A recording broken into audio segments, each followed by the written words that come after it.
This is Rayon Seaguard, a boy with a weak body called talentless, not even fit to hold a sword. Born into a powerful family but branded a failure, he exists in everyone's eyes as nothing more than proof that his mother is a disgrace to the family name. When they all humiliate her, he decides he's had enough. He stands against every one of them, even the head of the family. He tells them plainly, no one in this world has the right to make his mother cry again. And if they do, they'll pay with their lives. Rayon is going to prove his worth. He's going to shut every noble mouth in that castle and is going to rule this kingdom. His grandfather watches, eyes wide with something close to shock. Maybe this boy isn't a failure after all. Maybe he's exactly the kind of heir this family needs. But what none of them know is this. Ren wasn't always a boy. He was an assassin. Raised since childhood by the doctrine of House Robert, trained to feel nothing, think nothing, question nothing, just obey. A loyal dog to a master who only ever saw him as a tool. But Rayon broke what was supposed to be unbreakable. He escaped the doctrine's chains alone, silent, without anyone ever noticing until his master, Darius Robert, the saint of the celestial sword, one of the strongest men on the continent, revealed he'd known all along. A cursed worm buried deep in Rayon's chest began devouring his heart from the inside. And even on his knees, even in agony, Rayon refused to die kneeling. He pushed forward for one last attack against the man who made him a weapon and got his head taken off without effort. A discarded dog killed by the same hands he'd served his entire life. And as the darkness swallowed him whole, only one thought remained, revenge. But death wasn't the end. Ren opened his eyes again, not on a battlefield, but in the arms of a woman he'd never seen before, in a small, helpless body. He'd been reborn, memories of his past life fully intact as the newborn son of a family called Seaguard, one of the 6 most powerful houses on the continent.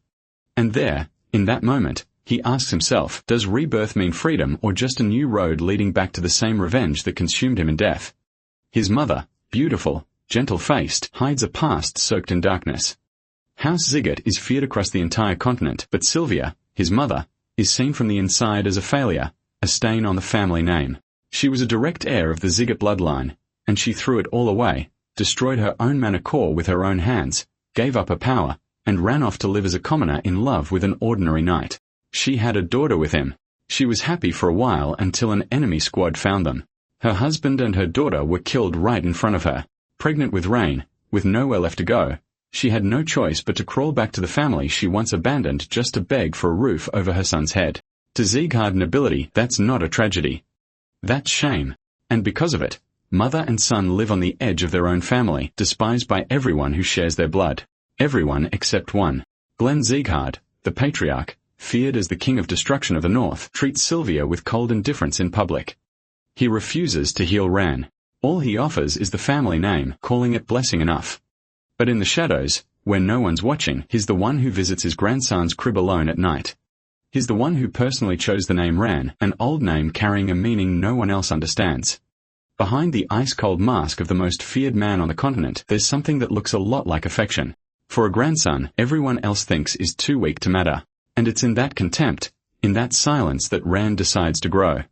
Ran wondered if everyone was asleep. Those 100 days had been frustrating, but now he saw an opportunity. He would get sleepy from time to time, and every time he woke up, Sylvia was by his side. He couldn't even control his mana or anything else.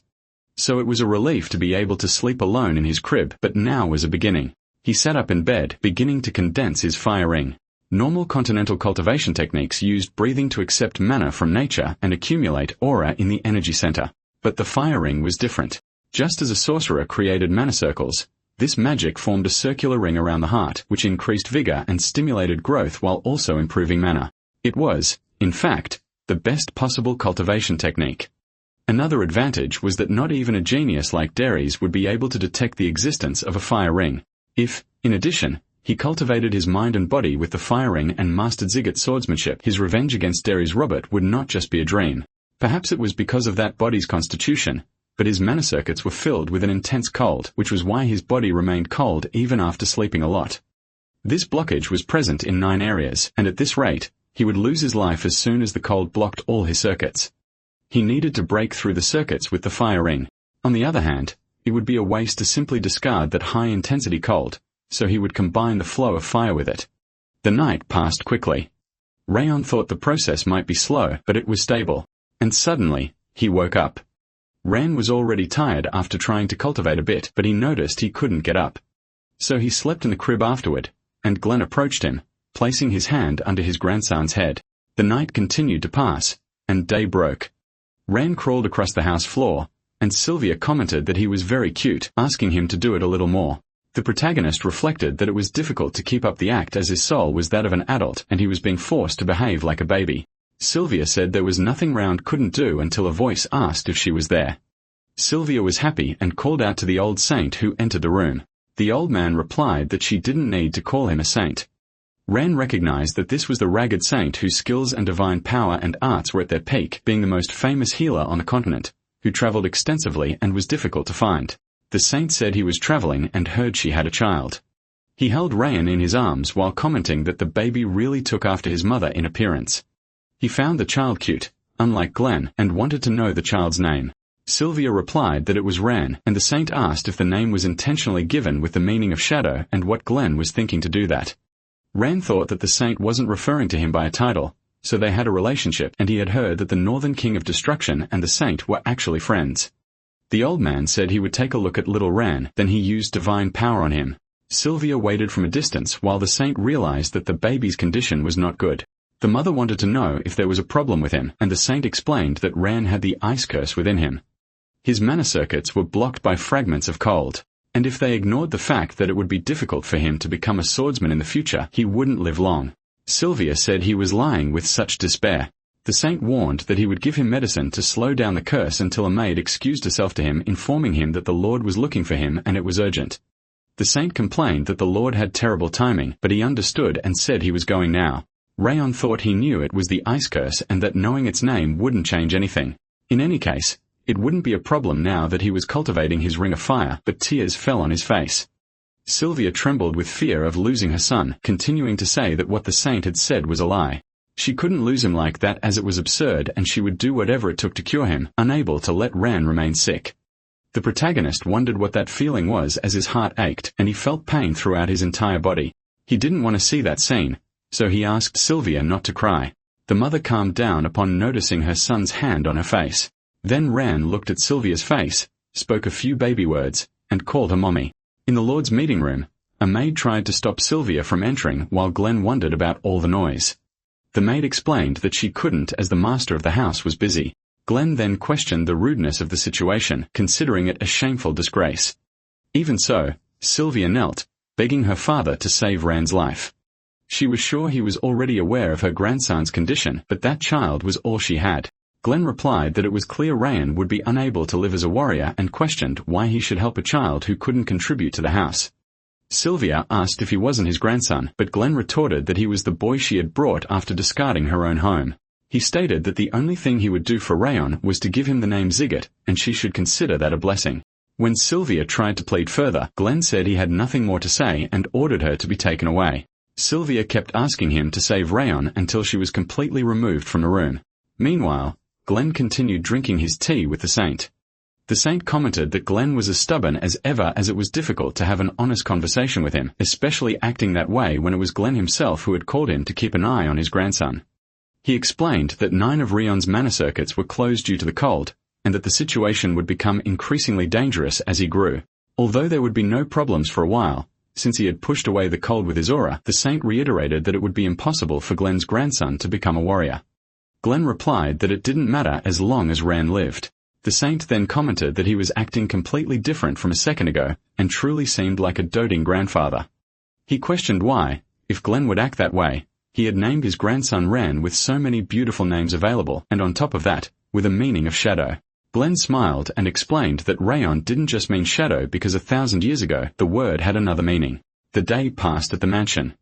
Sylvia handed a spoon to her son, explaining that it was the elixir the shabby saint had given, and he should drink it even if it was bitter. Both Sylvia and Helen were anxious, fearing the boy would reject the drink.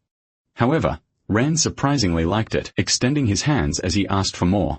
Sylvia commented that he had endured the bitter taste and drunk it, and Helen added that he had perceived the young lady's feelings.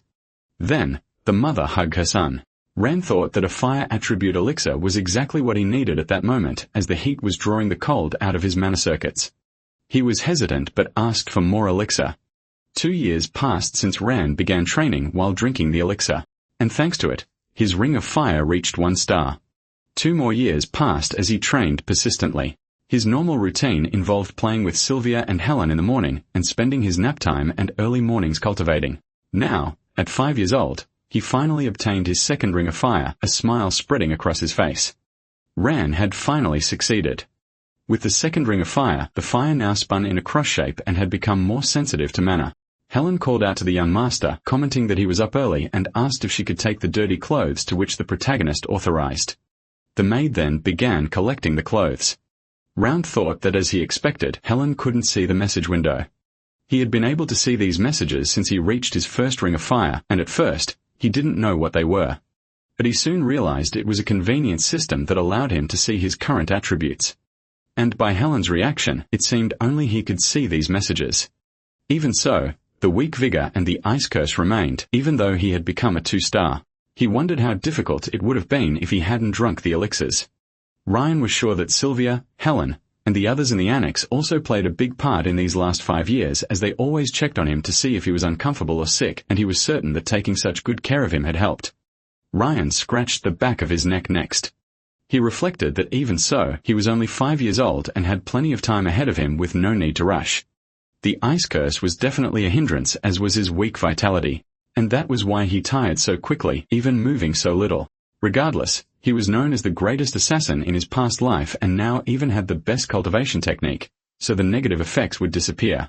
Even so, there was no point in rushing, as Daries was someone who contended for the title of the continent's strongest. Rowan would not be able to mentally cope if he got all agitated for revenge so soon, and the number of people who could take his life could be counted on one hand. Then he decided to cultivate a bit more until his mother approached and said that he had woken up. She asked if he remembered that there was a place they had to go together and that he should change his clothes and get ready to go to the main building. Rayon wondered if this was the day. The 6 kings and the 5 demons maintained the balance of power on the continent. The Zegard house where he reincarnated was one of the 6 kings. The 6 kings spread good while the 5 demons threatened peace. Besides them, the other forces also had a judgment ceremony to decide if something was good or evil, and today was Zegard's day. The people in the hall commented that it had been a while since they had seen the judgment ceremony, and that someone from the direct lineage might be participating. They heard that Karen's son would go as well as Sylvia and commented that Sylvia was a failure. Everyone turned and became hostile towards them both, wondering if he was Sylvia's son as he was small, and they had heard rumors that he was sickly. They said they did not want to have to see them again. Ran reflected that the direct lineage was dwindling so much, and there was a constant underlying issue he had never heard about, as he didn't mind being insulted. However, they were saying his mother was a shameless woman, and the boy got angry about it. Sylvia said it was all right and that he should just watch his mother. Brown accepted, remaining silent afterwards. The butler then announced the entrance of the lord of the house. Glenn walked through the hall soon after, and Ryan thought it had been a while since he had last seen him. Glenn sat on his throne, observing everyone with a judgmental gaze. Then he announced that everyone seemed to have arrived. Soon after, a gigantic sword fell to the ground. Rayon wondered if that was the sword of judgment, marking the beginning of the ceremony, as he knew that by placing one's hand on the sword, it would reveal each person's mana talent. A butler announced that they would start with Baron Zegard. The boy accepted, coming from the upper floor. Rion knew that a child's skull is not fully complete at first, beginning to develop around 4 years of age, and that mana talent does not change after that age. Therefore, children were tested in the judgment ceremony to determine their mana level. Some people commented that Buren had the wind attribute and the best mana quality, as was to be expected of Karun's son. Glenn said it was a good attribute and that he should focus on sensing the wind. Next to be tested was Runan Sullian from the vassal house of Sullian. Rayon more or less understood how the process worked. The distance the light reached on the blade showed the purity of mana, and the attribute was revealed at the tip of the dagger. That was how someone's talent was determined. Everyone commented that another genius from Sullian had appeared, and Rayon realized that the people of that house were obsessed with talent. He believed he would not have a good result because even having reached 2 stars in the Ring of Fire, he still felt a lot of ice in his circuits. Then the servant announced that Rayon of Ziggit would be last. Suddenly, everyone turned hostile, staring at him. Glenn asked him to come forward, and Sylvia accompanied her son on the way. Rayon thought he did not have many expectations, only needing to check which attribute would be best for that body and which he should cultivate in the future. Sylvia told him he just needed to do as the other children did, and the protagonist confirmed. He took a deep breath as he touched the blade. A light began to radiate from it, enveloping the protagonist in a large layer. He wondered what kind of light it was. Suddenly, his mind was transported to a man fighting against dozens of demonic beings. The creatures approached the man soon after, and Rayon wondered who he was. But the man simply raised his sword, slashing through all the creatures in a single sweep, unleashing an immense explosion at the location. Rayon returned to consciousness immediately after, wondering about the stone sword. However, the sword's light only reached the bottom, and everyone commented that it did not even reach halfway. It was the first time they had seen the light reach such a low level, and they assumed that not even the god of combat protected the son of a runaway. Sylvia, however, assured him that everything was fine and that he had done well. Everyone questioned if he was truly a descendant of the Seaguards, as the result was far below expectations, suggesting he might have only inherited the patriarch's appearance. But Glenn ordered them to stop, startling everyone with his reaction. He warned that there was too much noise, that the judgment ceremony was over, and that they should leave immediately. Everyone moved away with smiles, while a butler guided young Master Burin. Soon after, the doors of that immense hall closed. Glenn stared at the giant sword in the room, commenting that there was no helping it, and then the butler called him my lord. Glenn reflected that this was Rand's maximum, and he did not expect much from him anyway, but the sword continued to glow. The man was startled by it, as a warm fire-like light radiated from it greater than any other seen before. Glenn commented that the sword was burning, and that was the golden light of the sun. It was the aura that the first head of the Seagart family possessed, a transcendental power strong enough to dissipate devil's fire. Golden mana and golden fire, this intense golden mana, had only appeared once in the entire history of the Ziggit Empire. It was dazzling like a radiant light called the golden flame of Ziggit. Glenn wondered what Rayon was. In a green field, the protagonist analyzed his abilities. He thought he would achieve the third ring soon. Thus, 7 years passed since that day, and he was now 12 years old. With constant training, his 2 fire rings were about to become 3. His water resistance increased to 2 stars, and the spreading ice disappeared. He also needed to start physical training until his mother called him. She asked what her son was doing there, as he needed to get ready since he had to leave to avoid being late. Roan accepted, thinking it was time to participate in the second judgment ceremony and that he would probably see those frustrating things again. In another room, the judgment ceremony finally ended. Ryan thought it might be because there were only people from the collateral lineage there, but everything ended faster than he had anticipated until Glenn called his grandson's name. He said that Rayon should have received the order to participate in basic training as a family member, but had not responded even after a month. Rayon wondered what he was talking about. Sylvia interrupted, saying that Rayon was different from the other children and still had ice in his body, so it was too much to ask him to endure the training. Glenn replied that this was the land of Zeghard and no one who bore that name could refuse. And if he could not walk, then he should crawl and train. Sylvia said she could not accept that. Glenn said that if she could not accept it, then she should run away again with the child. Rand finally understood the reason why his mother was treated that way. Everyone said it was funny and pathetic that a direct descendant like Sylvia had neither an energy center nor a mana circuit. The truth was that she had run away from home even after learning martial arts and broken her own energy center. Afterwards, she married Rand's father.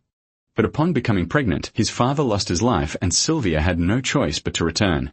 However, consciously abdicating her position as a direct descendant and returning meant being mistreated like members of the collateral line, at least in the eyes of others and given her circumstances. Ran, as Sylvia's son, could not bear to see her mistreated that way, so he stepped forward. Sylvia asked what he was doing and told him she would handle the situation herself. Ran replied that it was fine and that as ordered, he would participate in the training starting next month.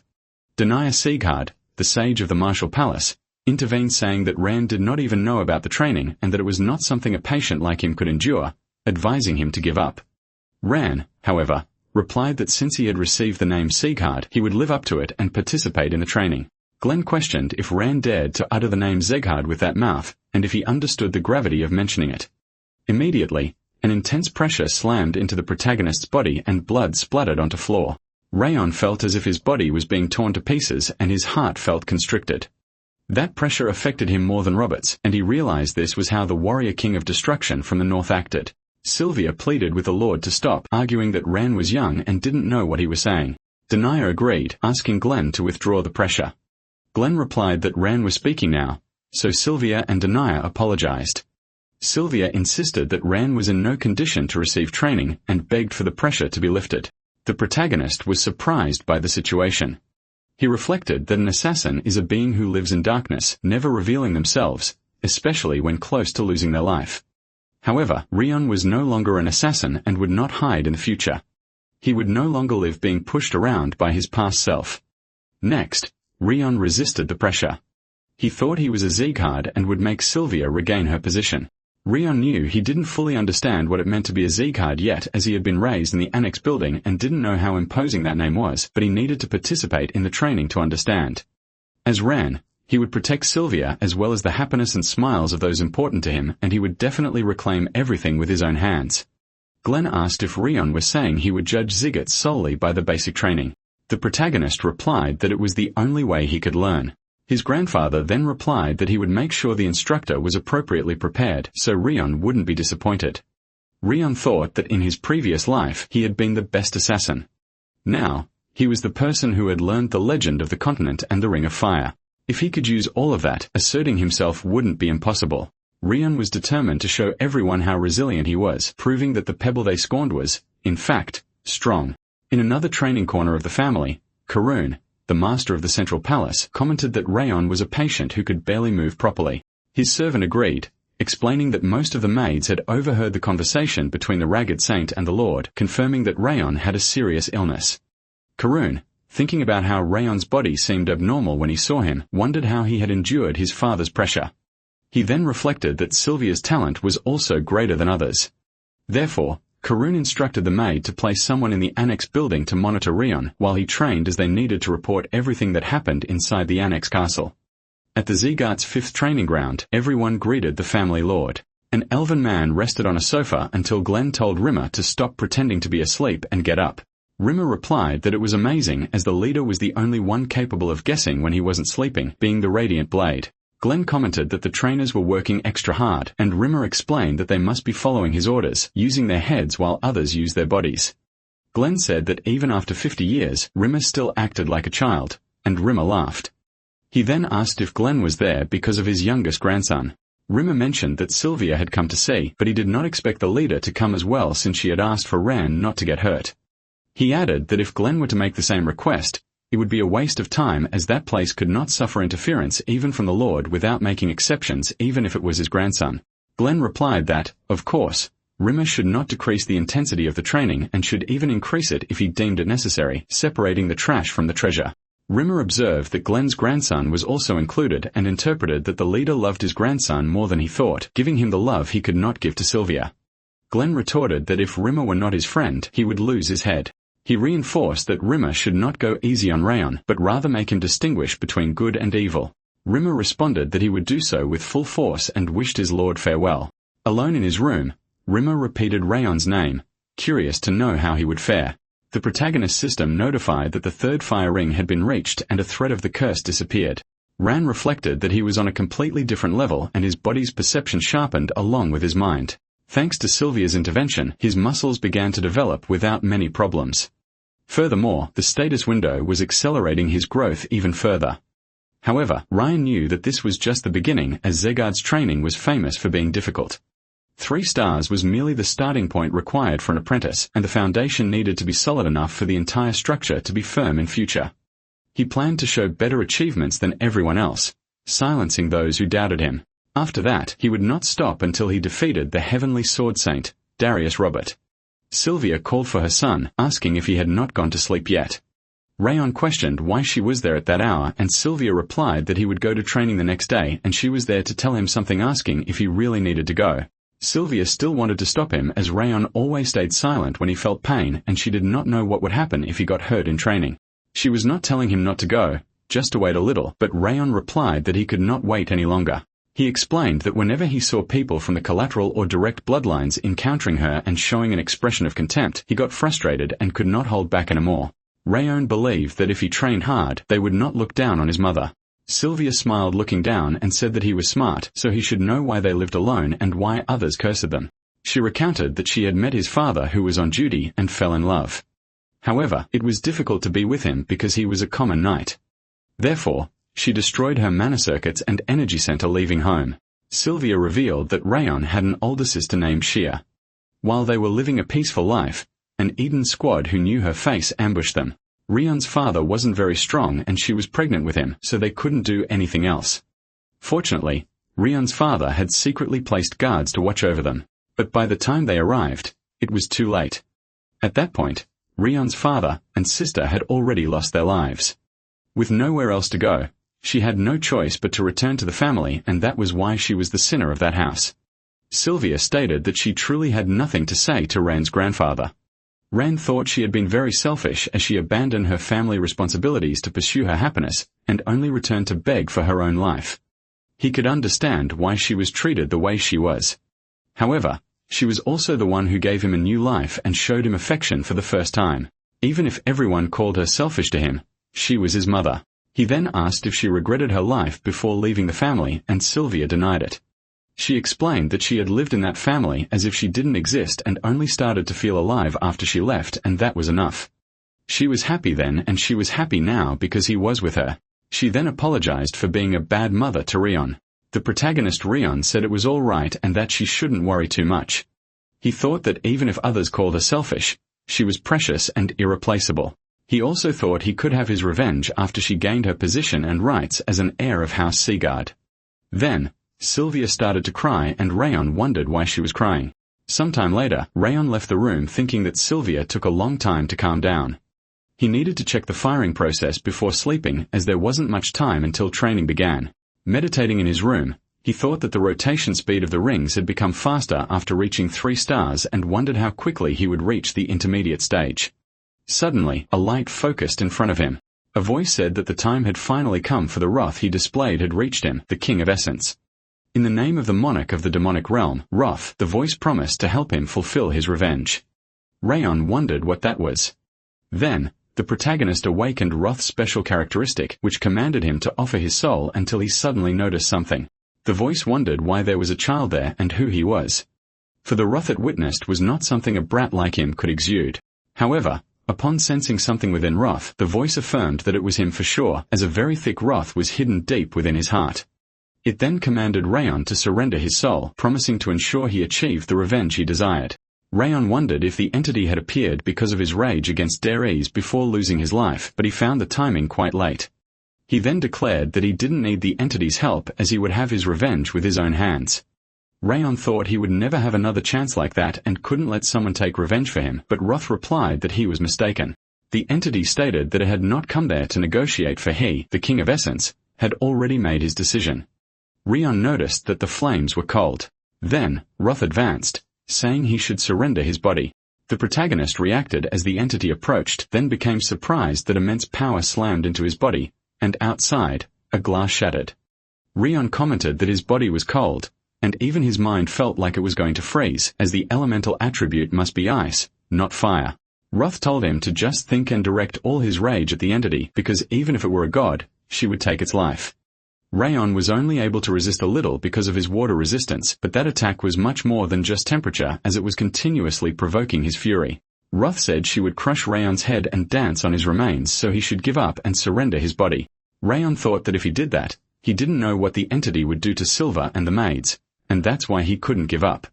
Wrath then said he would find comfort if he surrendered his rage and accepted her, asking why he insisted on that useless effort, as the entity wanted to minimize damage to the body it would host. Wrath added that she wouldn't go easy on him. She would just consume him completely.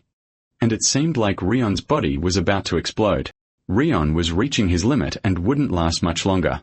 At that rate, he would lose his life soon. Then to survive, he realized something. If he could survive the ice aura with his water resistance, perhaps he could resist the physical and mental pain using the fire ring. This was his only option to survive at that moment. Wrath was impressed by Rayon's resistance, wondering what the hell that was. The entity had just awakened, but wanted to know how something like this could happen as a mere human brat dared to defy her. Rayon said he would get his revenge alone and refused to let a random ghost take his body. Wrath screamed that he dared to call a monarch of the demonic realm that way, and the protagonist questioned if the entity could call herself that without even being able to win. Rayon told Wrath to get out of there, while the ghost questioned if he dared to mock her. Rayon reflected that an instant ago, Wrath had said she had just awakened, and that must be why she couldn't exert her full power. Soon after, his system informed him that additional abilities had been unlocked. Wrath said that was her authority, and the protagonist said his attributes were visible as numbers. He wanted to know what that attribute window was and if it had any connection to the entity. Roth replied that that was the system she herself created, but wondered how Rayon could use it. The entity stated that she had no reason to tell him how it worked, so the protagonist questioned if it was to accelerate growth. The ghost asked how he guessed that, and Rayon thought that in the end, Roth was unable to control her emotions. Rayon found it strange that the fire ring's effects were better than in his past life, realizing this was thanks to the system. However, the ghost screamed for him to return his body or the authority. In response, the protagonist landed a punch on the ghost. Roth questioned what he was doing, and the protagonist replied that it was worth a try since he had put mana into his punch. He was like an immaterial soul. But seeing that no one had appeared even after all the power previously exhaled, Rayon concluded that he must be the only one capable of seeing or sensing him. Roth ordered him to stop immediately, and then the entity entered Rayon's arm. The protagonist looked at the bracelet and wondered what that meant. Roth explained that her seal had recently been broken and that her powers would return. When the time came, Rayon wouldn't be able to do anything to stop her, and the entity would be by his side until he lost his life. Rayon thought Roth was like a plague, and he would love to get rid of it. However, if he tried to forcibly separate from his body, the system might disappear. And Rayon also didn't know what Roth might do to Sylvia and Helen to possess him. It was better to keep him by his side, as he could then keep an eye on the entity and would have to believe in his own growth, hoping to be able to restrain it. Rayon then said it didn't matter much, but he wanted to know why Roth had chosen a flower bracelet and that it was fine. Elsewhere in the mansion, Helen calmed Sylvia, saying that the young master would be fine, and the mother replied that she knew that. Ran announced that he was ready and would now depart for the training grounds. Outside, Helen asked him to be careful, and the protagonist assured her he would return. The maid asked if the young lady would say goodbye with that expression because it would make him sad. Sylvia told Rayon to go safely, and the protagonist replied for her not to worry, as he would give up if it got too difficult. Then he went on his way. Sylvia said everything would be fine, and Helen agreed since the young master had improved and could get through the training. The mother thought he was better compared to before. Helen had said before that the instructor was the best of the Seaguard, and that Rayon would succeed considering how much he had strived. The protagonist said that as he had promised, he would train without getting hurt. He asked her not to worry as he would keep his promise. Sylvia pleaded with her son, please to return home safely. At the 5th Seaguard training ground, some children were talking about their families and how it shouldn't be too difficult for novices. Ran thought the place was quite crowded, as they had said. There were not only people from the direct and collateral families, but also those who received recommendations or were from allied families. According to Helen, there were also 6 training grounds that year due to the large number of people. Some boys scoffed, saying he had a weak body and should show something horrible. They also said his bracelet was tacky, irritating Roth with that. Roth commanded that trash to lose its life, for the King of Essence would crush its skull and turn its eyes inside out. But Rowan told them to stop gossiping. He challenged them to say that to his face. Rowan asked if they didn't know one shouldn't talk behind others' backs, but the 2 boys replied that he wasn't even a direct descendant. The protagonist questioned what qualifications they had to use the word dare, since they were also from collateral families. One of the boys asserted that was a word used only when the opponent was weaker. Then one of them grabbed Rand's shirt, saying he really didn't know his place. However, Baron intervened, reminding them that training was about to begin and that even with outsiders present, they dared to tarnish the Ziggit name. The 2 boys apologized, and Baron approached Rayon. He said that Rayon still hadn't learned his place and was nothing more than a nobody who could be destroyed at any moment. Therefore, he should live like a rat if he didn't want to be thrown out of there.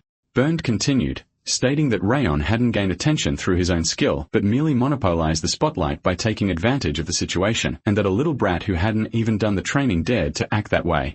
He concluded by saying that if Rayon had no plans to participate in the training, he should leave, as there was no way he could pass. Ran, however, replied that he had heard enough nonsense.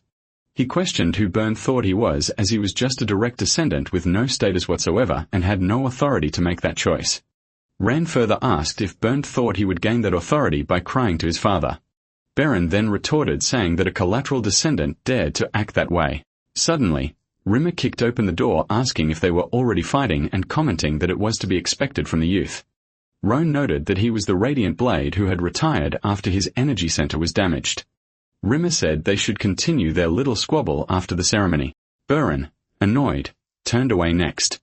Rimmer then introduced himself as the instructor who would oversee the training and said he looked forward to working with them. He explained that he had heard 160 of them were participating in the training, and no matter how he looked at it, that was too many people. Therefore, he would reduce that number through a test to only 40 participants in total. Everyone was irritated by the news, and Rimmer explained that he was separating the trash from the treasure. An irritated Aira said Rimmer dared to disrespect the Essence King and that he would cut off his elven ears, but Rion told him to shut up. Rimmer, in turn, stated that this was the law in that training ground, and if they had complaints, they should go home. He then asked what they were doing, as they should be running. Everyone was surprised by the order. Rimmer shouted that stamina and willpower were fundamental in martial arts, and that they should run with all their might until he said otherwise. Aira told Rion to get to the front if he was going to run, wanting to know why he was falling behind. Ran replied that it wasn't a competition and he didn't need to overtake others. Rimmer, meanwhile, was observing people's potential and character without focusing on the superficial. He explained that those who endured would pass the test and he would make sure they reached the end. The evaluators commented that Buren and Miss Renard were incredible. They said everyone was good, but those two were on another level and could run for hours without being at maximum speed. That level of skill in such young people frightened them, making them wonder how they would turn out in the future. Then the evaluators noticed the rumored child. To them, it was no surprise that Rand couldn't keep up as he was sickly, but it was still impressive that he could run so much. They concluded that he was already tired and would fail soon. Rimmer, observing everything, broke into a smile. Rimmer found Ran interesting as he had never seen anyone like him before. He thought that only those whose potential he couldn't measure were truly strong. And the reason for this was that he couldn't see Rayon's depth. Although he could see the colors that defined each child's future, Rimmer wondered why Rayon had no color in his aura. This meant that Rand's potential was beyond what he could perceive, and that was incredible. Meanwhile, two other boys commented that Rand was acting all arrogant, but he had fallen to last place and should be grateful for that, as it wouldn't be long before he failed. Ran, for his part, thought that couldn't be true. He wondered why they were just running since it was supposed to be training. In his past life, they would throw hungry beasts at them, and they had to run for their lives. So running like this was too easy. The course continued. Soon after, Rimmer continued to analyze Rayon, wondering what was wrong with him and how he was still able to run. Rimmer's vigor had long since been depleted, and this was going too far to be mere persistence or tenacity. He shouldn't have been able to muster another breath. Rimmer concluded that such immense willpower would only be possible in warriors who had trained continuously and experienced losing their lives multiple times. Then he said that Ranzigart was interesting. Bernd then looked back, surprised that Rawn was still running as they had been told he was unfit to train. An informant had said that according to the Ragged Saint, Sylvia's son would most likely lose his life and should forget the idea of becoming a warrior. Bernd wondered how Rawn was like this. Bernd found them all irritating and decided he would show them the overwhelming difference in their abilities to the point where they would want to give up. So he sped up, surpassing everyone else. The two boys who had been talking about Rayon were surprised by Bernd's attitude. Rayon thought Bernd was just a child despite his noble way of speaking. He considered Runan more mentally mature than Beren. Rao knew they supposedly weren't meant to compete against each other in that exam, as it was a battle against oneself. So there was no reason to be influenced and ruin his pace. More time passed, and the participants sat on the ground to catch their breath. They wondered how Ran was still running, as they were sure he was an invalid, and that he didn't even get tired despite running like that. Ran, for his part, thought they shouldn't talk as if it were easy, as he was nearly losing his life at that moment because of the coldness in his body. He felt as if his heart and lungs were being crushed, but somehow he managed to gather his vigor by using the fire ring. What comforted him was that the ring was growing rapidly, and he thought he needed to go all out to extract maximum efficiency if he continued like this. I said Rion was pathetic because even with his body about to be consumed by the King of Essence, he was not only falling behind, but also in a pitiful state. Ira incited him to surrender his body to the King of Essence to overcome that blue-haired boy. Rion, however, thought that was the worst time for such a thing. Then, Era tried to take over Rion's body, claiming he would freeze them completely. The energy slammed into the protagonist next. He thought he needed to endure, but his senses were failing due to the fury. Even so, he needed to act as if nothing was happening as much as possible. Aira told him to stop that pointless attempt and be quiet, stating that it wouldn't work against him. Aira also said not to make him laugh, as no human in the world was capable of resisting him. Then Aira declared that they would see how much he could endure. Rayon thought he needed to bear it because if he showed any sign of weakness there, Aira would devour him instantly. Era called him a damned persistent one and wanted to know why, also questioning why the fury of the King of Essence wasn't working against Rayon. Rayon felt immense pain as if he were losing his life because he could no longer control his own body. His vision blurred and he could no longer breathe, wondering if this was his limit. Suddenly, Rimmer shouted that they could stop now. Buren commented that Rain was very persistent as he had nearly lost his life at that moment, and that this life wouldn't be easy either. Runan then looked at Rain. Era called him a monster and wanted to know how he managed it, while the protagonist stated that it wouldn't work. Even so, Ron realized that it clearly helped the ring's growth and his body also developed thanks to the attribute window. He thought that if he continued training that way, he surely could. Then another window appeared before him indicating that the conditions for something had been met. Era asked what was happening and why the system was giving extra attributes for overcoming the King of Essence's attack, considering it absurd. Rimmer congratulated everyone on their hard work but announced that he would end the test there. He then spoke about what he had said before they started running, confessing that he had lied about eliminating all but a quarter of them. Everyone shouted, complaining that they had run so much because of what he said. Rimmer said that if they continued training as they had that day, most of them would be eliminated. He had clearly told them to run at full speed, but none of the 160 present did so until the end except for one person. Furthermore, one was cunning enough to use aura. Rimmer explained that in truth, it didn't matter what they actually did as they would be the ones participating in the exam. However, they definitely wouldn't fail the exam as long as they followed his instructions, so they didn't need to worry. They would be temporary apprentices for now, and he would remove the temporary part once they passed the exam 6 months from then. He was planning to choose the best apprentice but wouldn't rank them for now. Rimmer concluded by saying that they could now move into the high-quality dorms the house had prepared for them, and there was an indoor training center to the left. In a forest in another corner, Rimmer walked towards the leader. He announced that he had a guest waiting for him at his resting stone. Then he called his lord and Glenn questioned how it had gone. Rimmer replied that Glenn shouldn't ask such things as he must have seen everything given that he was coming there. He knew how good Glenn was at judging people and as expected, Buren and Renan possessed the best talents, and the other children also had potential. Rimmer noticed something special but couldn't understand Rion. He couldn't comprehend how the boy kept running until the end as his stamina should have been depleted. It was the first time he had seen something like this since the Lord's time. Rimmer felt that things would get interesting as his days had been boring since his energy center became tattered. Glenn reminded Rimmer that he himself wanted to be the apprentice's instructor, and that he should focus on his work without distraction. Rimmer agreed. He added that he felt he could entrust his future to one of those apprentices. Glenn, however, stated that it was just a coincidence and that it would be difficult for Rand to become a warrior. Then, Glenn walked away from Rimmer, who in turn said that he knew it wasn't quite like that. Rayon said that with the training over, they would return to the training ground. Era, in turn, commented that Rayon was toxic. Some of the other apprentices glared at Rayon completely irritated and said that it made no sense. They claimed that unless Ryan had used some trick, there was no way he could have endured all that, especially since they had heard he had a disease. Krine Ziggett said that it was certainly because of an elixir, as he had heard rumors that the tattered saint had given one to Ryan. Everyone started saying that Ryan ran with the power of an elixir, and pretended to be talented by enduring until the end. Crane then suggested that perhaps they should teach Ryan a lesson. Suddenly, they slammed Ryan against a tree.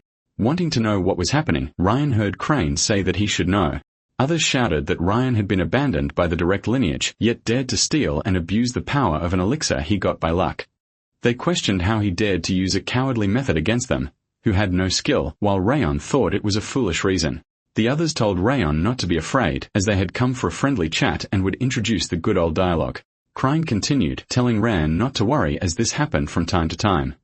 He said he heard the instructor and that they needed to get along, then lunged at Ran. Ira asked if Ran would really hold back after being treated like that even if it wasn't such a big deal. Ran then landed a punch squarely on Crine's face. Everyone was completely surprised by Rayon's action. The boy crumpled to the ground and Aira was also startled. Rayon said he should dialogue with that and declared that those bastards could come at him. Another apprentice tried to charge with a punch, but Rayon blocked it and then drove a knee into another stomach. The attackers wondered what was happening and how they were losing to a guy like Rayon. He landed another blow on Crine. Iro was thrilled, saying it was an incredible sight of a beating. Rayon slammed his fist into one of the boy's chins, leaving him gasping for air. Crine said they were wrong and that Round should stop, but Round stomped on his hand. Rounds declared that before they ended their discussion, he needed to ask a question. He wanted to know who had ordered this action and if Beren was involved. Crine denied it, stating they acted without Beren's knowledge and that he had nothing to do with it. The protagonist found the answer unexpected as he thought Beren disliked him but concluded the situation wasn't so bad after all. Then, Round warned that he wouldn't tell Crine's colleagues about their discussion, and Crine agreed. Next, the protagonist grabbed Crine's hair saying that if they didn't want another discussion like that the next day, they'd better not get in his way. Crine replied that they wouldn't appear before him again as they were in the wrong. Round then said if they understood, they should get out of there. Meanwhile, Rimmer watched everything from behind a tree. He thought it had been a fine spectacle, comparing Rayon to the Lord when he was younger, and concluded that blood didn't lie as Rayon had talent. An unknown talent among the greatest talents was something Rimmer yearned for in Rayon Seacard. On another side of the dormitory, the conditions were met and the protagonist's agility increased by 1 point. Aira became annoyed, complaining that Rayon gained points just by satisfying him, considering the system absurd. The protagonist questioned how Aira didn't know this. The ghost explained that he had never tested the system with anyone, and that all of this happened because he stole it from the Essence King. Rayon stood up asking if he was serious, which annoyed Aira even more. Aira continued following Rayon, but said he had a suggestion for him, to make a bet between the two of them. If Ran won, Aira would give him attribute points. But if he lost, Ran would have to receive Aira's fury. The system notified that Aira had suggested a bet and success would grant 2 more points in all attributes and a random characteristic. Rion asked if IRA was talking about becoming first place in the test to be the official cadet as Rimmer had mentioned. And IRA replied that in that case, the results would be clear. The protagonist questioned what the characteristic was, and Ira explained that it was one of the traits the Essence King possessed, but the level would be lower to suit Rion. Rion wanted to know what the creation of 10 points in Fury meant if he failed. IRA explained that Rion would gain the emotion of Fury, a feeling that initially would be almost nothing. However, if he continued to receive the King's Fury, he wouldn't be able to control his emotions no matter how strong his willpower was.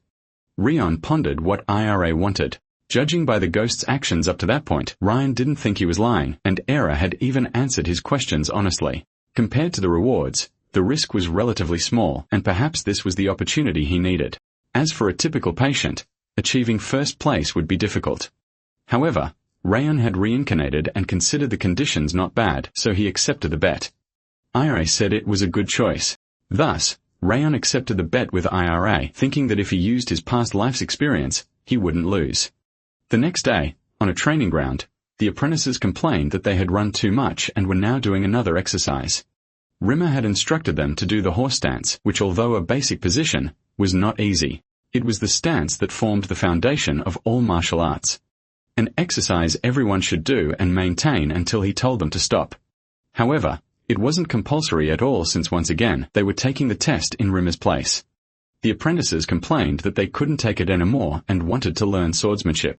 Byrne told them to stop complaining the training was over and they would practice since if they only did basic exercises, their swordsmanship would rust. Iria said they were gone and asked Rion if he wasn't going along to train swordsmanship. Rion explained that he didn't need to practice swordsmanship as with his current skills, it would be a waste of time. He felt that what he needed now wasn't a sword, but strength and stamina since his physical strength was worse than others because of his cold aura. Therefore, for training, the basics were the most important and there was no reason to rush things. Thus, Ran continued training in a plank position because at that moment above all, he should strengthen his body. From afar, Runan watched Ran's training thinking that person was Round Seagart. She noticed that he was growing fast and that the weights he lifted had increased compared to the previous day, even though she was sure she had heard he was sick. Although it was obvious that weight could increase if someone trained with all their might, it didn't make sense for him to be lifting more and more weight every day, having increased 10 kilograms in a week. Runan wondered if it was because he was different and how a patient could be so consistent. Then she approached him next thinking there was something special about Rayon. Rayon called out to Runan Killian, wanting to know why she was there. The girl just stared at him and Rayon wondered what was with her height. Suddenly, Runan felt something, becoming impressed with the protagonist. Something in her changed with that. Then she walked to his side, sitting next to him on the bench press bench and began lifting the weight. Wherever Rayon went, Runan followed him, imitating the same movements he did. She reflected that she wasn't mistaken. It was that smell from before, the refreshing scent coming from Ran. After smelling that scent, her body felt lighter. Thanks to that, she could now lift much heavier weights than before. However, Ran called out to her asking if she wanted to say something or anything like that. Renan denied it but continued staring at him as he walked away, thinking she needed to follow Rand's Sieghart a little longer. Thus, she imitated the protagonist's training. At another moment, Byrne's group entered the room, coming face to face with the two. His friends wondered why Miss Renan was with that guy who was expelled from the direct lineage. Byrne picked up a wooden sword, saying it was useless and there was no reason to keep repeating such simple strength training. He acknowledged that Rayon had a fundamental lack of strength and needed basic training, but stated that no matter how much he tried, they were on a different level. Byrne said he didn't know the content of the test, but that, at least as preparation for that day, it would be good to continue training swordsmanship. Then they decided to leave, as they didn't need to pay attention to a collateral brat since the results would speak for themselves on the day of the test. A leaf hit a nearby lake. Then a green-haired young man approached Rayon, introducing himself as Dorian and asking if he could train with them too, as he wanted to learn properly. Rayon replied that he did not mind. Dorian thanked him and said that although it was not much, Rayon should eat the cookie he had made as it was delicious. Rayon said he was satisfied but noticed Renan staring at the cookie. The young man, Dorian, was completely surprised as the girl's eyes sparkled at the sight of the food. So Ran gave in and handed the cookie to her, thinking that now he had another eccentric following him. Thus, the three helped each other train. Time flew by during these 6 months of training, with Ran and his group continuing to exercise. Autumn arrived at the training ground, marking 6 months since the training began. Ran spent every hour of the day with the intention of risking his life. The backs of those who blocked his path on the first day could no longer be seen, and he released the breath caught in his throat, focusing only on those in front of him. Now only 2 remained. And so the day finally arrived, the morning of the official examination. A narrator thanked everyone for coming.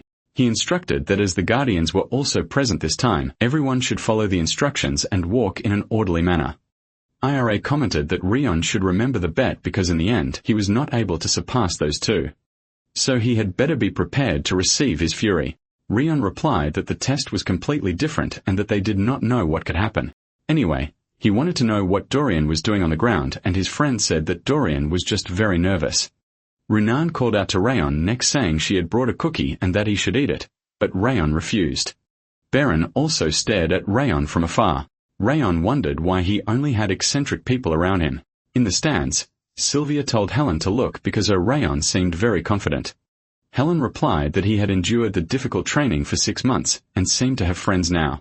Sylvia agreed, saying that with his character, it was natural because he had never complained and was understanding, so they were proud of him. The mother gave a big smile until they announced that the head of the family was entering. Glenn walked towards his throne, maintaining a smile on his face. Everyone was startled by the presence of the head of the family in person, as he had never come to observe before. Rimmer asked why he was there. Glenn replied that it was the event that would guide the future of the house and that they were acting as if he was in a place where he should not be. Rimmer denied it, then welcomed him. Anyway, they announced that the official apprentice selection test would begin immediately. Glenn then unleashed his pressure on everyone, quickly hitting the group of students. All were shocked by the power of the radiant blade. Then Rimmer told the students to pass through the pressure he would exert, explaining that this was the test for them to pass. He added that pressure was something inseparable from a warrior's life, and that the test would judge the extent of each one's ability. A parent tried to argue that it hadn't been long since the children learned to use aura, and some hadn't even done that, making the test very unfair. Rimmer sighed deeply before explaining that pressure was not just a manifestation of aura, but rather the level of soul a warrior built from their achievements. It was a warrior's testimony, which could be expressed even without aura. The parents still tried to argue, but Glenn said Rimmer was right, as someone could exert pressure simply by how they lived. Rimmer smiled at the statement. Glenn continued, saying that even someone without aura could have immense pressure based on the difficulty of their training. The instructor then reinforced that this was it, and that no one should have complaints now as the test was about to begin. Rimmer asked Reinen to step forward and for the others to step back. He said the pressure he would exert was at a level she should be able to overcome if she had given her best during training. Smiling, he told her to begin as he released his pressure. It quickly enveloped the girl, and Reinen held her arms to try and endure. Rimmer warned that she would fail immediately if she used aura, and that he wanted her to go through it using only the willpower she had built during her training. The girl walked forward without stopping, moving her hand towards the instructor and thus managed to grab his arm. Rimmer touched Renan's head, saying she had passed the test. He explained that he could see the results of her hard work and wanted her to continue that way. Next, he announced it was Dorian's turn, who should come forward immediately. The boy walked timidly in that direction. Rimmer told Dorian that he had seen what Reinhard did and that he wanted him to use the willpower built during training to overcome the pressure barrier he would create. He warned that if he didn't, he would fail. The pressure then enveloped Dorian. Dorian knelt on the ground. Ran noticed that the level of pressure applied to each person was different. Realizing this, Rimmer adjusted the pressure according to each child's level in training, showing that he truly observed everyone. Rimmer then declared that Dorian had passed the test, recommending that he hold his head higher as he was better than he thought and he was sure the boy had heard enough. Thus, the day continued, and the line of students moved forward. The next student to be tested would be Buren Sieghard. Rimmer said they would start at that moment, repeating the training method once more, applying it against Buren. Buren wondered if Rimmer wanted him to touch him while enduring that pressure, as the situation was completely different from what he had seen from the outside, and he wanted to know how Renard had managed to get through it. He knelt as he couldn't move. Rimmer said that Buren certainly had more talent than the others, and the number of people who could compare to him among the 160 students could be counted on one hand. However, the students who followed him wasted time as there was no reason to train an empty swordsmanship that had lost its purpose and they should have practiced willpower. Rimmer continued, saying that Buren always used aura when things got difficult. And if he used it now, he would fail immediately. Buren, in turn, thought he couldn't fail there. He couldn't forget when his father refused to let his brother in, and he couldn't forget that cold gaze. He knew that if he couldn't get through this, he would also be discarded, so he advanced towards the instructor. He managed to touch Rimmer's leg as he fell to the ground.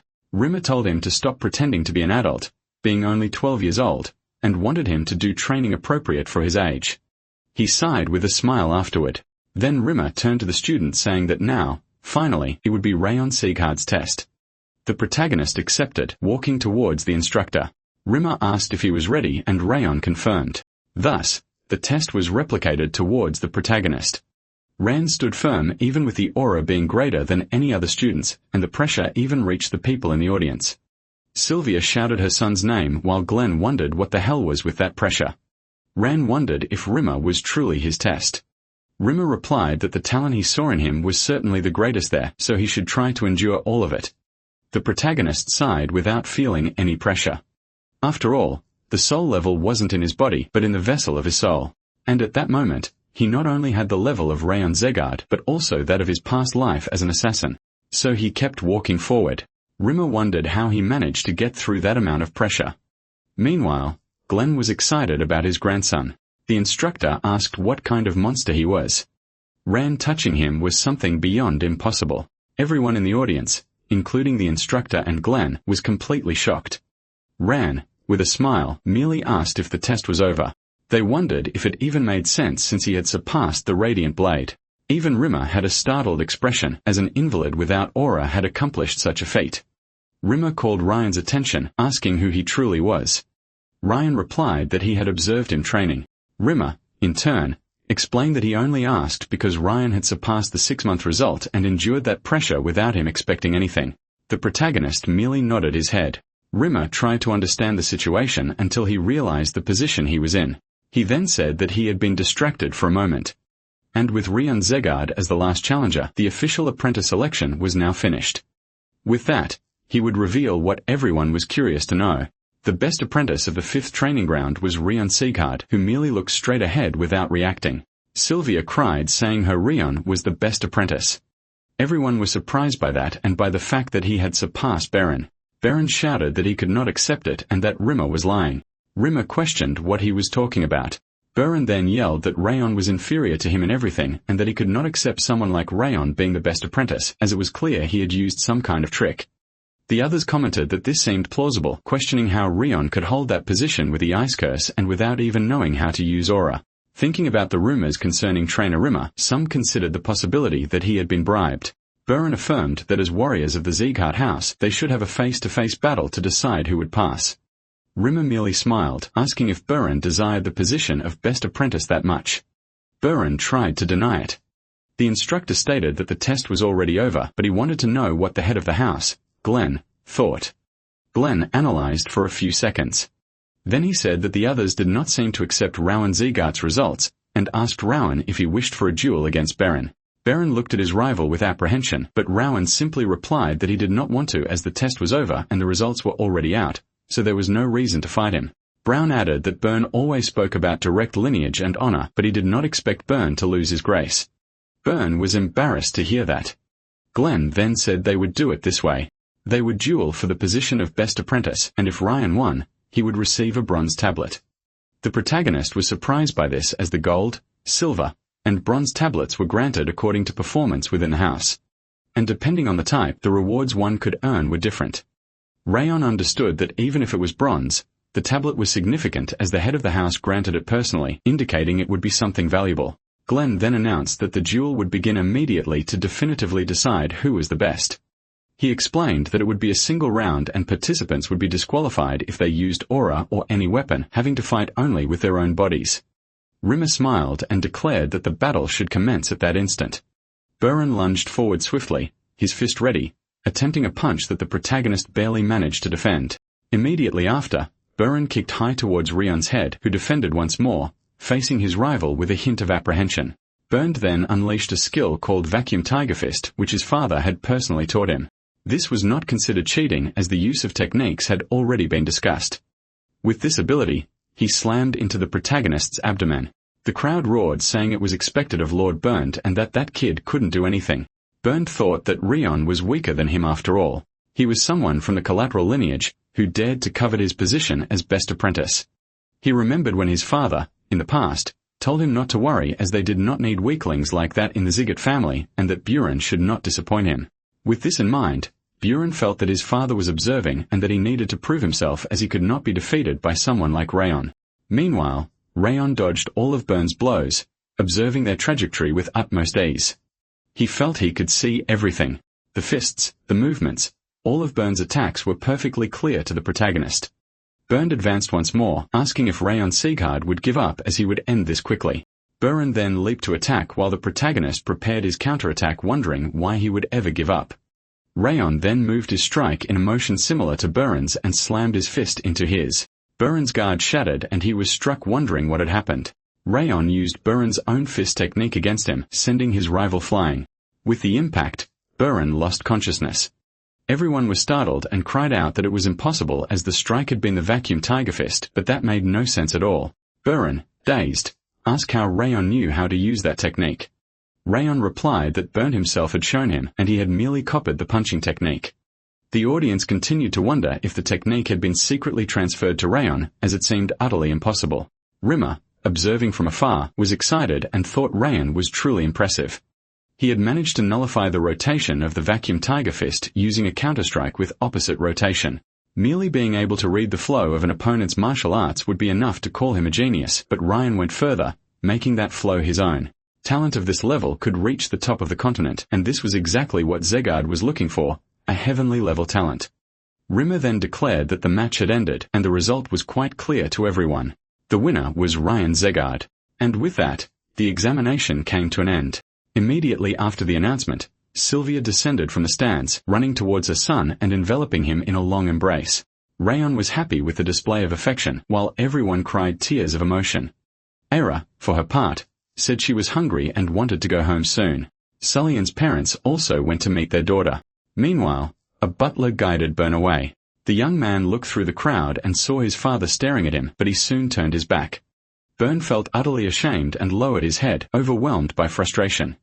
Later at his home, only a candle illuminated the table where Karun sat with his back to his son.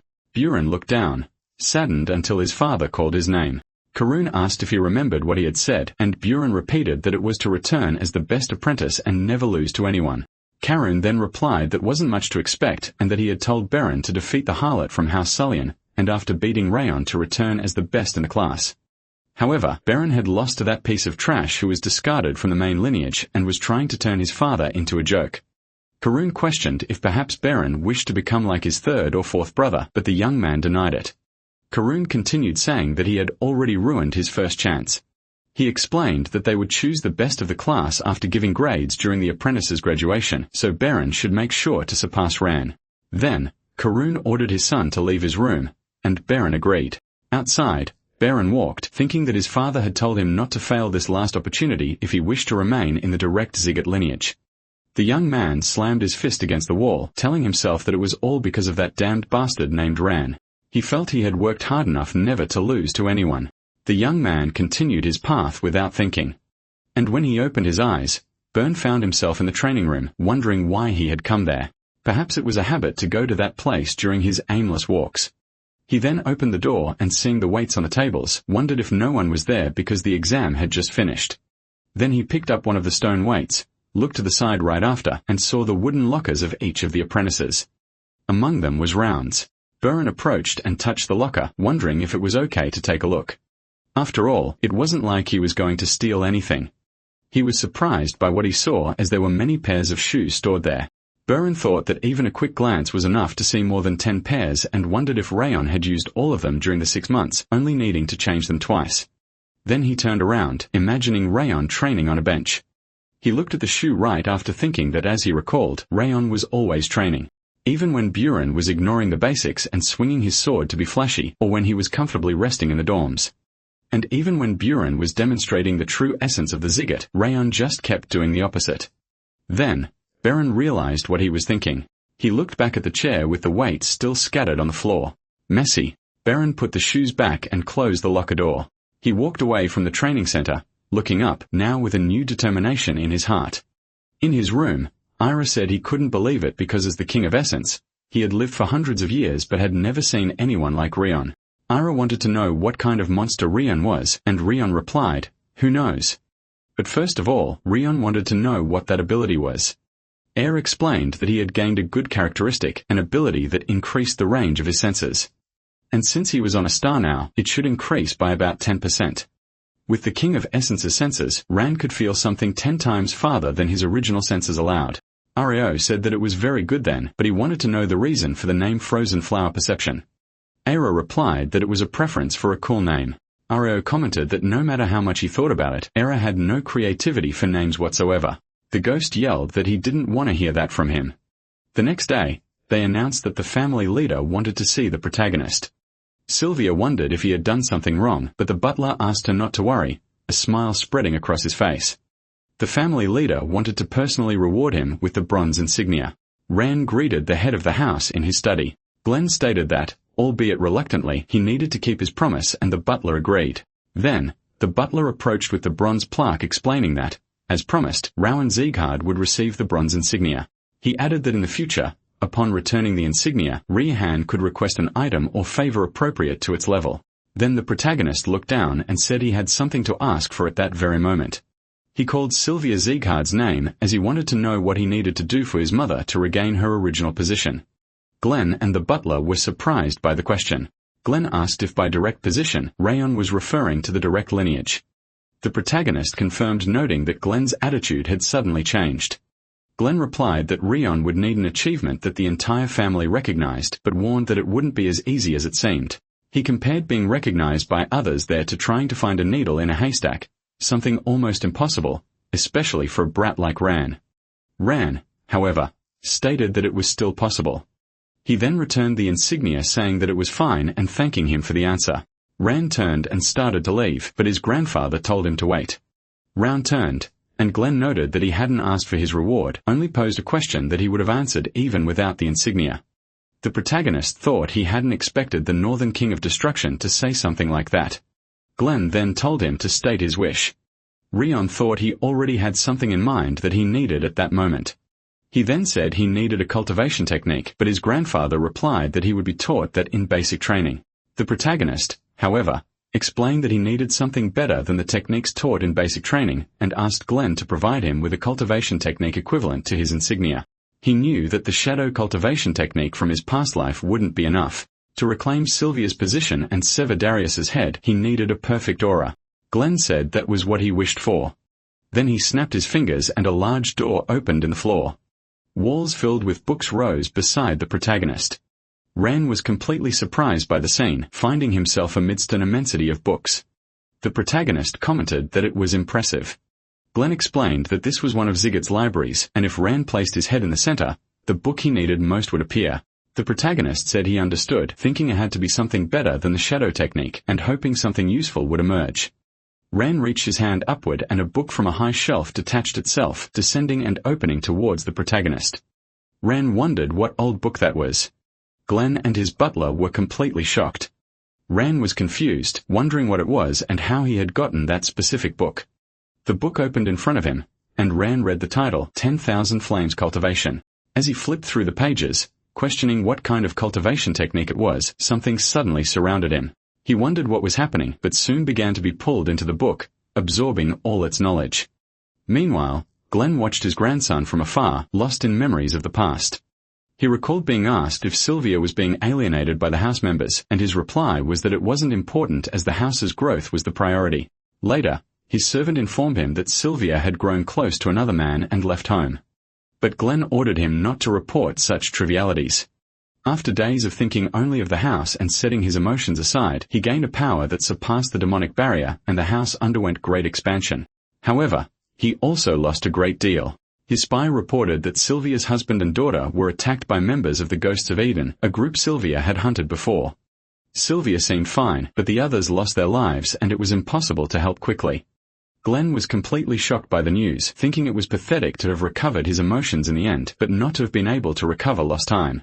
He decided that even if he was hated by Ran and Sylvia, this time he would protect them. Ran came to, wondering what had happened as he felt something flowing through his body and mind. Glenn called his grandson's name and stood in front of him, asking what he had just done. Ran replied that he didn't know either, only remembering the cultivation technique that had disappeared in his hands. The master then asked for the book's name. Ran looked at his hand where a type of energy flowed and said the name was 10,000 Flames Cultivation.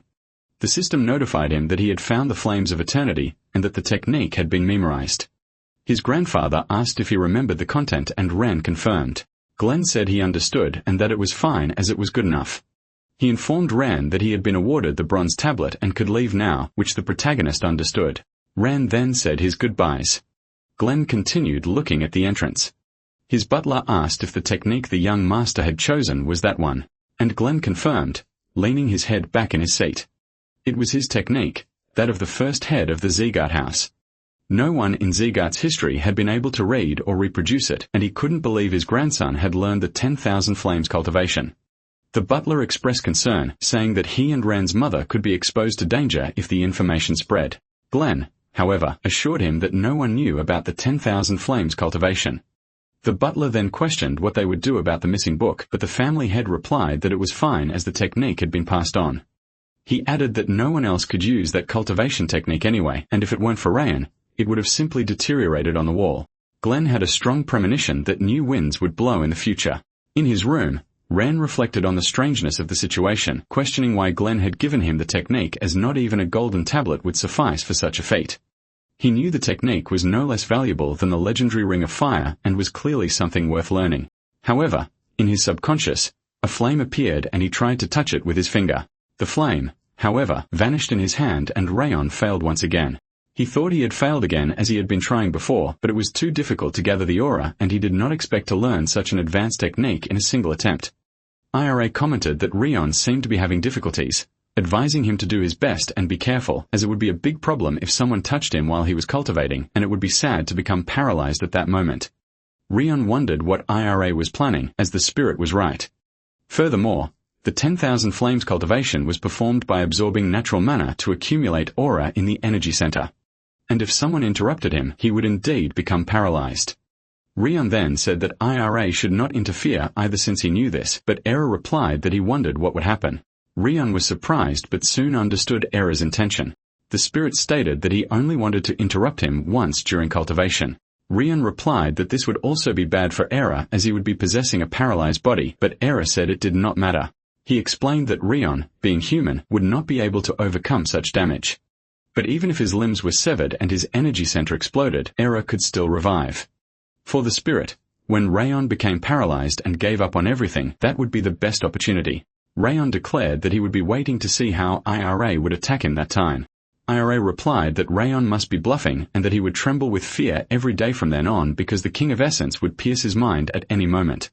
Rion thought that IRA truly was an enemy, a demon from the demonic realm who tried to devour his body whenever he had the chance, being the embodiment of fury. He had thought that IRA had finally given up by remaining quiet until then, but he realized he would need to be more careful. RAO then replied that he would think about it later, as he needed to take care of urgent matters. Era questioned if Rion would finally deal with her, and the protagonist confirmed as it was no coincidence she was coming every night. He then observed through the window, saying he would resolve the situation and thinking that it had been a while, but he would return to the current task. A maid knelt beside her, reporting that before she had nothing to say except that Ran talked to himself from time to time, but this time she had some important things to report. Judiel reflected that in any case she did not expect him to receive such an advanced cultivation technique with a bronze tablet. Furthermore, the mana flow she felt during Rayon's aura cultivation was extraordinary, which was certainly important information for the Central Martial Palace. She thought she was only doing this because it was an order, but he was just a boy, and she wondered how long she would need to keep eavesdropping behind his back. Then, Judiel placed the letter in the lake, sending it away from the Annex Palace, and sighed shortly after. Ran then declared it was time to get back to work.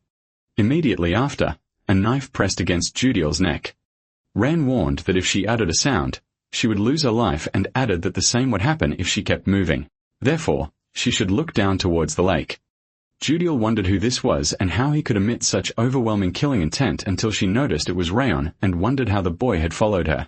Rayon then revealed he could feel her gaze since the first day in the annex building and asked if she had gathered any decent information.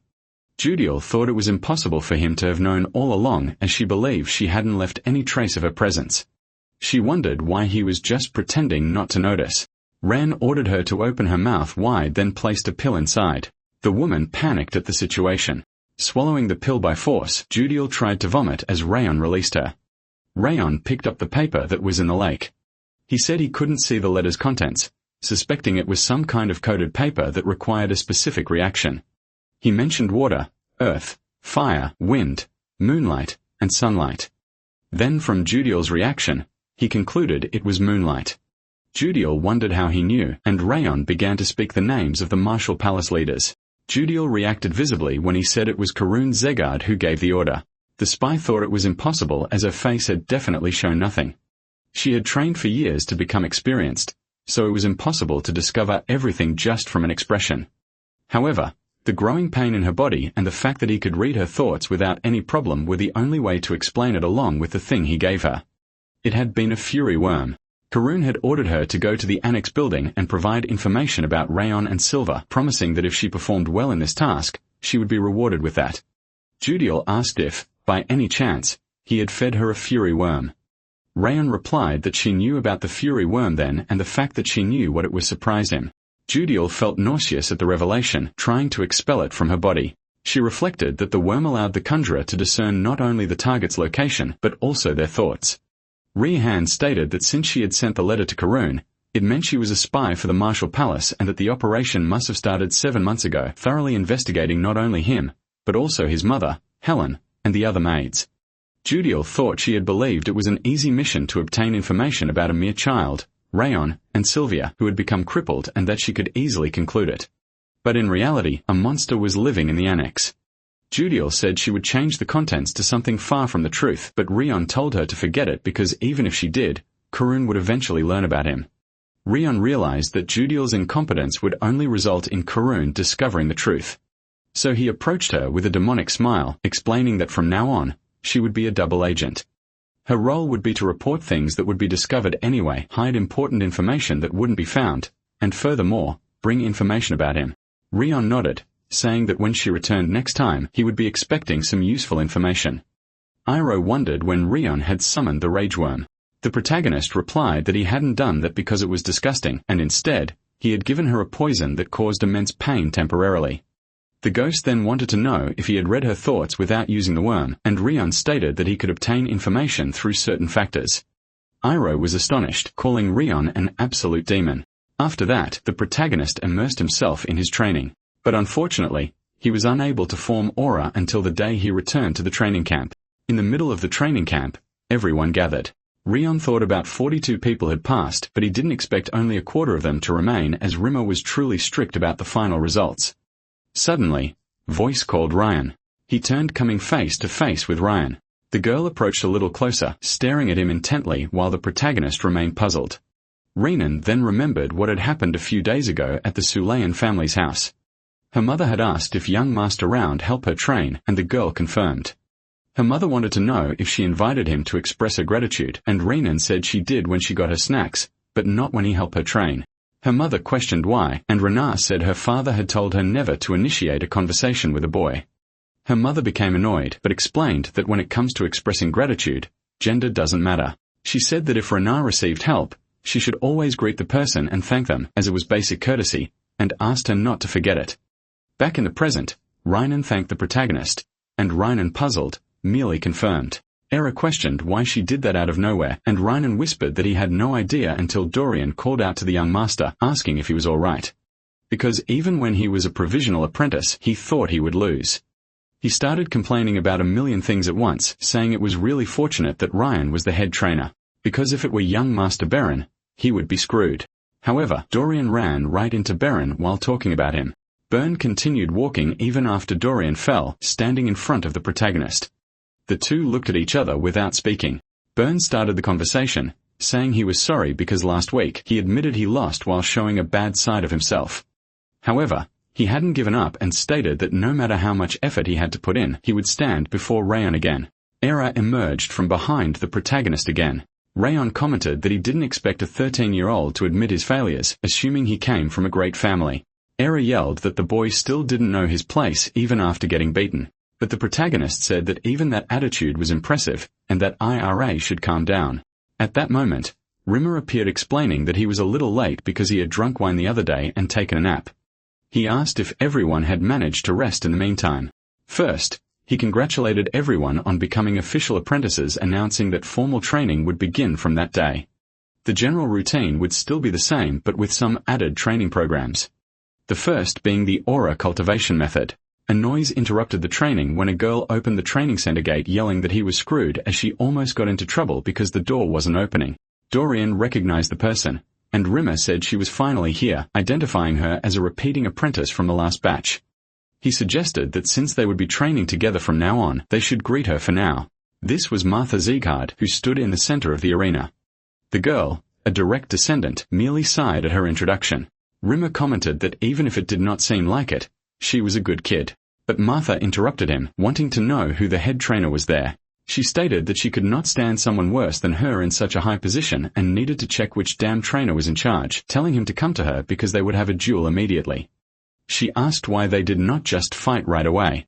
Rand questioned what kind of bad luck this was, as he always ended up meeting people like her, then introduced himself as Rayon Sieghard, the best cadet. Martha made an impressed sound but said he did not look like the best cadet. Still, it was fine as they did not need small talk and would just fight. Beren interrupted her, calling her name and asking why she was being so disgraceful. She turned, wanting to know what the hell he was saying to a senior, and then angrily approached Beren.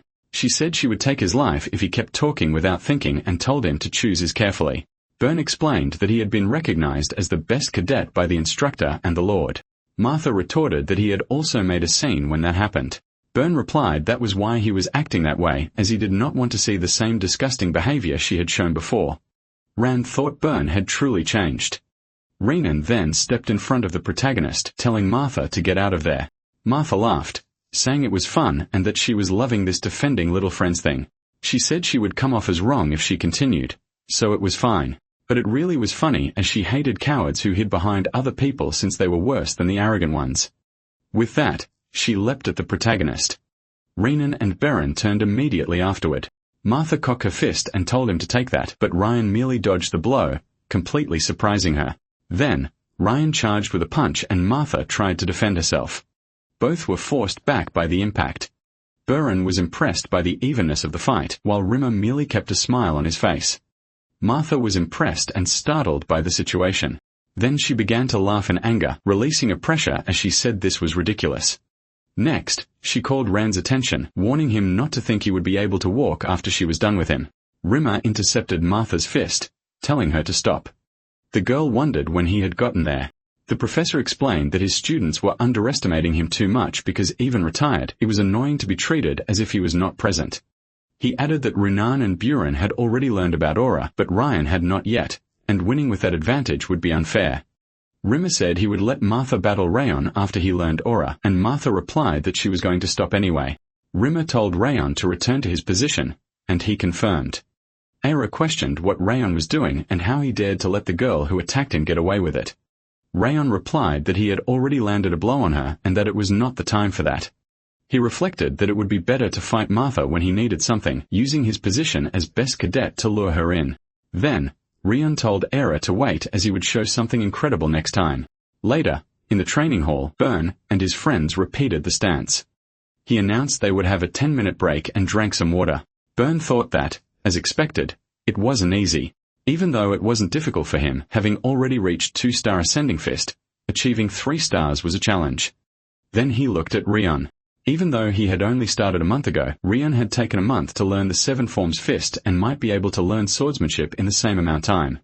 Buren noticed he wasn't the only one feeling pressured by Rayon's growth, realizing Martha also felt this pressure. The girl complained as she lowered her sword.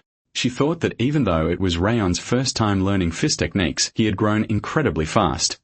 It wasn't as if he had learned before, like Buren and Runan, and his body shouldn't be capable due to the coldness. So she wondered how he managed to train like that. Martha complained that she couldn't fall behind. Everyone told Martha that her talents were blossoming. Even though she had been adopted into the Seaguard household, she had always been a hunter. She surpassed various collateral and direct family members who boasted about being geniuses. Martha disrespected others until they despaired, for she was a genius and always considered herself the best. However, at that moment, she was afraid she couldn't handle the pressure. Later that night, a butler congratulated Miss Martha on her good work. Martha merely nodded and walked past him, an attitude the butler found strange. He then said she didn't need to be afraid because even though everyone had forgotten due to Rayon demonstrating good skills, she would never be defeated by him. Martha questioned why he said Rayon would never defeat her and what made him so sure. The butler then revealed that young Master Rayon possessed a critical weakness he would never be able to overcome. In his room, Rand swung his sword, catching his breath shortly after. One of the cadets said he wanted to ask about the swordsmanship stance as he was wondering if he could check if he was doing it wrong. The other cadets agreed, praising Rand's swordsmanship. Martha clapped her hands saying he was excellent and that it wouldn't be long before he could train alongside her. She added that genius wasn't enough to describe his learning speed, but there was something beyond that. She observed that with his poor manner affinity, he was just wasting time as he was an incomplete talent. However, she thought he could become a swordsmanship instructor. Rimmer watched everything without saying a word. Martha noticed that everyone was quiet and thought there was nothing to be done because no one expected Rand wouldn't be able to use mana after 4 months. Her butler had told her that young Master Rand's talent for aura was the worst. This happened before Martha was adopted, and during the judgment ceremony, the young master's mana affinity truly was the worst. Young Master Rand was the only person in the 5th training ground who still hadn't managed to obtain his aura, and the bronze technique should only be slightly better. Considering he still hadn't managed to learn the cultivation technique, his mana talent must have been horrible. Even with his talent for swordsmanship and martial arts, with such a weak talent for aura, he wouldn't be able to become a knight. Martha reflected that she was still surprised to have been counter-attacked by someone like him, but Round was never worthy of her concern. Suddenly, she noticed something. Runan was standing in front of her. Martha asked if Runan had a problem with her. Runan told her to leave, and the girl questioned if that was all. The white-haired girl repeated the order, and Martha said she was already leaving. It was time for high-level training, available only to those of the direct bloodline. Runan stared at her anyway. Later in the same training center, Runan announced that he would stop for today, but reflected that it was fun. Runan reflected that the only things he learned during the wars were how to survive and take lives, honing assassination techniques, and unable to think of doing anything else. However, he never imagined that learning martial arts for personal satisfaction would be so enjoyable. Era commented that he had finally come to his senses as he hadn't done anything when she provoked him, but Round seemed oblivious. The ghost insisted that the black-haired woman kept provoking him, and the protagonist explained that he hadn't heard because he was focused. Era yelled that he was too indifferent, stating that if someone had said that to her, she would have frozen their body solid. Ryan, in turn, said there were no advantages in fighting her at that moment, besides being able to defeat someone like Martha without even using the 10,000 Flames cultivation. Soon after, Ryan ran into Runan at the door, surprised she was there. He questioned the reason for her presence. Runan took a sweet from a box and told him to eat it immediately. The protagonist noticed it was cold. Runan repeated the order for him to eat. Rain thought that according to the lessons of his assassin life, he shouldn't eat it, but he didn't believe she would give him something strange. Upon tasting it, he noticed it was good, and Era said she had never tasted anything so sweet, not even in the demonic realm, and that it was very good. Runan asked if he had liked it, and Round replied that it was delicious. The girl then said the sweet was called pearl ice cream. Runan turned to leave, but Raun asked her to wait a moment while Era also asked for another one. Raun commented that she was quite strange and asked if she was worried about him. He thought that Runan loves sweets like any child, and considering the size of the box, there shouldn't have been more than 4 inside. She had given the last one to him, which must have been a difficult decision for a child. Ran stated that he was truly fine and would make sure to return the favor. While going home, Ira said that if he were to do that, he should ask her to give him another sweet when the opportunity arose. Upon entering the house, the same old conversation happened with Sylvia pampering Rion. Later in his room, Judiel informed him that that was the monthly report she would send to the Central Martial Palace. Rion questioned if there was any other order from the palace, and Judiel replied that there was nothing special. They had asked to investigate further as he was learning swordsmanship and martial arts very quickly, but seemed to have lost interest since he wasn't able to form aura. Rion wanted to know what they were doing about his mother, and Judiel said that they also seemed less interested in Miss Sylvia. At that point, she could be ordered to leave, and Rayon thought that this was not good, needing to take advantage of her. By the way, Judiel called the young master, asking if for some reason he had avoided learning aura on purpose. Rayon smiled, saying that he was thinking about what she thought about that. Judiel apologized for the presumptuous question. The protagonist thanked her for the work and said that she could go. Ira commented that Ran sounded as if he had really stopped learning on purpose, and Ran explained that taking advantage of the mood was a necessary competence. The ghost wanted to know why it was so difficult for him to acquire aura, finding that pathetic. Rion, however, said that it was true and therefore they should train outside. Era complained as he wanted to sleep, but the protagonist stated that training should make learning easier. Suddenly, he came across someone. Rimmer was sitting on his balcony. Then, the instructor wished him good morning. Ran asked Rimmer why he was in his garden, and the instructor replied that they would have special lessons. Then, Rimmer touched the protagonist's shoulder, explaining that he would teach him about his attributes. Soon after, they climbed a mountain. Rion questioned how that would help learn about attributes, but Rimmer advised him not to complain and to be patient because although he was a bit lazy, his lessons were good. Rion wanted to know how he could learn about aura attributes in a place like that. The instructor then smiled, saying that he still couldn't forget the day he observed Rion's cultivation technique with aura perception. He explained that the protagonist's method was on a completely different level from others with an aura that burned like magma. Instead of extinguishing the cold from his mana circuits, Ran was trying to integrate it into the fire. And if he managed to finish this technique, Rimmer arrived at the desired place, an area full of trees inside, warning that that should be enough. Ran asked why they were in the middle of the forest and what was the purpose of that location. Rimmer then moved some leaves in his hand, releasing energy towards Rawn. He explained that he yearned for a wind blade to protect his lord, and what Rawn was feeling at that moment was the wind that he himself had chosen. Rawn looked at his hand afterwards. Rimmer commented that even showing that to a 13-year-old child, Rayon didn't seem scared and wasn't cute in the slightest. He explained that because of his elven lineage, he could feel the wind since birth. But Rayon was different for being human, and above that, it should be more difficult for having circuits full of ice. The instructor continued, saying that the wind varies in several forms, being hot, cold, or sharp. He himself desired a wind blade capable of piercing anything and managed to make it his own. Rimmer concluded that that was what Ran needed to do. Imagine the fire he would like to possess. Ran observed that they were in the north, and unless they set a mountain ablaze, finding decent fire would be impossible. Rimmer, however, replied that they would both lose their lives if they did that. Then, he smiled at the protagonist, saying he had the perfect spot where a man sat at a forge. Rimmer stated he was there, and the man said the fire's behavior was strange, having lost its flames because of him. The instructor said that wasn't a problem and that a peek would be enough to know he would fail again that day. Meanwhile, Ran wanted to know where they were. Rimmer revealed that this was the place where he would feel the hottest and most passionate fire in the north, the Zegard blacksmith's furnace. The blacksmith questioned what Rimmer had come to do this time. Rimmer replied that he dared to speak like that to the family head's grandson. The blacksmith, in turn, said he was retired and that as long as it wasn't the head himself, it didn't matter.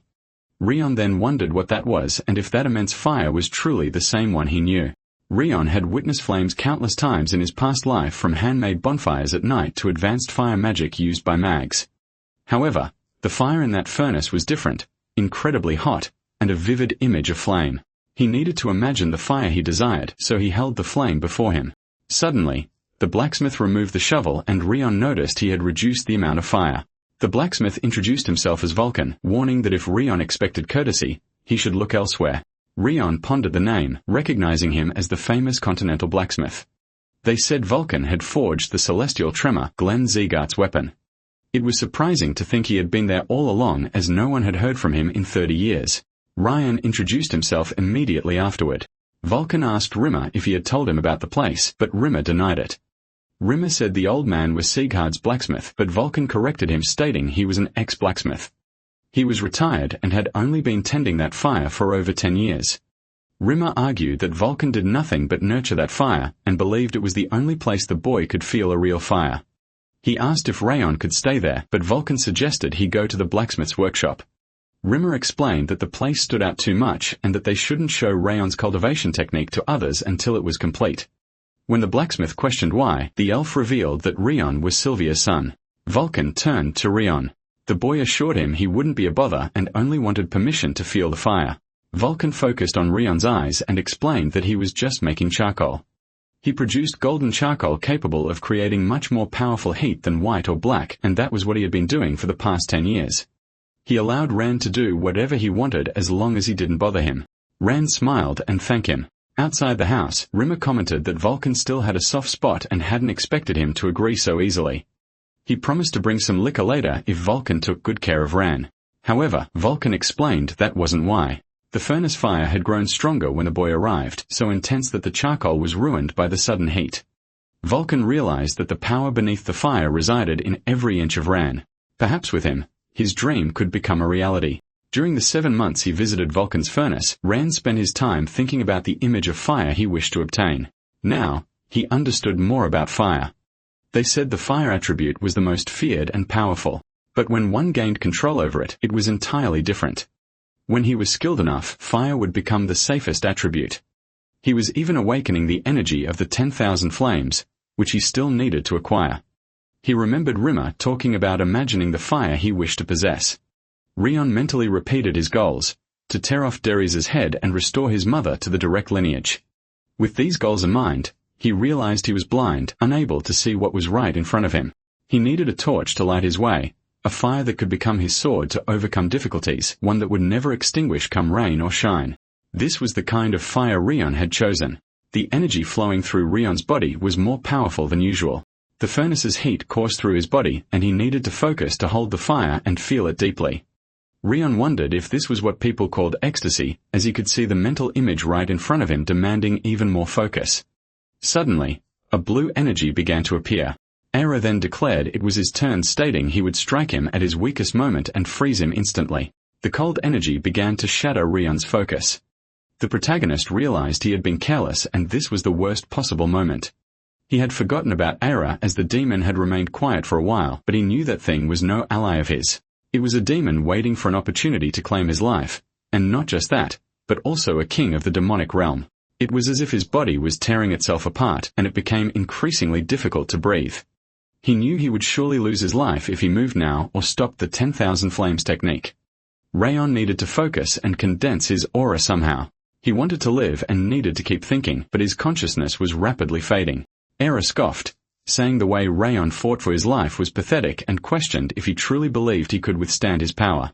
The demon claimed that Rayon's body and soul would soon be his, and that all his life's efforts had been in vain, no different from that old man burning the furnace every day. Era added that Rayon didn't need to worry, for he would ensure his revenge was fulfilled. At that moment, Rayon remembered the furnace.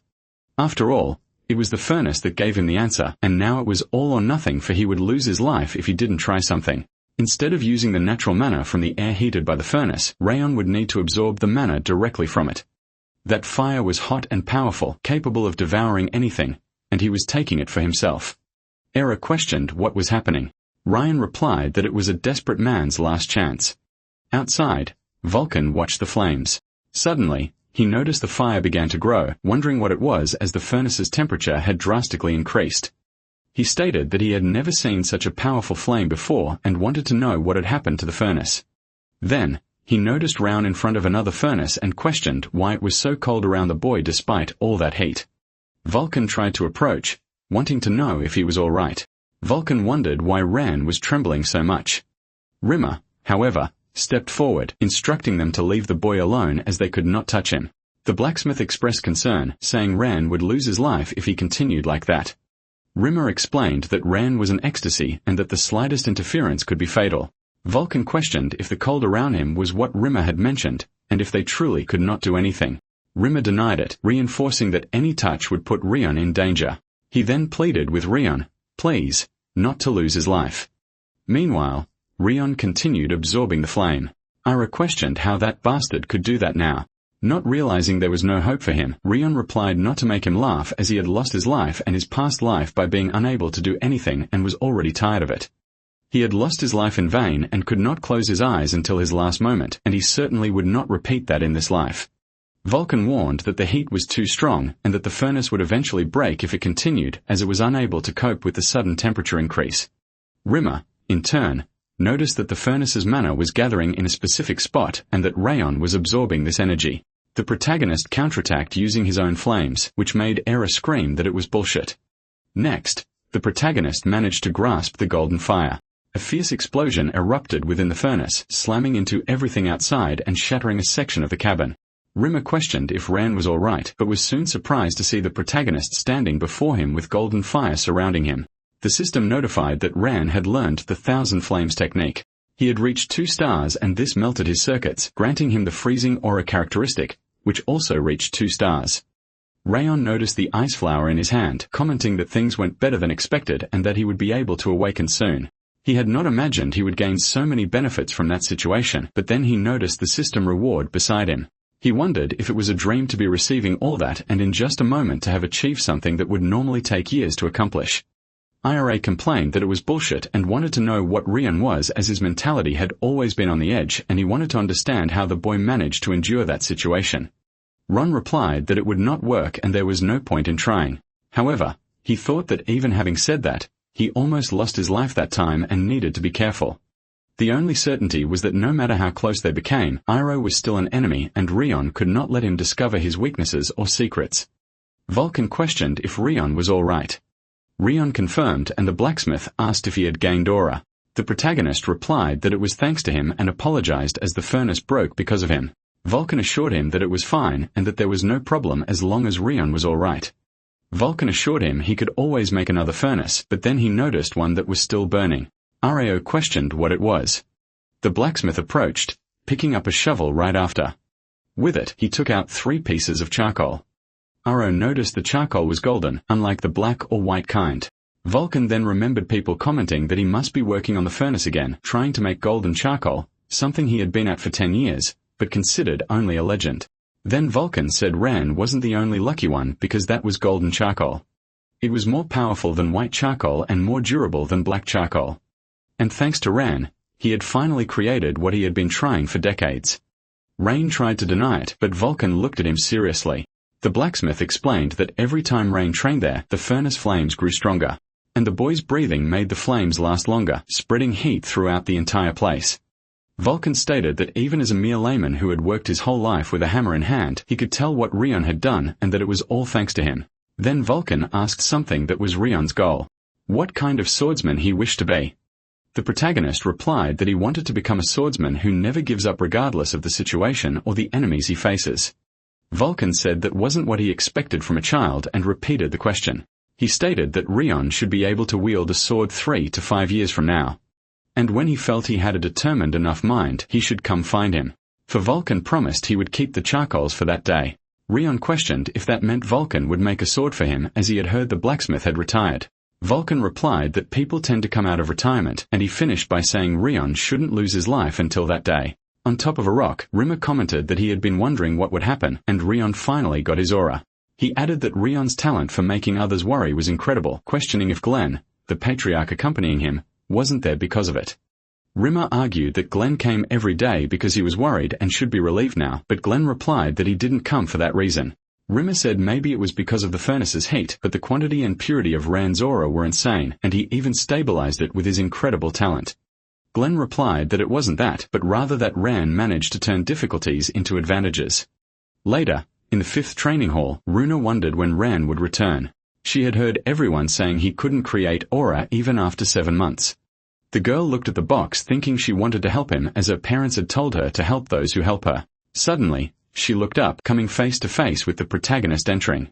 The girl approached right after.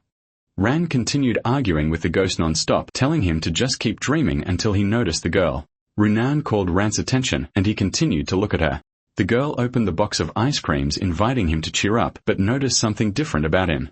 Runan took an ice cream and thanked her. Runan realized that the aura around him had become even stronger than before. The protagonist thanked her once more. Era commented on the ice cream's flavor, saying it was as good as the first time and that he should eat the others immediately.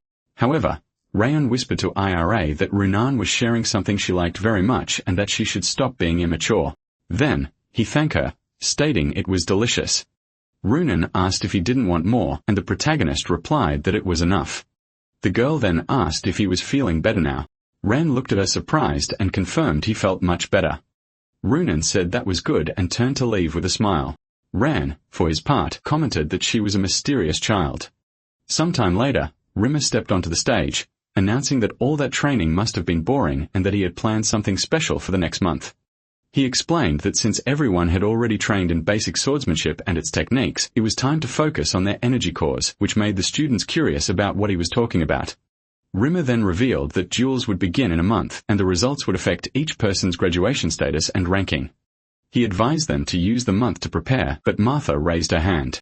She asked about those who were behind and still needed to create aura, and everyone turned to Rion. Rimmer replied that he had heard someone had succeeded. And when Martha questioned when that happened, he said it was yesterday or today. Martha declared that she finally had an opportunity, as she was very bored with the length of training.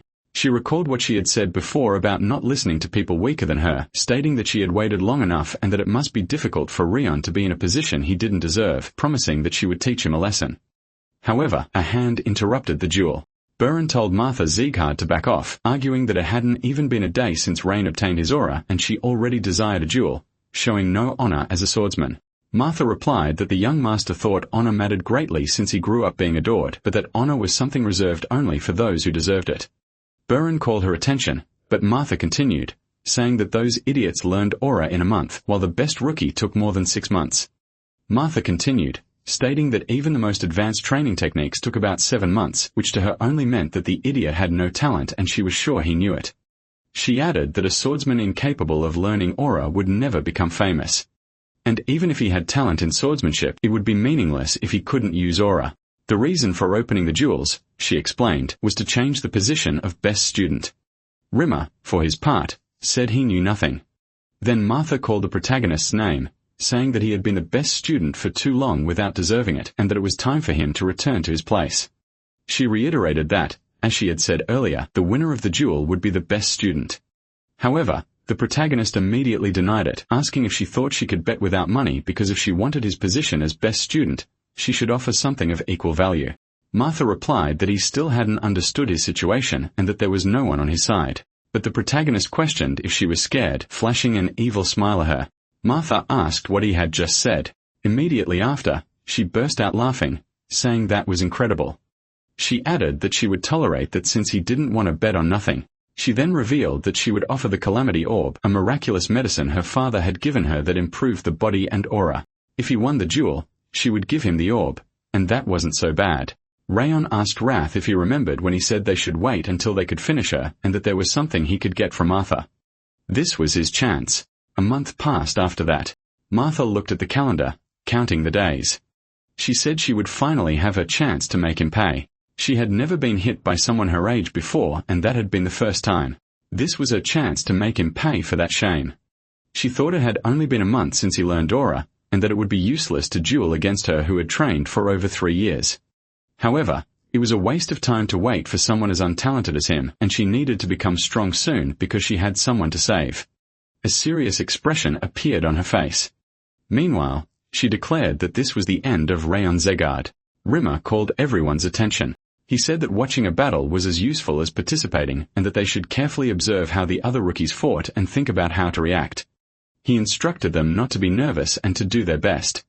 Then the first to fight would be Beren, Zegard, and Dorian, but the other student called the instructor. He said he was giving up the fight. Beren and Rimmer were completely surprised, saying the fight hadn't even started. Dorian explained that he wasn't feeling very well and had been feeling a bit weak since the day before. I commented that if he were his subordinate, he would have taken his life, and Rion said it was expected. Rimmer told him to at least try because even if he lost, he was sure he would learn something. Dorian agreed with this. Thus, the match ended with him being defeated and conceding to burn. Rimmer said that Dorian couldn't control his emotions and that if he had performed better, he would have defeated him in 5 moves. The young man, in turn, said that Rimmer's reaction annoyed him. The instructor then wanted to know why he kept running as he knew he was capable and that if he had fought properly, he would have lasted longer. Soon after, the next to fight were announced, Rune and Krine Sieghard. The battle between Rune and Krine Sieghard began with a swift strike from the young man. Rune merely observed closely, then slammed his sword to parry Krine's, leaving Krine stunned. Rimmer then ordered them to stop the battle, explaining that Krine was too nervous and needed to relax more to wield the sword. He also commented that Rune had a good counterattack but didn't use enough aura. The day continued until the final fight, which was the most anticipated battle between Martha and Rion. The students commented that Martha must have been annoyed by being the last fight of the day, as she was already pressing Rion with numerous blows. Martha launched a swift vertical strike, but Rion slammed his sword to block, then deflected the attack. Martha tried once more, but the protagonist found a crucial opening. The girl was impressed by this and darted as far away as possible, causing the battle to stabilize at that moment. Martha said she didn't think he could stop her sword and admitted Rion had talent, but only for swordsmanship. She claimed that a little shit like him who didn't possess enough aura had no future. So Martha unleashed all her energy against Rion, immediately leaping towards the protagonist and attempting an upward strike, all while maintaining a maniacal expression on her face. Rion blocked with his sword, grunting slightly from the force of the impact. Martha asked if he had managed to block, but questioned how long he could last. She continued, saying that aura depended much more on talent than swordsmanship, and that someone like him, who barely managed to create aura, couldn't defeat her. Martha warned that if he didn't give up soon, she would end up breaking his bones. However, a cut landed and the girl was thrown backward. Round said she kept talking about talent and that people in that family really loved it. Martha replied that it was annoying for him to hear that since he didn't possess talent, and that's why she wanted even more to show what true talent was. Ren then said he would also show something, that there was something more important than talent. With that, he unleashed his aura, leaving the girl completely surprised. Rao used the 1,000 Flames technique, his first flame. Martha wondered what that fire was, feeling it was dangerous and not just any fire, but that there was something more behind those frighteningly beautiful flames. She swallowed hard and then gripped her sword tighter, saying she would start taking the fight more seriously, assuming the form of the Supreme Point Media. Rion reflected that the Supreme Point is when all aura concentrates in a single place, and he found it impressive that Martha could use this technique so young. He planned to end the fight in a single strike. Martha admitted Rion was strong, but claimed he wouldn't be able to block her next attack. With that, she advanced at maximum speed, heading straight for him. The impact of their blows transferred aura throughout the entire arena. The students noticed the ground cracked and wondered what was happening. Amidst the arena's smoke, a sword lay shattered on the ground. Martha was defeated, and Ran had won the battle. Everyone shouted that Martha lost and wanted to know about Ran's aura. He realized that even unconscious, Martha hadn't opened her fist, showing that she possessed something better than skill or talent, for her mental strength was impressive. Later, at the Patriarch's mansion, Glenn commented that Ran had defeated Martha. Rimmer added that he had completely defeated her even though she had trained aura for 4 years. The Patriarch said the flames he saw were beautiful, as if he was seeing a garden, but that strength cannot be compared to size, and he was sure everyone knew that. Rimmer agreed with him. Glenn asked about Martha, and the instructor replied that she was shocked but her injuries were treatable. The bigger problem was the psychological shock, and he hoped she would be able to overcome it. Planted some flowers in the ground. Aira yelled that he couldn't do better as he would hurt the flower. Ryan told Aira not to pretend to be strong as he knew he couldn't do anything. IRA replied that it was because of elemental resistance. The night after Martha's defeat, the miraculous medicine Rayon received as a reward greatly increased his attributes. To be precise, all the efforts he had made so far were only effective because of the medicine. Several things improved, but the most notable was his 4-star water resistance. And thanks to that, Ira's attacks were nothing. Anyway, he came to the garden because it was his last day of rest. Ira yelled that Rayon needed to go deeper and complained about what he was doing. Rayon, in turn, wondered why he had to deal with Aira's lessons while in the garden and how he knew so much about gardening. Aira said that when he was in the demonic realm, he filled his garden with ice flowers and everyone revered him until Martha appeared in front of Rayon. She stared at him without saying anything. Rayon said he assumed she wasn't there to start a fight, so he wanted to know why she came. He also asked what she was thinking, as he thought she had maturity but was acting like a child. Martha replied that she wanted to fight him again. Ran commented that it was a bit pathetic that she still hadn't accepted her defeat. Martha then said she wasn't saying that, and that she only came there because she didn't understand the reason for her defeat. Ran asked what he would get in return, leaving the girl perplexed. He explained that it was customary for the loser to bring a gift when challenging the winner again, but Martha argued that it made no sense. The protagonist insisted that it did, and the girl found herself wondering what to do. Noticing the roses beside him, Martha considered stepping on them, imagining Rayon liked flowers. To her surprise, he revealed that he did not like them much, nor did he understand why people did, but he was only doing it for his mother's sake. The girl sighed and moved her foot away from the flower, saying it did not matter and that she would leave. Soon after, Sylvia found her son, commenting that she had been wondering where he was. She asked who the girl was, thinking she might be a new friend he had made during training. Martha, in turn, recognized the woman as Sylvia Zekard, the person who had left the family because of a man and returned to save her son, someone who had set aside her own pride for him. Sylvia then said she must be Martha and that it was a pleasure to meet her.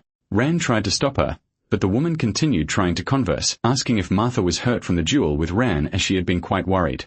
She mentioned hearing that Daniel had brought a talented child and that Martha was also beautiful. Sylvia wanted to know what brought her there, and Martha replied that she just needed to speak with Ran. Sylvia offered for Martha to stay for dinner, as she could not leave a friend of Ran's with an empty stomach. The girl tried to resist but gave in, staying in the dining room afterward. Ran wondered why she was acting that way. Sylvia continued asking Martha several maternal questions about the difficulty of her training and her age. She also commented that they had good cooks, but the meat was a bit worse than at the main residence, so it might be a little chewier than usual. Sylvia touched Martha's arm, telling her to chew well to avoid indigestion. That was the same thing Martha's mother used to say. When she was a child, she would just agree. So back in the present, Martha resumed eating. On her way out, she thanked them, saying the food was wonderful. Sylvia said she was happy and asked Martha to take care of Ran. The protagonist, in turn, said she had come because of the fight, but perhaps she had eaten something spoiled on the way. Martha walked away thinking Ran must believe she was crazy, but those eyes looked too much like her mother's, and she could not refuse because of it. Her face, hair color, voice, everything was different, but she could feel it at that moment. It was as if she were with her mother. After her mother was kidnapped by the white blood cult and she was adopted by Daniel, Martha decided she would never lose until she found her mother again and kept that promise. However, she lost to Rayon. Zegard had adopted her because of her talent, but she could be expelled if she lost like that. Her father had always been a calm person, but that could all be a pretense, and she would lose all hope of finding her mother. She should never lose. The butler announced that the young lady had arrived later than expected, and had been waiting to deliver the letter that Lord Daniel had left for her. Martha was surprised that her father had sent a letter, and the butler said it was written right after the duel. In the letter, Daniel congratulated her on her first defeat, but emphasized that it didn't make her a loser. He advised her to reflect on the reason for the loss to become stronger. Daniel also mentioned that he was still looking for Martha's mother and hadn't given up, asking her to wait for him. Martha asked them to tell Daniel that she would keep his words in mind and was very grateful. Upon entering her room, Martha thought she had lost pathetically, and it wasn't because she had let her guard down, she had lost completely. She realized she needed to acknowledge the defeat and move forward as she couldn't shame her father. Then she picked up a dagger. If she pretended nothing had happened, she wouldn't learn anything and would feel ashamed to face her father. Martha decided she would start anew, leaving that stupid past behind, and that she would become stronger. The next day, everyone wondered what was happening and if something had happened to Martha. Soon after, she went to Rand saying she wouldn't make lame excuses for what she had done until then, but that she would keep her promise. She was referring to the promise that the loser would obey the winner, and all she wanted was to make that clear. Round found the attitude unexpected, as he didn't expect such obedience from Martha even with the promise. He thought something in her must have changed in such a short time and considered it an incredible quality for someone so young. Then Martha hit Dorian, asking why he was standing in front of her. Rand noticed that Martha's change seemed to apply only to him. A new year arrived, and even on a small scale, several things changed. Despite everyone's expectations, Martha continued following Rayon's orders after the new year. Buran became calmer and more capable as the commander of the novices, and Renar's swordsmanship improved greatly, although her expression was still blank. As for Rayon, training with his entire life on the line became his daily activity. Everyone commented that even having learned only the basic steps, he managed to master them in half a day. One of them observed that Ran spent some time with his eyes closed, and that his posture was better than some instructors. Rimmer stated that it was unbelievable and that he was sure of what he was saying as Rion had achieved it through mental imagery. He concluded that the boy was a monster. Glenn questioned Rimmer if he was by any chance Rion's personal butler, since whenever they met, he talked about the boy. However, the instructor noticed something different. He commented that the servants of the main house seemed busier these days preparing something. Glenn replied that they weren't preparing anything special. They were just going to receive some visitors soon. The delegation from the Kingdom of Owen would arrive in a few days. The Kingdom of Owen, one of the 6 kingdoms located in the center of the continent, was one of the few that maintained a friendly relationship with the Seagart family. Rimmer asked who the representative would be. Glenn explained that they had announced the 3rd prince, but that Duke Tartan should be the true representative. The instructor mentioned that Tartan's 3rd prince was still young and must be the same age as Ryan and Buren, but Glenn said he wasn't sure. He added that Rimmer should make sure his students behaved. The kingdom's knight trainees would accompany the 3rd prince and had expressed a desire to see the swordsman and students training, so they should put on a good show. Rimmer repeated that they would be Rayon's age. He then said that this could be interesting, and Glenn commented that Rimmer seemed to be planning something new again. The next day, the students questioned if they would duel against the knight trainees from the Kingdom of Owen. Rimmer replied that they must have heard the news about the delegation's arrival, and that it was perfect since the 3rd prince would be coming with them. He added that a swordsman must always be prepared to use his sword even right after waking up. Rimmer had heard that the delegation planned to visit the 6th training ground, not his, and wondered why they had suddenly decided to visit the 5th ground. The day before, Rimmer had visited the prince's cabin and said that, judging by his expression, the 6th training ground didn't please him. So he asked the prince to visit the 5th training ground if he had time, as he would show him something unforgettable. Rimmer added that expressions of surprise were expected since the announcement was made out of nowhere, and that before drawing conclusions, they should get to know the students. Then, he told the people to come through the door. These were the knight trainees, the pride of the Kingdom of Owen. Greer of Owen, the 3rd prince, introduced himself and said it was a pleasure to meet everyone. Rayon thought that was the prince and noticed that he had a powerful presence for his age. He could tell just by looking that the prince possessed the most powerful presence among everyone present. Rimmer asked Rain if he was also reluctant to duel with the knights. Rain reflected that the prince could be a good opponent to test the combination of his footwork technique with the Star Connection sword, which he had recently learned. So he replied that he wasn't reluctant and that he would like to have a duel as well. Rimmer declared that since the best student was in favor of fighting them, he would consider it a general approval and would start with the duels, needing 20 participants. He added that he had forgotten to mention something important. Since he had bet his salary for that month on the victory, it was better that they won or he would take the life of each one of them. Everyone gathered for the duel, and Rion said that they would be the ones participating. They needed to check which knights they would fight before starting. However, he asked them to look closely at their opponent's hands, as the knights' hands were also trembling near them. Although they might be confident in their armor, their situation was the same. They were just students of the same age and couldn't hide their nervousness about the duel. In terms of training, they were not behind the other 6 kings or even the 5 demons, and their sweat and blood would be rewarded with a great result. They shouldn't be nervous, but rather do their best, as they were going to show what they were made of. Everyone shouted that they understood what he said. Areo announced that he would now decide the order of the matches. The first match was important because it could boost the students' morale, and so he needed to send someone strong who would surely win. He announced that Martha would be the first to fight. He asked if she could do it, and she replied that she would finish the fight quickly. Rimmer told everyone to gather in the center once they were ready. One of the students wondered if the opponent was their age and why he was so big, as he looked like a real knight. Tas of Owen introduced himself as the vanguard of the kingdom and said that Martha's body was in excellent condition despite her youth, and he hoped they would have a good duel. The height difference was too great, and it seemed Martha would struggle against someone of that size. However, Martha asked about the good duel and said she would win, so he should stop talking nonsense and come at her. Greer was completely shocked by her attitude. He noticed that Martha was overwhelming the opponent with an overpowering force. He reflected that the swordsmen of the 2nd training camp were powerful and on par with royal knights as expected from the Sieghard family. However, the 6th training camp was deplorable. Although they were somewhat well trained, they seemed worse than those from House Robert. But it seemed he had found something interesting there, as the best were around with Martha attempting another strike. The knight's instructor said that Rimmer had visited him and asked him to come to the 5th training camp, and he wanted to know the purpose of it. Rimmer replied that it was an opportunity for a safe duel with other talents from the 6 kingdoms, and that he thought this way would be more efficient for the education of both sides. The instructor commented that he couldn't believe the one called Blade of Light was saying that. Rimmer then declared that he would return to his original personality and suggested a small bet, explaining that the winner would be rewarded after 20 rounds, and that it would be more interesting to bet while watching.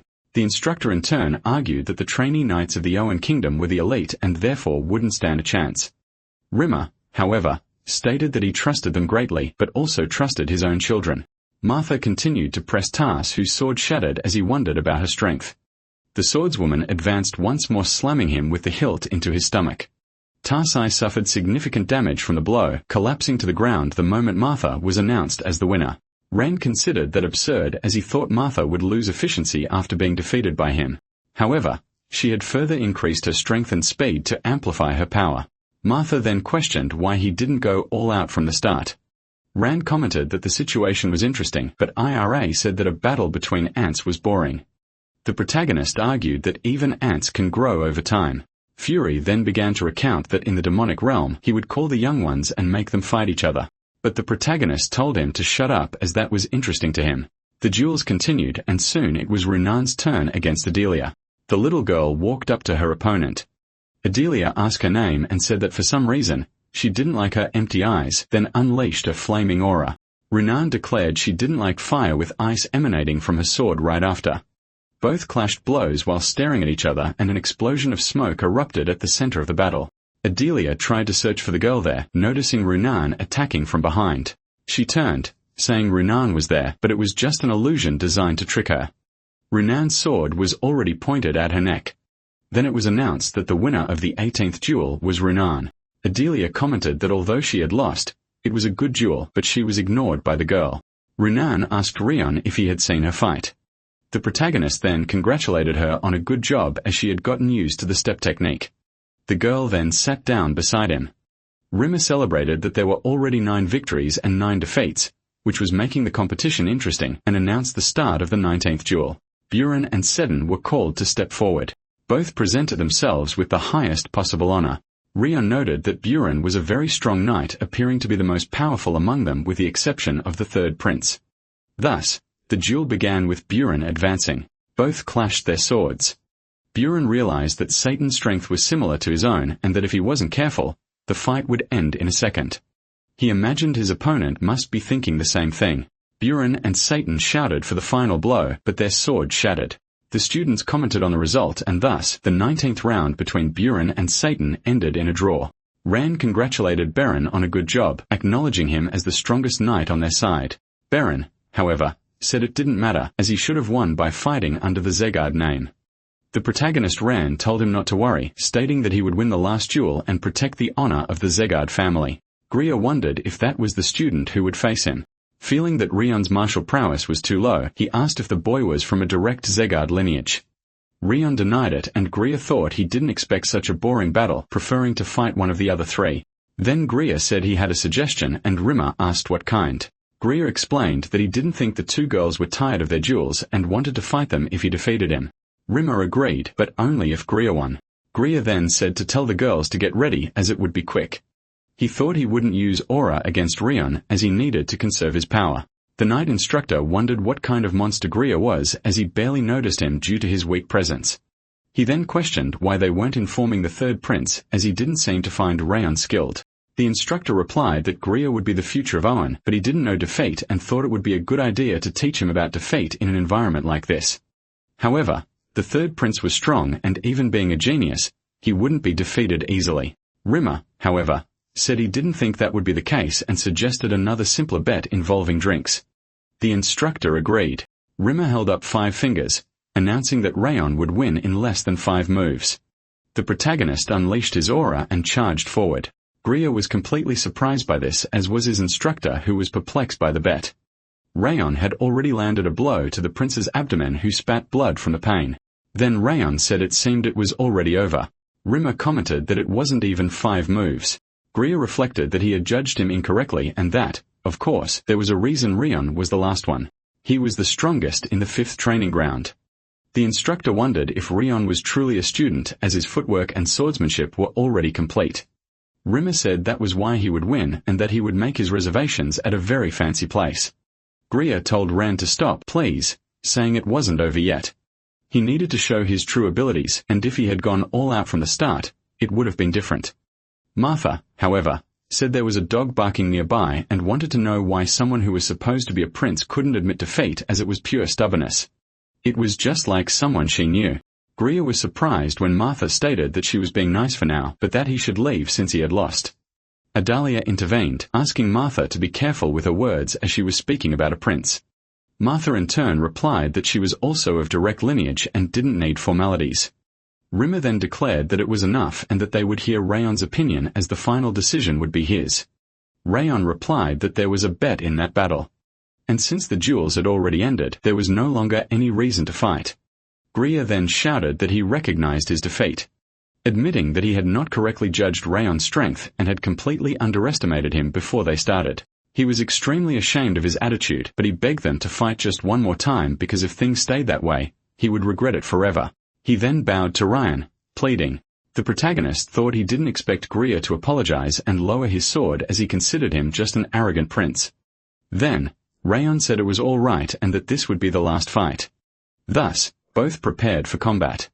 Greer held a necklace with his kingdom's crest, thinking he had been arrogant and hadn't recognized how skilled Rayon was, which was why he lost. He then tore off the necklace, declaring that this time, he would give his all, and then prepared his electric sword. Rion and Martha were surprised by Greer's attitude. The instructor called out to the prince and tried to speak about that technique, but Greer replied that it wasn't the time to hide his powers, as he would fight Rion with everything he had. Fury commented that Greer was a stupid idiot, as he didn't know that the protagonist was also hiding his abilities. Rayon in turn affirmed that he would be able to win again. The ghost then said that Greer had much more aura and was also stronger, betting on the idiot. Rion prepared for combat, the wager already set. As a victory prize, he would gain 4 more in all attributes. Greer then announced he would begin and with that leaped towards the protagonist. Rion parried with his sword and a storm of smoke rose throughout the arena. Greer drove his sword against Ran, thinking he was going all out, but his opponent wasn't backing down. He wondered if he could call Ran a genius, for he seemed more like a monster. So he accepted the situation while catching his breath, for he would fight him with everything he had. Rion realized that this must be the sword technique passed down only to the successors of the Owen kingdom. And considering the energy Greer was exuding, he must be planning to use everything. Then, Rion unleashed his golden flame, telling Greer to come. Greer said that was all he had and that he would go all out. The protagonist tightened his grip on his sword, thinking he had already memorized all the sword techniques the third prince used. That was the 100 flames technique, and the first was the cyclo twist. Greer was surprised by the golden flame aura. Then, he pushed all doubts from his mind, thinking it wasn't the time for that. Greer still used his technique, and Rayon moved his sword in sync, causing the 2 strong auras to clash as their blades rapidly engaged. The sequence of blows shifted the entire atmosphere of the place. Greer thought that even though his aura had been drawn out, he was still superior. However, Rion kept putting his all into each cut, striking the prince's sword once more, which then shattered on the ground. Greer thought his aura could be reflected as Rion delivered his final blow, which pierced him. Subsequently, Greer fell to his knees on the ground. Soon after, it was announced that the winner of the combat was Rayon Seaguard. Greer reflected that Rion was certainly stronger and faster, and that he had used the step technique in response to his aura. Then Greer said that this world truly was vast. He thanked him, for he had learned a great deal from the duel, and admitted his defeat. Rayon smiled and extended his hand, saying he had also learned a lot. Greer apologized for underestimating him, stating that he should consider it a lack of foresight, and asked Rayon's age. Rayon replied that he was 14, and the prince commented that he had lost to a younger swordsman in every aspect. Greer then told Rayon to take an item, explaining that it was proof that the third prince of Owen, Greer, owed him a favor, no matter what it was. Rayon questioned if he would give away something so valuable. Greer replied that although he had lost the duel, Rion had opened a new path for him and that he felt enlightened, considering it a blessing to have lost to someone like him. He was sure they would meet again someday and hoped Round would continue to be better than him when that day came, for it would be fun to try and catch up to him. Greer commented that they had lost and that Rimmer had won the bet while the elf merely celebrated. The prince then told Duke Tartan that they would return as there was something he needed to do immediately. Rayon thought that in his past life it was already a blessing to pass a mission even without being paid. And he wondered if it was normal to be paid for such things. It was a very strange feeling to have, and this life was surprising him in the most diverse ways. In the family patriarch's room, Glenn said that had been Greer's lesson. Greer agreed, explaining that he thought he was the best, but Rowan had helped him reflect and learn, acting like a veteran swordsman. He had been through many duels across the 6 kingdoms, but it was the first time he had met a student like Rayon, who was younger but had taught him a lesson. Glenn replied that he understood, and Greer commented that was why he intended to return after the meeting, as he wanted to train his body and the mindset he had seen in Rayon. The patriarch then asked him to thank the king for the letter on his behalf, and the prince agreed. That day passed with them leaving for their kingdom. Tartan tried to call out to the prince, and Greer asked if he had something to say. The Duke then said that revealing his secret abilities and even using para-sword technique during the duel with Rain had gone a bit too far. Tartan emphasized the importance of hiding one's powers, to which Greer replied that he knew but had gotten a bit carried away. Tartan added that giving the plaque to Rain had also been an exaggeration, but the prince disagreed. Greer explained that Rion Zegard had shown goodwill, and even though he could have been annoyed by being underestimated, maintained his manners until the end, responding appropriately. Furthermore, Rion had also displayed a technique that could be considered secret, and Tartan confirmed that this was true. Greer then revealed that the plaque was an investment, and the Duke asked what he meant by that. The prince explained that having that kind of skill, personality, and mindset at such a young age meant that Rayon would become a great figure one day, even if it wasn't straightforward. He then questioned if it wouldn't be useful for himself to be close to someone like Rion, but Tartan commented that he was planning too far ahead. Greer replied that having grown up in the royal family, if he couldn't think about such things, he might already be dead. He looked at the sky, thinking of Rion Zegard, as he was curious to know how much Rayon would have improved the next time they met. At his home, Butler Lowen commented that Glenn should be happy his grandson had been recognized by the prince of another kingdom, but Glenn asked what he was talking about. The butler explained that it had been a long time since he had seen him smile like that. Glenn questioned smiling, and Lowen explained that he had been smiling ever since the prince mentioned young Master Rand's name. The patriarch said Lowen must be getting old, as that was a mistake. In any case, Lowen expressed concern about what the Duke had said and asked what Glenn would do. Glenn thought for a few more seconds. Tartan had mentioned there was something else to discuss besides the prince's letter. He carried a message from the king of the Owen kingdom and from La Crosse-Alberton, Owen II. Glenn hoped he would speak now. Tartan then revealed that the 5 shadows had started to move again. Rimmer congratulated everyone on a good job in their duels against the students from the Owen kingdom. He said it seemed everyone was ready, and special training would begin next week, which made the others wonder what it would be. Dorian asked what the special training was, and Rimmer replied that he didn't think it was right to call it training. He explained that it would be a real battle, and they'd better prepare to see blood. Rimmer continued, saying that a little south of the Zegard territory resided bandits who called themselves the Snowy Tiger's Claw. They were partially associated with the Northern and Southern Alliance and had profited by charging a toll from people passing through the mountains, but apparently, they had become very violent. They were stealing merchants' goods and taking people's lives, so one of the students asked if the mission was to eliminate them.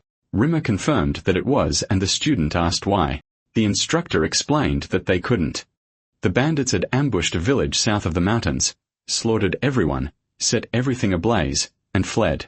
Everyone trembled in fear upon hearing that. Rimmer concluded that's why their mission was to locate and eliminate the bandits. Because even though they were just bandits, they used aura. So they shouldn't let their guard down.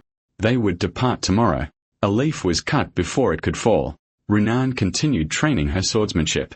She reflected that she wanted to work a bit more on her posture before leaving tomorrow, but it wasn't going as she wished. Rand's technique was flexible and smooth, but she didn't understand what her own problem was. She bet that Rand was training at that very moment and thought she should ask him. Then, she looked at the house and back at her sword, thinking she couldn't interrupt him. She decided she would keep trying on her own. The day dawned and a puddle of water reflected the palace. Runan reflected that although she felt weaker than before, her movements were smoother now, and that should be enough for the day. She thought Rion must still be training nearby and considered stopping by before going home, but then she remembered something. Her mother had said she would buy ice cream, so she should go home early that weekend. Because of this, she decided she would ask Ryan about the training the next day and also give him some ice cream when she met him. As Runan walked through the city, someone was following her. A voice called her name and she turned, wanting to know who was speaking, but soon recognized the person. Syria, another member of the Slyan vassal family. Syria said it had been a while. Syria asked why she looked so unhappy to see her brother, finding it disappointing that she would look that way, and stated he was sure he had already told her not to make that face. Then, kneeling, he commented that Rimmer's training must be truly good, as she had become much stronger than expected, and said he was proud of his sister. However, he wanted to know if she would participate in wars or duels, risking her own life. The girl backed away and screamed when he approached. Syria said she had forgotten everything he had taught her in such a short time and that she needed to remember once more. He asked if her pet squirrel's name was Ruby, holding a specimen in his hand. He stated he was sure she now remembered how Ruby had lost her life and what happened when she did not listen to him. Runan screamed her brother's name, but Syria squeezed his hand, crushing the life from a squirrel. The girl panicked at that, and her mind shattered as she remembered the countless animals he had treated the same way, with her fallen to the floor of the house and her brother staring at her with a cold face. With that, she broke immediately, screaming as loud as she could, overcome with the greatest panic possible. Syria said she was his property and that until the day came, she could not do anything difficult or dangerous. All she needed to do was stay alive and not act until he commanded. Suddenly, something lunged towards them, shattering a building next to the two. Syria dodged the impact immediately after, while Renan looked up and saw a familiar sword defending her. Ren called out to her brother, wanting to know who he was to act that way. Syria retorted that to ask someone's name, Raun should first state his own, and that having every damn person come to him would be bullshit. Raun replied that such a remark should not come from someone blocking his path in an alley, questioning if Syria was a thief or a mugger. Syria explained that although Raun might think so, he was not a mugger but Runan's older brother.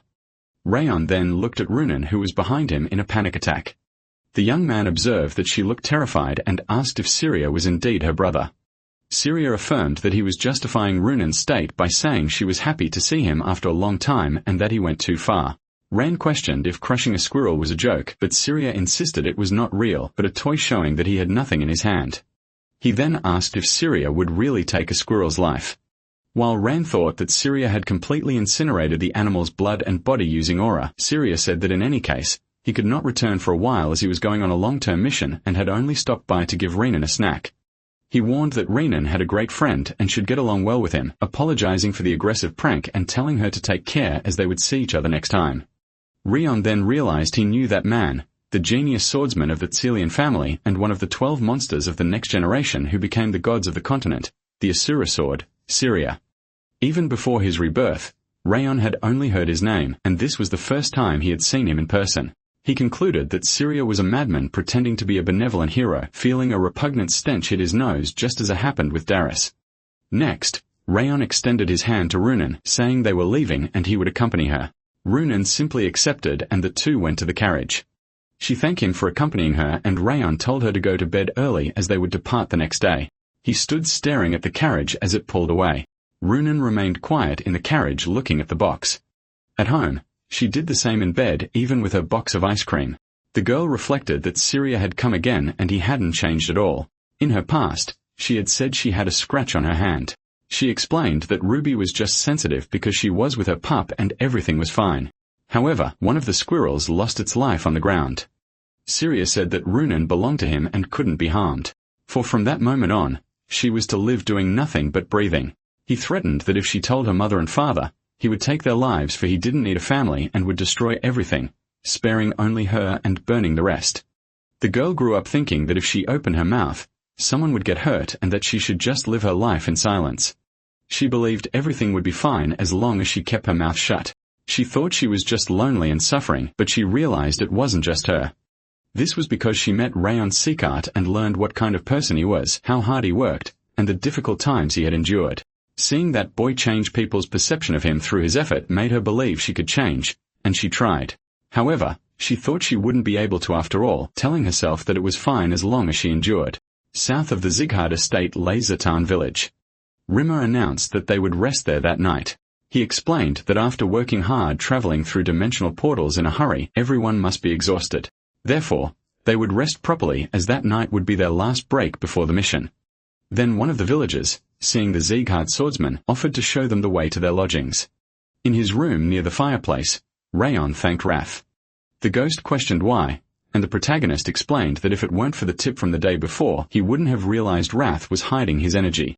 Roth replied that he should do it for the ice cream girl.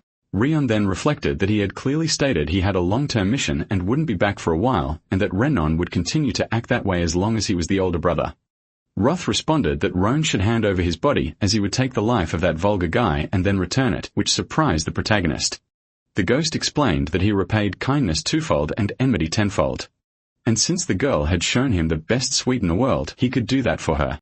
However, Ran denied the offer even with all that. He said that Guy had traumatized Renan and that taking his life or not would never change the situation. Ran added that in his present life and his past one, Renan was the first person to be kind to him.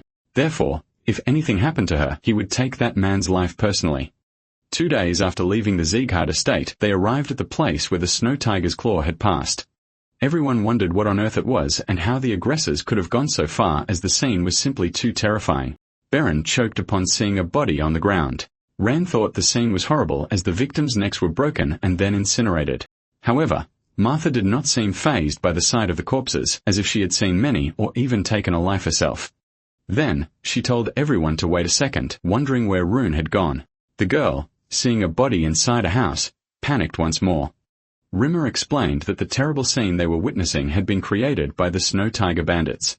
He instructed them to engrave the scene in their minds and never forget it, staying alert when they encountered them.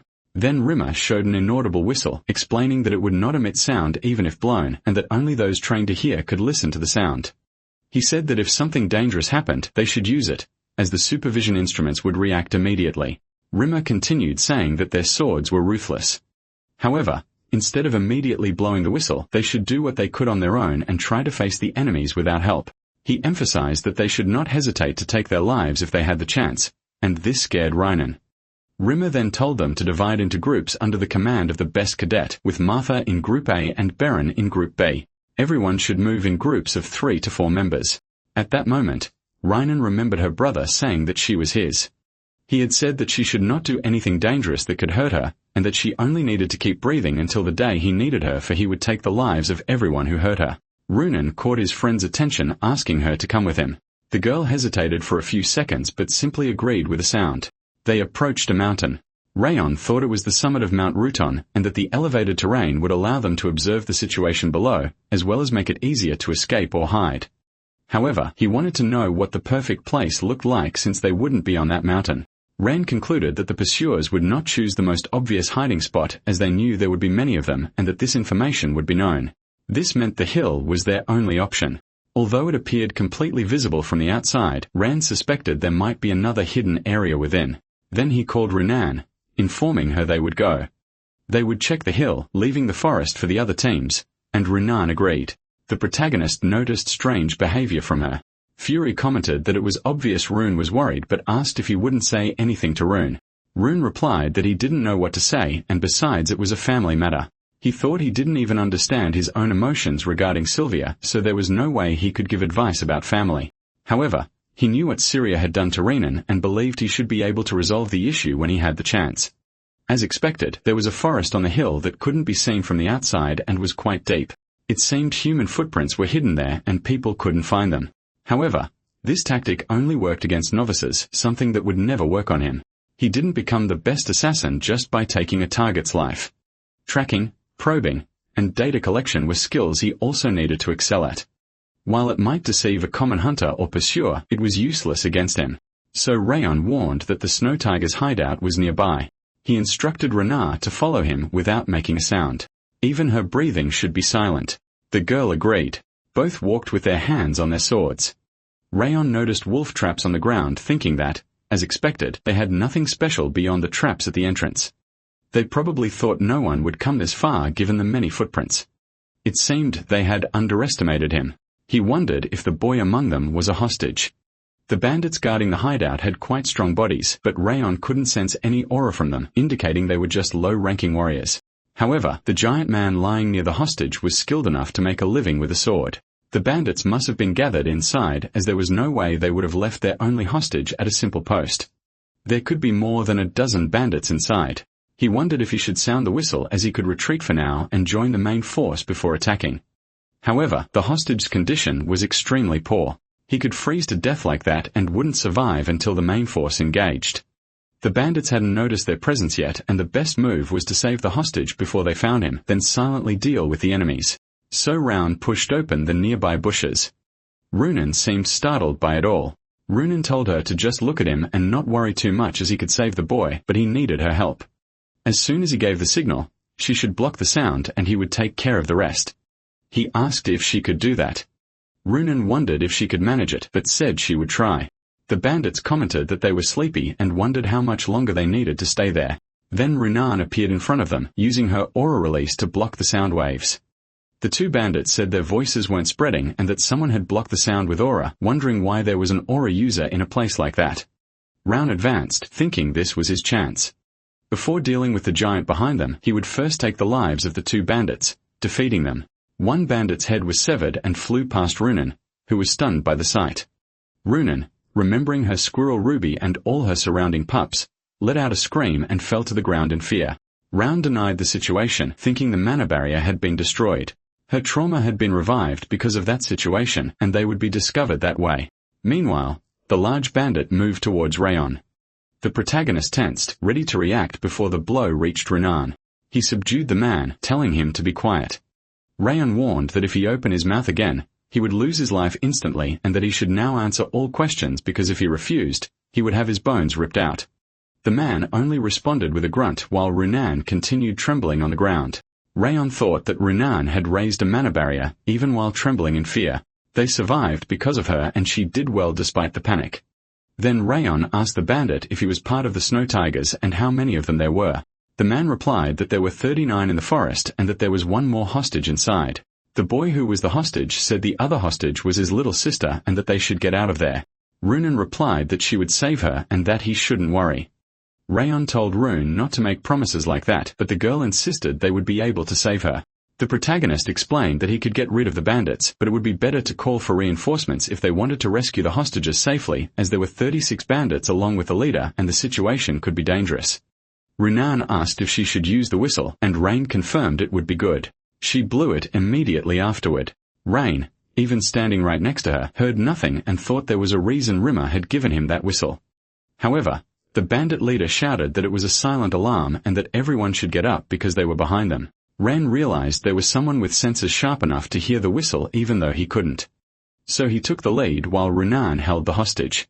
The leader said that a young man like Ren had come here and caused a lot of trouble, but he wanted to know who he had called with that whistle. Ren replied that it was none of his business and proposed a hostage exchange.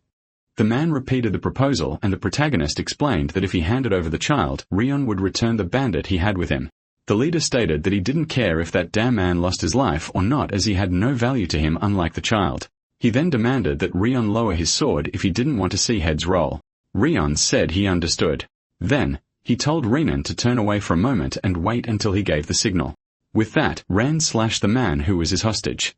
Everyone was surprised by this action, calling him a bastard and asking what he was doing. Ran hurled his sword towards them, aiming at the man holding the hostage. The sword pierced the bandit's chest as the girl ran. Ran shouted for Runan to create a freezing mist using her aura and the girl obeyed. Thus, the smoke quickly enveloped the battlefield, causing the bandits to complain that they couldn't see anything because of the fog. Rayon then saved the hostage, holding her in his arms. One of the bandits said Rayon had escaped with the hostage, and another commented that they couldn't lose that boy, so they should find him and kill him without holding back. Somewhere further away, Rian said he thought the children had fainted from the cold and that they couldn't escape with them unconscious. He also mentioned that they didn't know what they would do with the village. Then he instructed Renar to protect the children. The girl in turn pointed out that Rion's arm was bleeding. The protagonist replied that he was fine and that he would get rid of the enemies as quickly as possible to return.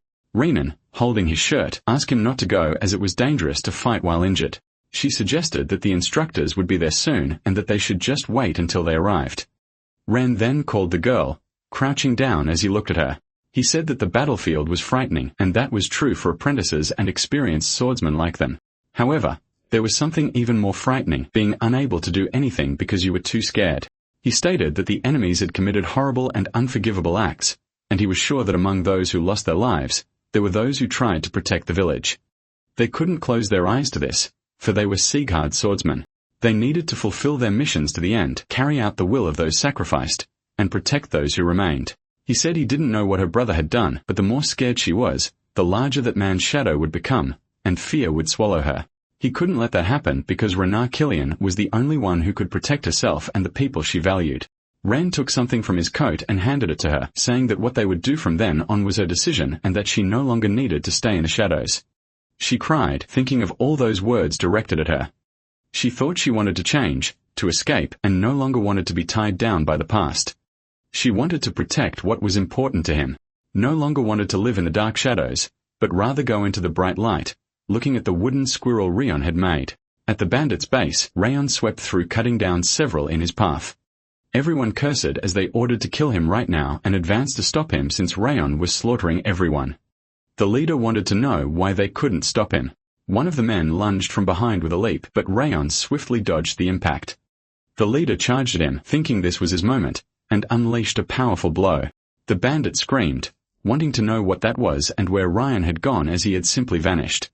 Ryan appeared behind him, questioning how long he intended to wait for an opening like a coward. Rowan severed his head from his body. The other bandit, shocked, called him a monster, and wondered how he was so strong, even being so young. Rowan then ordered them to surrender as their leader was defeated. However, one of them parried a blow with his sword. The bandit said it was a joke. It made no sense for them all to lose their lives because of a child, and they would only be shamed if they entered the North and South Alliance like that. He added that Rayon looked like a rich kid and must come from a good family, which made the situation even better. The bandit explained that he was worried his offerings wouldn't be enough, but the heavens hadn't abandoned him. Then he struck Raun, saying he would take him hostage. Raun thought that Man was the leader of the Snow Tigers. And although he seemed like a beginner with a sword, he was actually a skilled user. Meanwhile, other bandits shouted that they had found the girl in the hostage. Runon blocked a sword attack. Raun thought she probably wasn't ready to fight yet and that he needed to go help her. However, the bandit struck him once more, asking how he dared to look away while he was right in front of him. He added that now they could really have some fun. Ran blocked another blow, thinking this was a terrible situation. Outside, a bandit shouted that the girl was using a strange skill and seemed to have never taken a life before. He said she should hand over the hostage instead of playing around. Renan reflected that she needed to protect those children no matter what. To do that, she needed to take the life of the enemy in front of her, and fortunately, he didn't seem difficult. She thought she could do it just by focusing on taking his life. However, even without forgetting what Ran had said, serious image appeared in her mind. The girl found herself facing the illusion. She panicked once more, saying she was seeing him again. Runan felt she needed to push the image away, but she couldn't forget the fear of that day and wondered if she could protect something the way Ran did. She realized she couldn't even swing a sword properly in that situation, feeling only fear as she had never been able to protect anything until that moment. Suddenly, a voice interrupted her thoughts. Ran shouted his friend's name. He said it was all right and that she could definitely do it. The girl was enchanted by those words. She imagined her child self meeting Rion, who told her not to worry. He invited her to come with him away from that darkness. Runan regained her composure and thought she needed to give thanks. So she drew her sword. Even facing the illusion of her brother, courage had surged within her. Then she charged towards the bandit. She reflected that she was doing this to help Ran move forward and because he truly believed in her. The bandit leader said they were all losing to those children and apparently they were all useless. Ryan replied that they weren't just little kids. He stated that Runan was a child who had overcome her dark past alone and had a kinder and stronger heart than anyone he knew. Runan, the swordswoman who had overcome her challenges, unleashed the Thousand Flames technique with her first flame. With a single decisive slash of the flower fall, she snuffed out the bandit's life. Moments later, Rayon checked the chests, thinking he needed to see if there were any remaining traps before the instructors arrived. He found a two-toned flower, a miraculous and quite rare herb, and wondered if the entire village's lives had been taken just for it.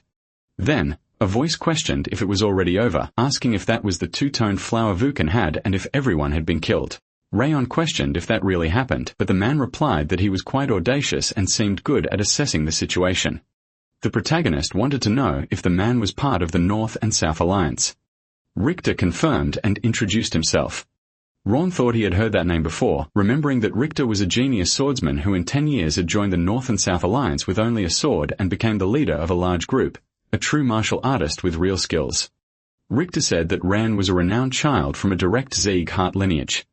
and considering there was nothing engraved on their swords, they must be cadets. He then wondered if he should take their lives. Richter released his pressure against Ran. Ran noticed that the murderous intent was very evident. But for him who had lived his entire past life as an assassin, it was nothing. Richter was impressed that Ran could resist and said he was no child. Ran reflected that he was sure he could take Richter's life if he approached from behind, but he knew he couldn't defend himself against that man if he fought him head-on. Even so, for some reason, he didn't want to retreat. Then, Rayon told Richter to draw his sword and come at him. Richter said Rayon would lose his life if he did that. Rayon replied that it was common sense for the weak to lose their lives to the strong. That assassin commented that it wasn't something one would hear from a child. Richter said that, in truth, he wanted to fight even less now that he had seen the kind of person Rayon was, and it would be a shame if he did. Ran stated that a martial artist doesn't choose where they lose their life, and Richter replied that he was insane and had collections of famous quotes. Richter revealed that there was another reason he didn't want to take Ran's life, as the vicious wind had been watching them for a while. He said it would have been fun if Rayon were part of the North and South Alliance and wanted to know his name. Rayon introduced himself to the assassin, stating his first and last name. Richter said he understood and hoped that one day he would hear of Rayon beyond Mount Taruchan and the Rabble River. The protagonist replied that Richter had already left and that he should also leave with Runan. The girl, Runan, simply agreed. Runan called her friend's name asking if she had done well. Ran was surprised, but soon a smile spread across his face affirming that, yes, she had been the best. Thus, his first mission, short yet also long, came to an end. Upon returning with the head of the Snow Tiger bandit leader, Buren and Martha were upset that they had lost to him again. Rimmer consoled the others who hadn't fared as well and seemed to be giving advice that quickly turned into the telling of how great his first mission was. Fury didn't miss the chance to brag either, and listening to two such talkative people almost made Rayon's ears bleed. The rescued children, who had lost their parents, were taken in by the Slyan family and seemed to like it as they had grown fond of Runan. After returning from the mission, Rayon and Runan were summoned by the Patriarch and rewarded for their deeds.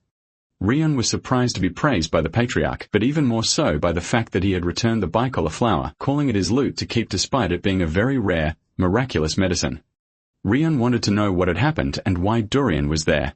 Helen explained that the young man had finally arrived home, but the lady had asked him to stop by and tell them what happened as soon as the mission was completed. Ran thought that Dorian had told them everything then, and Dorian confirmed, saying he had recounted his thrilling story. Sylvia arrived at the door and called for her son, while Helen commented that the young master had finally come home. Brown reflected that Sylvia would be angry if she knew he had offered to take the bandits' lives, and he tried to defend himself. However, his mother simply hugged him, congratulating him on a job well done. Rayon was completely surprised by this. Sylvia questioned why she would be angry with him, and Rayon replied that she always spoke about caution. The woman explained that the reason the first Patriarch wielded his sword was to protect the weak. She heard that he always extended a hand to those in need, and the Zigguits continued to fulfill his will to protect. Her dream was to become a swordswoman like that, and she wanted to know why she would scold him for saving hostages, as she was very proud of him. Helen said they were proud to hear the story and that they would have to go to the main residence tomorrow to boast. Rayon thought he couldn't understand Sylvia, as her emotions were very complicated. But in any case, he wanted to know where that bastard Dorian was. Roth said that Dorian took too long to recover, and that the coward had fled a long time ago. Rion reflected that at least it wasn't such a bad night. At her home, Runan placed a squirrel under the table, looking to the side with a smile. She remembered the protagonist saying he no longer needed to hide in the shadows. So she thought she would make sure to tell him the next time she saw him and thank him, no matter the reason. Elsewhere, Rimmer rested in a hammock, recalling when Rion did not back down from Richter. He smiled, saying it had been so long since he had seen in anyone what he had seen in the Patriarch, and it seemed the seed for a new king had begun to sprout. At the main residence of Robert's family, Darius wrote in his notebook, maintaining his usual calm. Suddenly, he noticed something different. His hand began to bleed. He thought the wound still hadn't healed even after 17 years since that day. Since then, Darius had tried various high-quality miraculous medicines and hired skilled doctors and renowned priests, but no one could heal the wound. The wound neither healed nor worsened, remaining exactly as it was on the day he received it, as if to remind him of that moment. He wondered if some spirit was compelling him to remember, but regretted not being able to go back to the past. Then, Darius closed the book, stating that only a short time remained until his lifelong wish would come true. At the training ground, The system notified Rion that he had achieved the 3-star Thousand Flames technique, and that his aura of frost and all his other abilities were enhanced to the maximum. The system informed him that he had finally reached the realm of the expert. Although he was still at the initial level, Rion had worked hard to reach this point. Fury, the ghost, said it was ridiculous as even a swordmaster was just an insect to him and asked if Rion was proud of becoming an expert. Rion replied that it was rare for a 15-year-old to become an expert, and that even searching the entire continent, he wouldn't find anyone his age who was already an expert. The ghost argued that only idiots considered age on the battlefield and that it didn't matter since the weak were weak. Ran agreed, stating that no one would go easy on him just because he was younger on the battlefield. Fury replied that, as he was, Rayon wouldn't even be able to scratch his finger or his nail, and the protagonist agreed again. The ghost then wanted to know why Rayon was smiling. Rayon explained that he was happy because in his past life he wasn't even close to this level and admitted that he had grown a little. Fury got angry that Rion thought he would praise a human. Rion said he heard Fury's voice tremble, so he must have been right, and that he had spent enough time with him to know what he was thinking. Fury declared that a human who could understand deserved more than losing their life. Then, Fury yelled and Rayon joked that that kind of anger was nothing and that Fury would be devoured by him if he didn't recover soon. Wrath, in turn, said that hearing Rayon's nonsense reminded him of the good old days, and the protagonist tensed up at the mention of the past. Then Wrath stated he was going to stretch and ignored him. Back in the training hall, Rimmer asked everyone to stop what they were doing. As training was over for today and congratulated them on a good job, Buren commented that the instructor had arrived 20 minutes late and that they should extend the usual time by 20 minutes again. However, the elf ran off, stating that they could make up for it the next day and that today's time had been sufficient. Ryan then declared that, in that case, they would finish, and those in charge of cleaning for the day could begin. Dorian opened one of the lockers, taking out the cleaning supplies. However, Martha was standing next to him angrily. Dorian screamed in fear, and Martha asked if cleaning with her was really that terrible. Dorian denied it, and Martha said she was already busy enough with training. Martha, annoyed, asked why everyone was stalling since they had to clean. Ren thought she was truly only calm with him. Meanwhile, Rimmer commented that she was unpredictable and seemed to change only around Ran. The protagonist then called out to the instructor who was behind him. He said he thought Rimmer had run off and the instructor started to stammer. Rimmer explained that he had come back to get something he had forgotten. Then he got everyone's attention and announced that he had one more very important thing to communicate. Everyone wondered what it would be this time. Rimmer then explained that there was a second mission for all of them. A heavy silence fell over the room. The instructor chuckled, apologizing, and everyone thought he had forgotten something so important.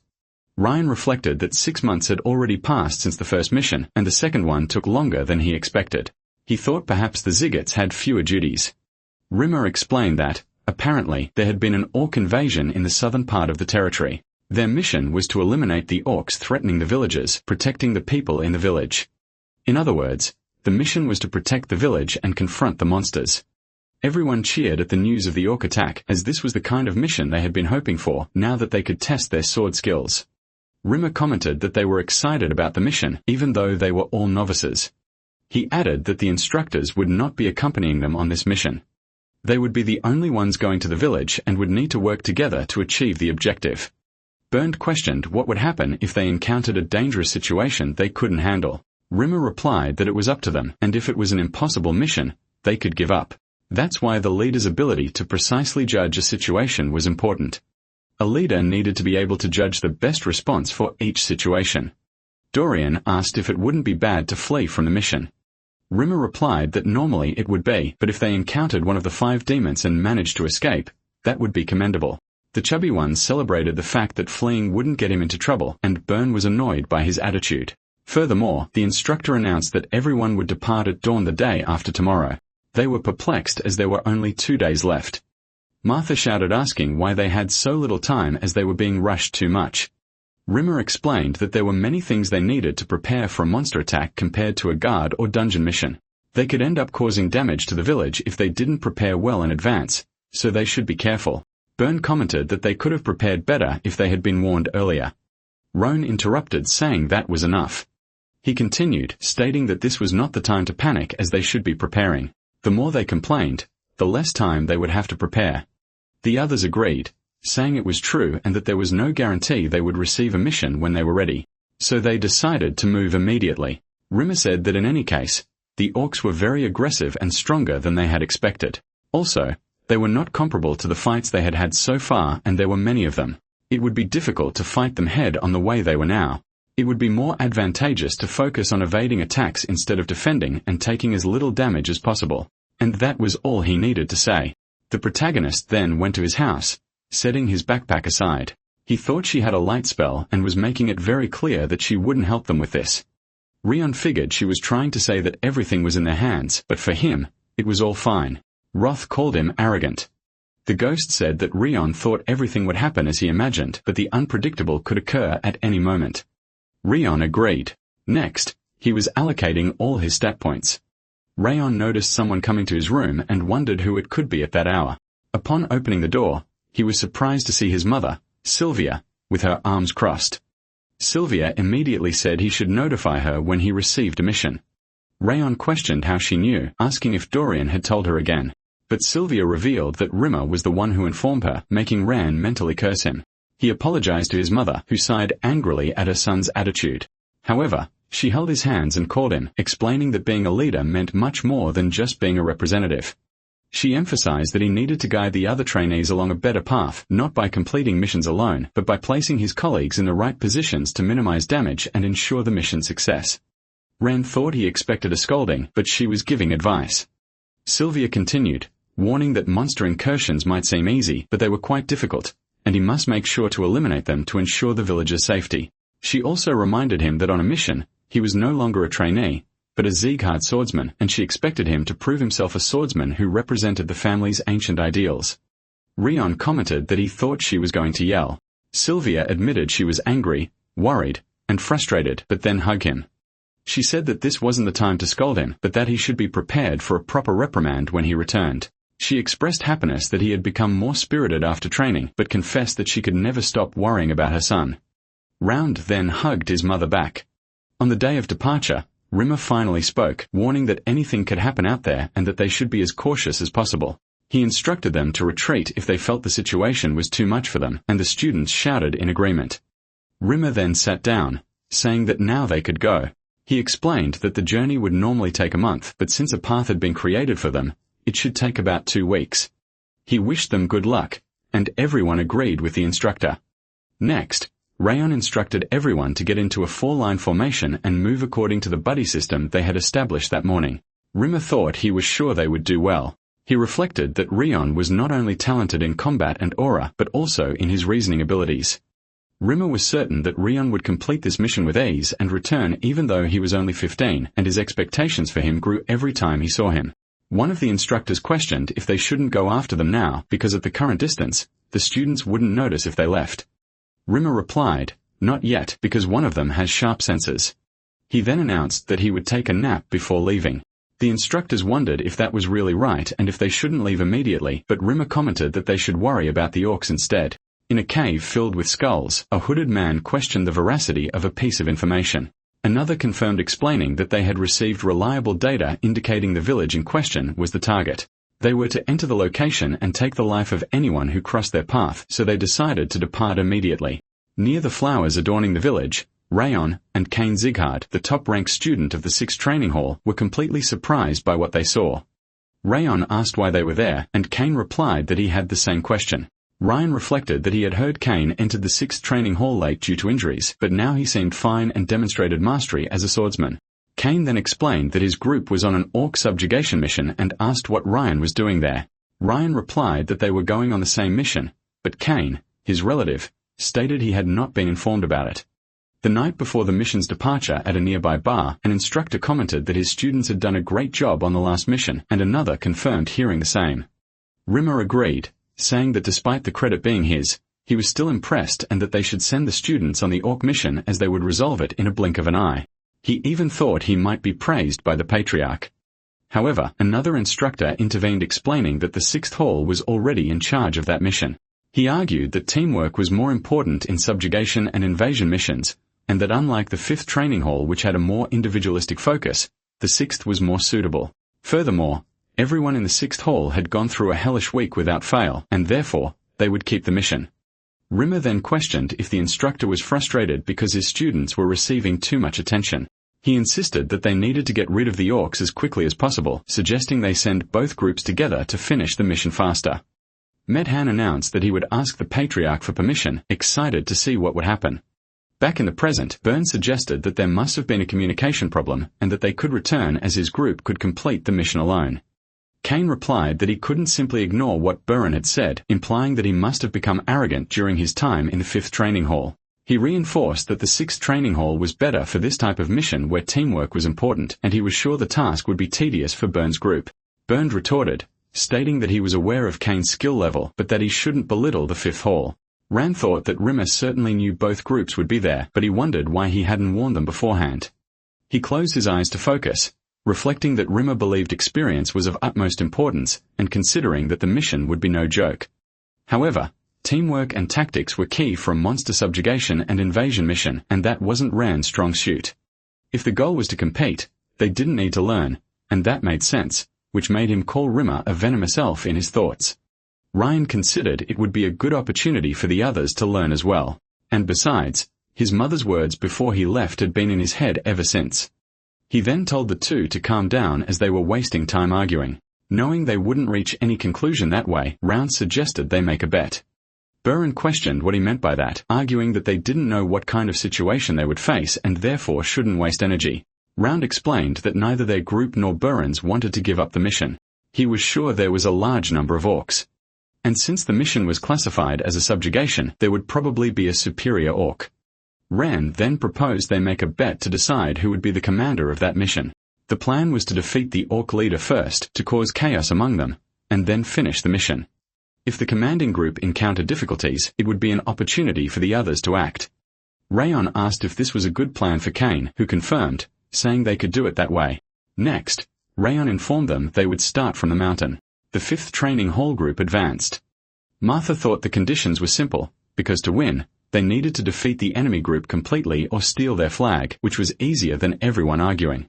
Round said they should start the plan, but Martha asked why since they were just a bunch of losers.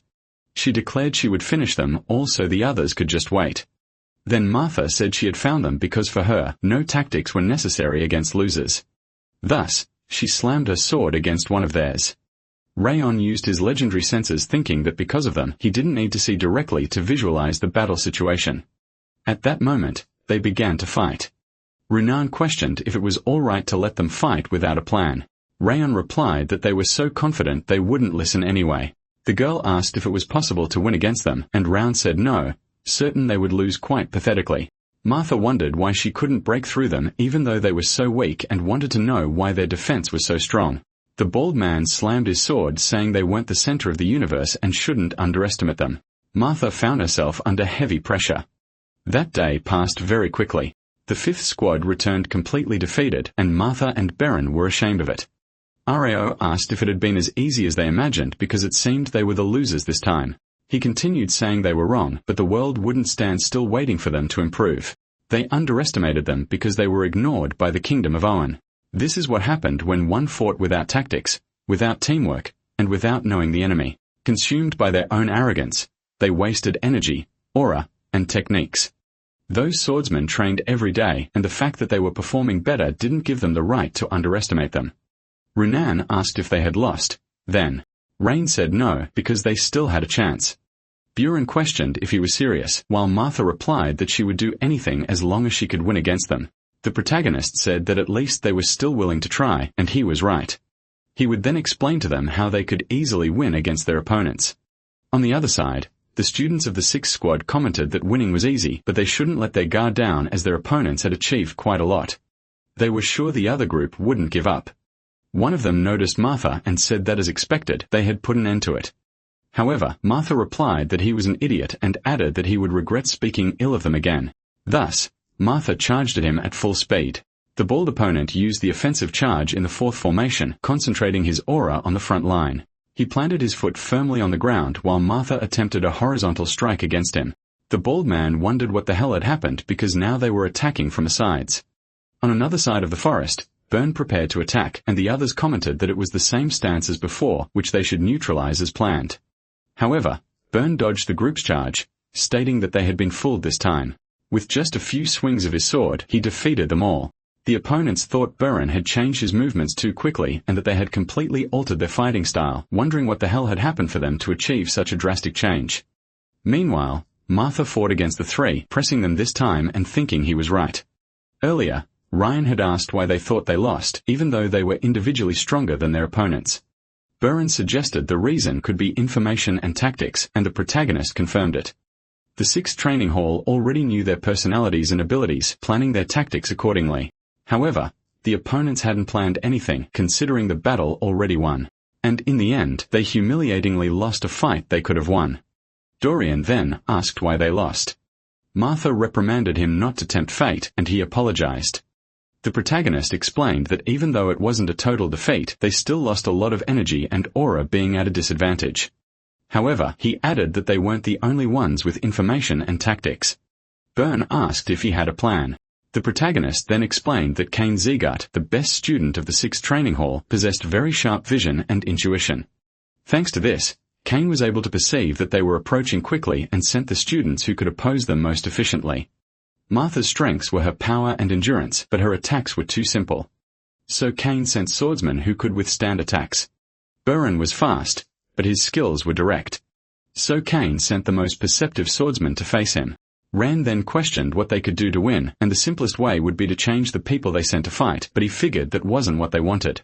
Martha shouted that she didn't want that and that she had to win, and Buren said he felt the same. Rowan explained that they would then need to fight differently. The opponents they faced were strong, but there should be more openings since they weren't adept at aura movement. Thus, they should find an opening and attack there. Buren was weak against opponents who relied heavily on their instincts during a fight, but these students were more vulnerable to cunning attacks, so he should try to feint. Martha wanted to know why he had been there the whole time, and Buren commented that he made it seem as if he had been watching them fight. Rayon replied that it was true Kane had sharp senses and they were better than most other students, but his were even better. He thought everyone was fine and that it didn't seem like Renan would lose either. Then Rayon turned around saying it was his turn to fight and calling out the name of Kane Zayat who was behind him. Rayon thought the situation was quite different from earlier, and Kane had no choice but to worry about the flag. Kane said he had been wondering why they suddenly started losing and that he had asked them to fight differently. So the rumors that Rayon had no recognition among the others were false. Kane stated that this battle ended here and now, and that he had heard Rayon's aura was of the fire type. Kane unleashed his own aura against Rayon, who realized it was the same type as his. Kane then stated that to Rayon's misfortune, he possessed the strongest fire aura and also more aura than the official swordsman, which meant Rayon theoretically couldn't win. Rayon in turn asked why everyone there talked so much before a fight. Next, he unleashed his golden flames, announcing that the combat would begin and that he would show Kane his firepower could surpass his. Rayon surged forward at maximum speed like a cyclone. Kane thought about Rayon's speed and the intensity of his flames, remembering he had heard that Rayon had not only defeated Martha but also the Prince of Owen. Although Rayon's aura might not be as powerful, Kane was sure he was strong. However, Kane made a move next, thinking Rayon was even stronger, and thus their swords clashed. Both unleashed their flames, but Rayon's overwhelmed Kane's. A cut slashed across Kane's face, and he thought it made no sense at all, wondering if his flames were truly weak as this was supposed to be impossible. He ended up being pressured by Rayon. Kane roared as he tried to increase his impact. A massive explosion erupted in the battle area. Only Ryan's sword remained intact and his opponent lay fallen on the ground. The protagonist asked if his firepower was stronger, ironically stating that it was clear. His comrades arrived, surprised by Rayon's feat, and wanted to know what Kane Zegard was doing there. Rayon explained that the easiest way to turn the tide when losing a battle is to defeat the enemy commander. Everyone asked if he knew this would happen. Baron replied that wasn't all and that Rayon was right. They were easily fooled, and if it weren't for Rayon's orders, the 5th Battalion would have lost to the 6th today. Martha said she didn't like that he was right, but it was the truth. She added that if his advice hadn't worked, she would have withdrawn her promise to follow him, but they won because of him. Then, they recognized him as the student leader of the 5th training hall and stated that they would continue to follow his orders without complaint. Rand thought they had grown a little from this experience and that was good to see. This was the 5th training ground he knew. Rand congratulated them on a good job and said he was sure they learned from this fight how dangerous it was to be blind in their own confidence and arrogance, and what happens when decisions are made without prior planning or tactics. He emphasized that if this hadn't been a wager but a real battle, they would have lost their lives. Rand instructed them not to forget what they learned today. Kane thought about Ran as he listened to the speech, realizing he was much better than he expected, both in mental strength and combat, clearly standing out. He thought the 5th training hall was made up of arrogant people, but concluded that in the end, he was the arrogant one. Kane approached, saying he learned from this, and that Rayon taught him not to let his guard down until the end, and to have a backup plan in case the initial one failed. Kane initially believed his group would win easily, as they already knew their opponents. However, not only did his group lose, but he himself was defeated in his duel against Rayon. He realized his confidence was, in fact, arrogance, and that he had underestimated Rayon but managed to learn a valuable lesson from the defeat. Therefore, Kane thanked Rayon, calling him his savior. Rayon cracked a smile, thinking that Kane was much better than the other direct lineage members.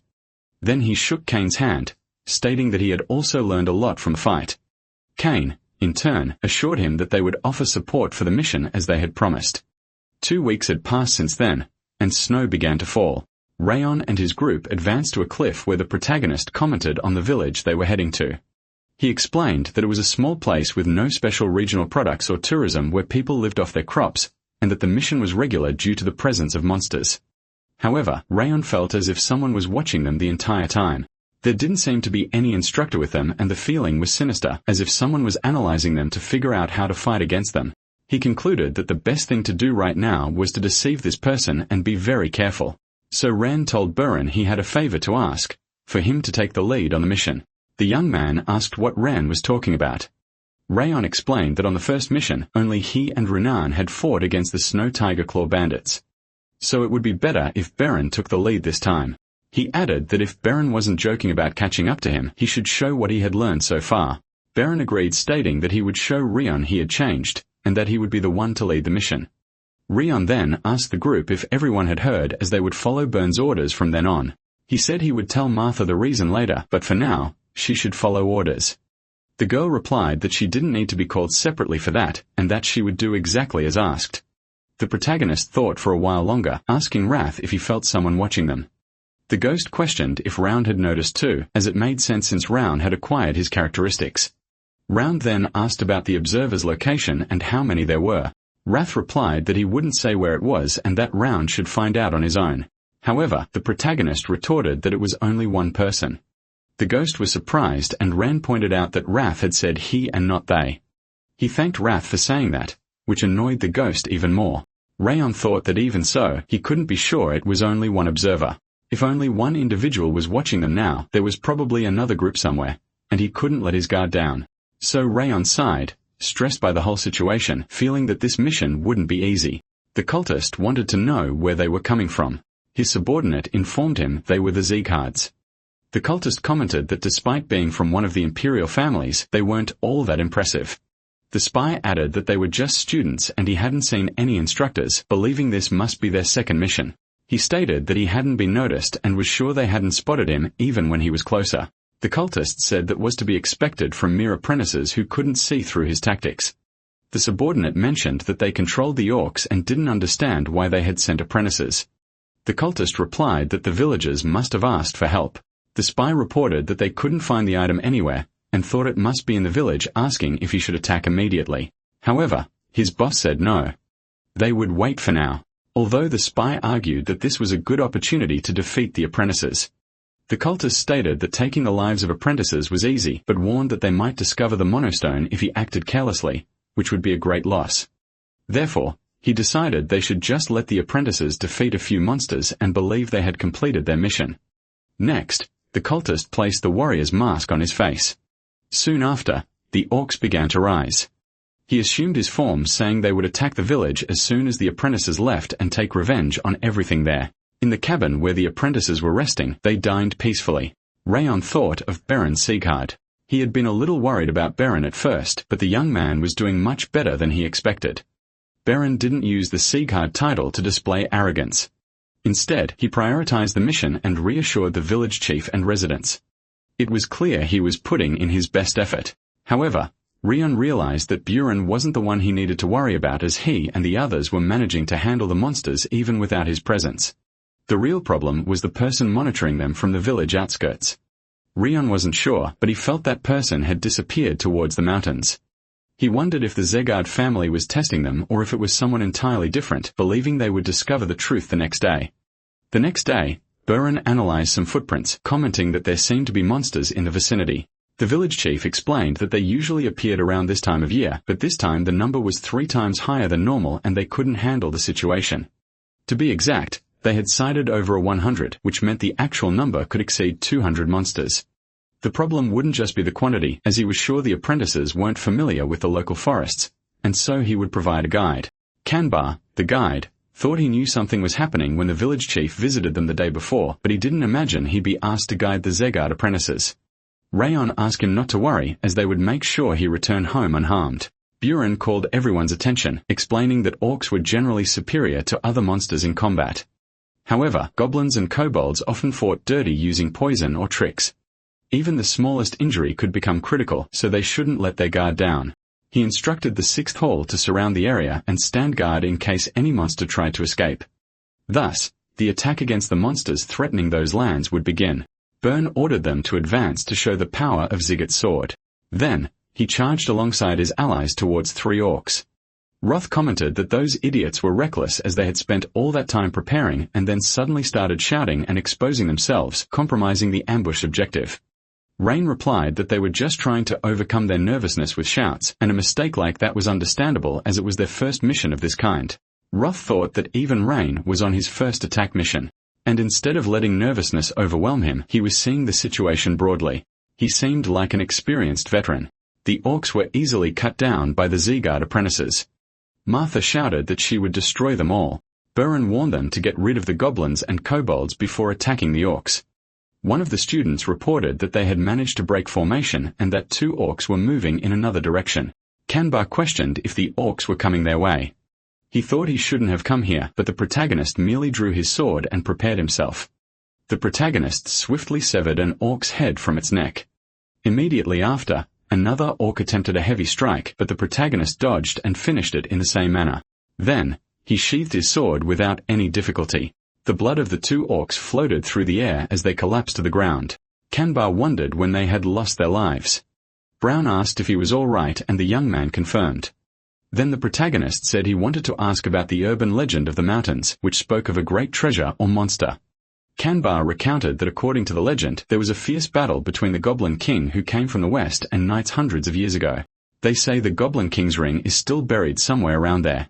Rion thought he understood now and that the eyes watching him until then belonged to the Eden Valley. Eden was one of the 5 demons and represented a group of lunatics known for their insanity. Eden's purpose was the restoration of the era when monsters ruled the world, and they wished to bring back those times and worship monsters as gods. If that were all, they would have been eradicated long ago, but they possessed the ability to tame and control monsters. Furthermore, they could use monster abilities even as humans and were as powerful as the Ziggurat's themselves. This power remained a secret even to the continent's most renowned families. But Rion knew this secret thanks to Derry's Robert, who was his former boss. They were on a mission ordered by Derry's when they encountered Eden, and the Shadow Squad was completely annihilated, leaving only Rayon in hell. The young man hadn't realized it before, but this was undoubtedly strange, as Derry's knew from the beginning that Eden used mana stones.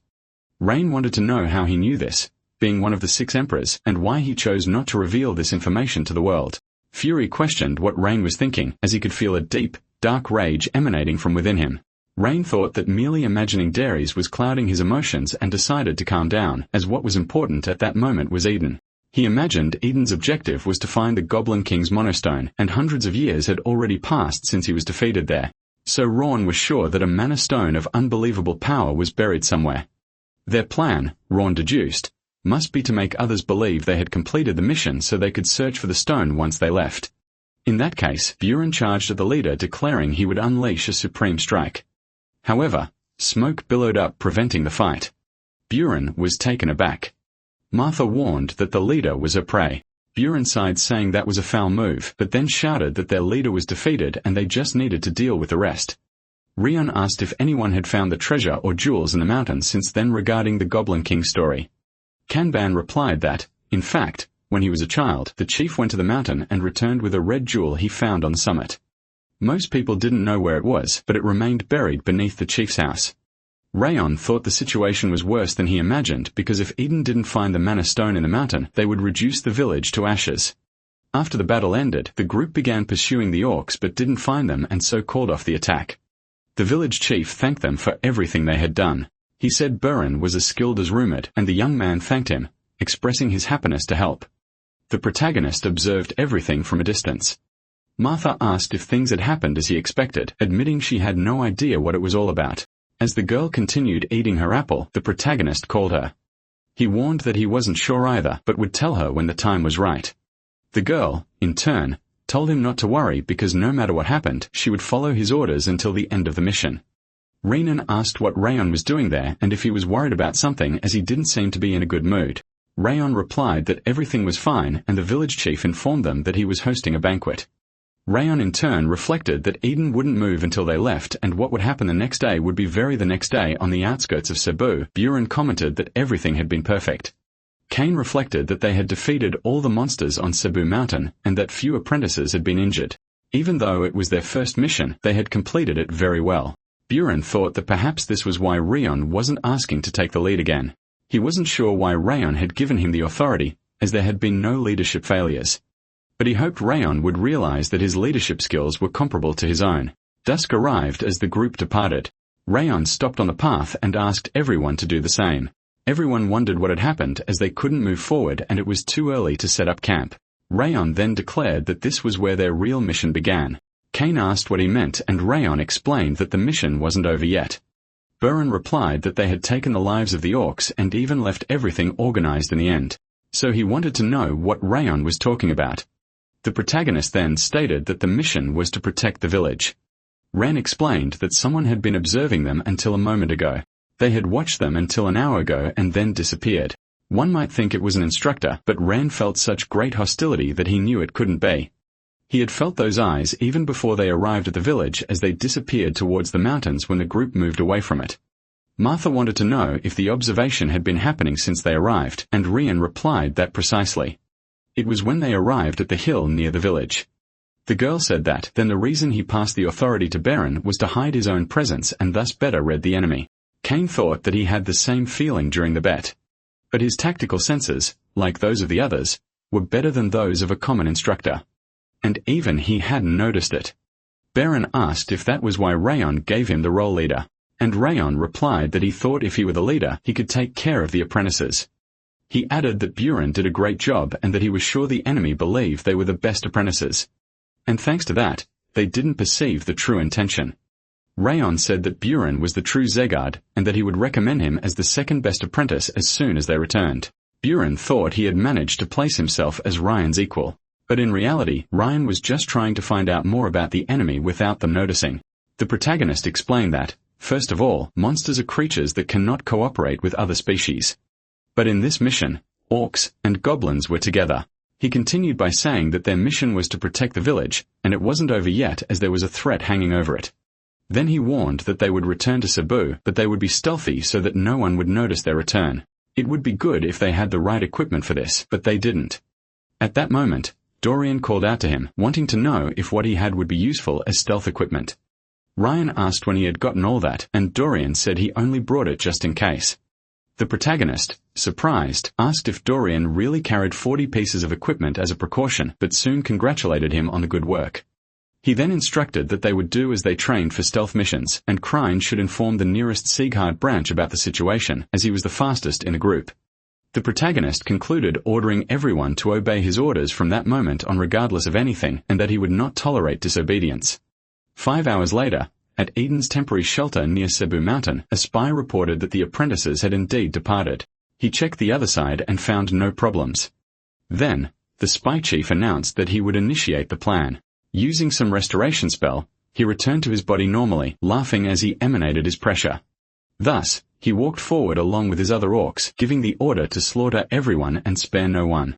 Buren stated that there were still orcs remaining and that they should put an end to it once and for all. Rayon denied, reminding him that he had already said they were being watched. He explained that it wasn't just any monster but a human, and they didn't even know the enemy's identity. Buren, however, argued that the villagers wouldn't be able to stop them. The protagonist then said that if they intervened now, they would lose and everyone would go to hell because it wasn't the right time yet. Burren insisted that it was better to act if they wanted to save the village. Rowan replied that they needed to be even more careful since the enemies were from Eden. Martha questioned if it was the Eden of the 5 demons. The protagonist explained that if they could control monsters, it could only be Eden or a Lord-level monster. Buren said he was aware of how strong an Eden monster was and that Rayon was right. However, he argued that if they didn't move now, half the village would lose their lives. He asked if they needed to hide there and wait while people died because he thought Rayon was someone worthy of the Zeghard name, but that this attitude wasn't right. Buren concluded that they should fight now because that's what a Zeghard swordsman should do. So Buren leaped, saying he didn't care if they followed him or not, but that if any of them considered themselves a swordsman worthy of the Zeghard name, they should accompany him. Areo complained about Buren's attitude, and Renar replied that she would go too, leaping towards Buren. All the others commented that Buren was right and that as a Zeghard, it would be shameful to be scared just because the opponent was one of the 5 demons. So they decided to go too to protect the village and the people. Kane questioned if the 6th training ground was okay because they were going to help the 5th and attack Eden's ghosts. Rayon thought that everything was going as he had predicted. Given his observations of Buren and the recruits, with their personalities, they would be unable to accept that injustice and would rush to fight Eden and the monsters. That's why he had sent a message to Runan in advance to follow them. With Buren, Runan, and even Kane going there, not even Eden would be able to hold them back if everything went well. Round questioned why Martha hadn't gone as he thought she would be the first to move. The girl replied that she had said she would follow his orders to the end. The protagonist then sighed. Rion said that in that case, they would head towards the village just like the others, but would hide their presence as much as possible while moving since Eden had hidden reinforcements. He thought he could feel a murderous intent coming from the mountains. The 5th and 6th training grounds could handle the rest of the enemies, but it was dangerous, especially if they only fought head-on because an assassination was another story. The students cut down the orcs while Rand talked, instructing them not to receive attacks directly but to take a step back before counter-attacking. He added that if it was difficult to face the enemies alone, they should form teams and remember that if they didn't stop them, the village would be in danger. Bernd thought those orcs were much fiercer than the day before, but if the goal was just to protect the village, it would be easy.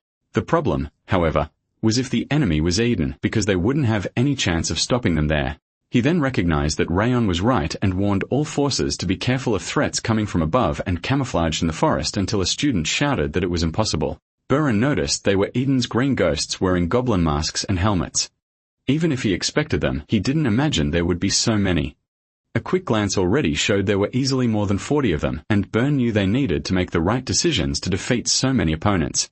He instructed Kane to hold the orcs with the others so they wouldn't reach the village, while Runan should use the frozen air to immobilize both the orcs and the green ghost's fate. The girl replied that she understood and thus released her aura, unleashing a thick mist of ice to freeze everyone. Her pillars of ice began to emerge, making the orcs grunt a little, not understanding what was happening. Buren then used the continuous sword flow technique, advancing and defeating 2 goblins with the Autumn Wind sword. However, one of the ghosts who was behind him fired a blowgun in his direction. Buren narrowly dodged the projectile. Na shouted that the enemies were causing trouble with poison needles coming from above, and that everyone should use their aura to block or deflect. One of the students reported that they had thrown a bag of poisonous gas. Buren reflected that this poison was stronger than that of the monsters and ordered everyone to cover their mouths. Some apprentices fell to the ground saying they couldn't even lift their swords. In that single instant, not only the members, but even Buren was exposed to the poison and his body wasn't moving as he wished. Runan's curse was also worsening, but the green ghosts of Eden seemed fine.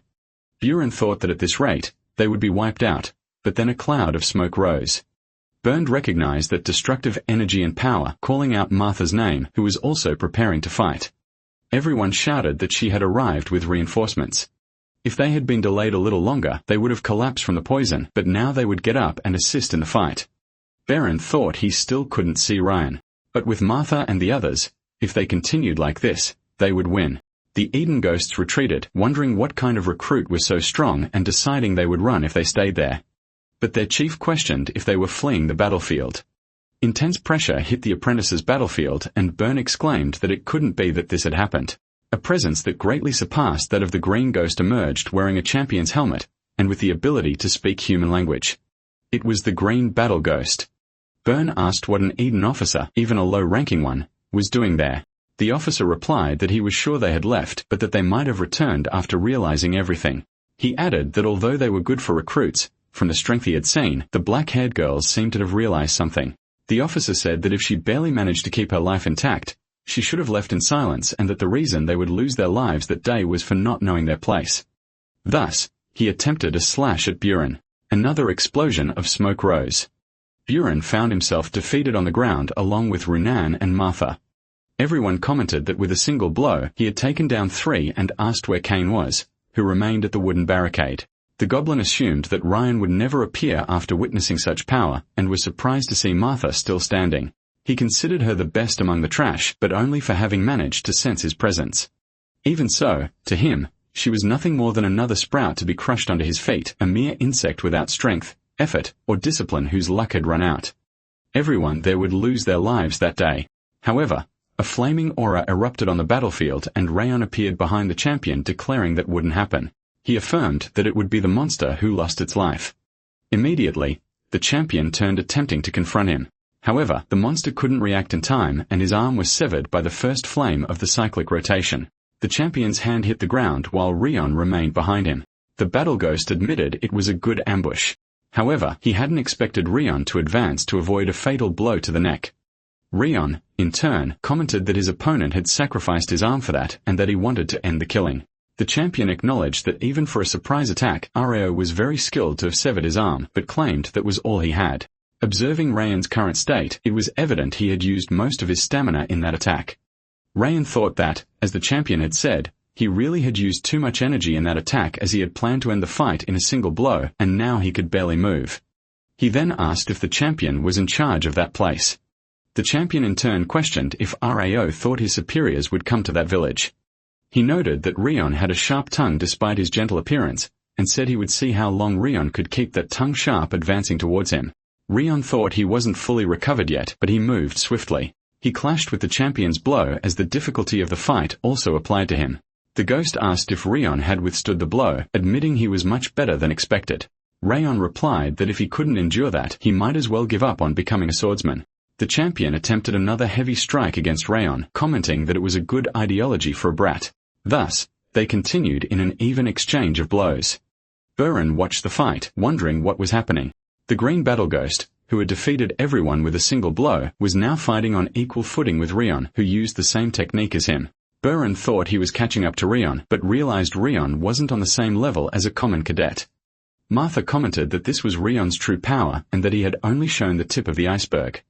However, she knew it wouldn't be enough because although they seemed evenly matched, Rion hadn't had time to recover the strength and aura used in the surprise attack. She wondered if he could defeat the green battle ghost with the strength he had left.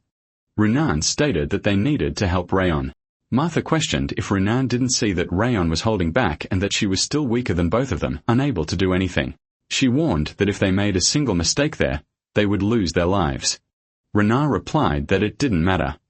Martha reflected that although she expected to be scared, she was calmer than usual, which indicated a change from when she merely followed Ran. Beren said he was ashamed for having hesitated and agreed with Renan that they needed to help Ran. Martha then questioned if he had forgotten about the previous attack. Beren replied that even so, he couldn't pretend not to see and leave his comrades to fight alone. Martha replied that it didn't matter and that they would take responsibility if something bad happened, as they would risk their lives and fight. The combat ghost commented that it was surprising for a cadet to withstand him for so long, and that Ran was so talented he wanted to recruit him for Eden. The combat ghost wanted to know his name, and Ran introduced himself.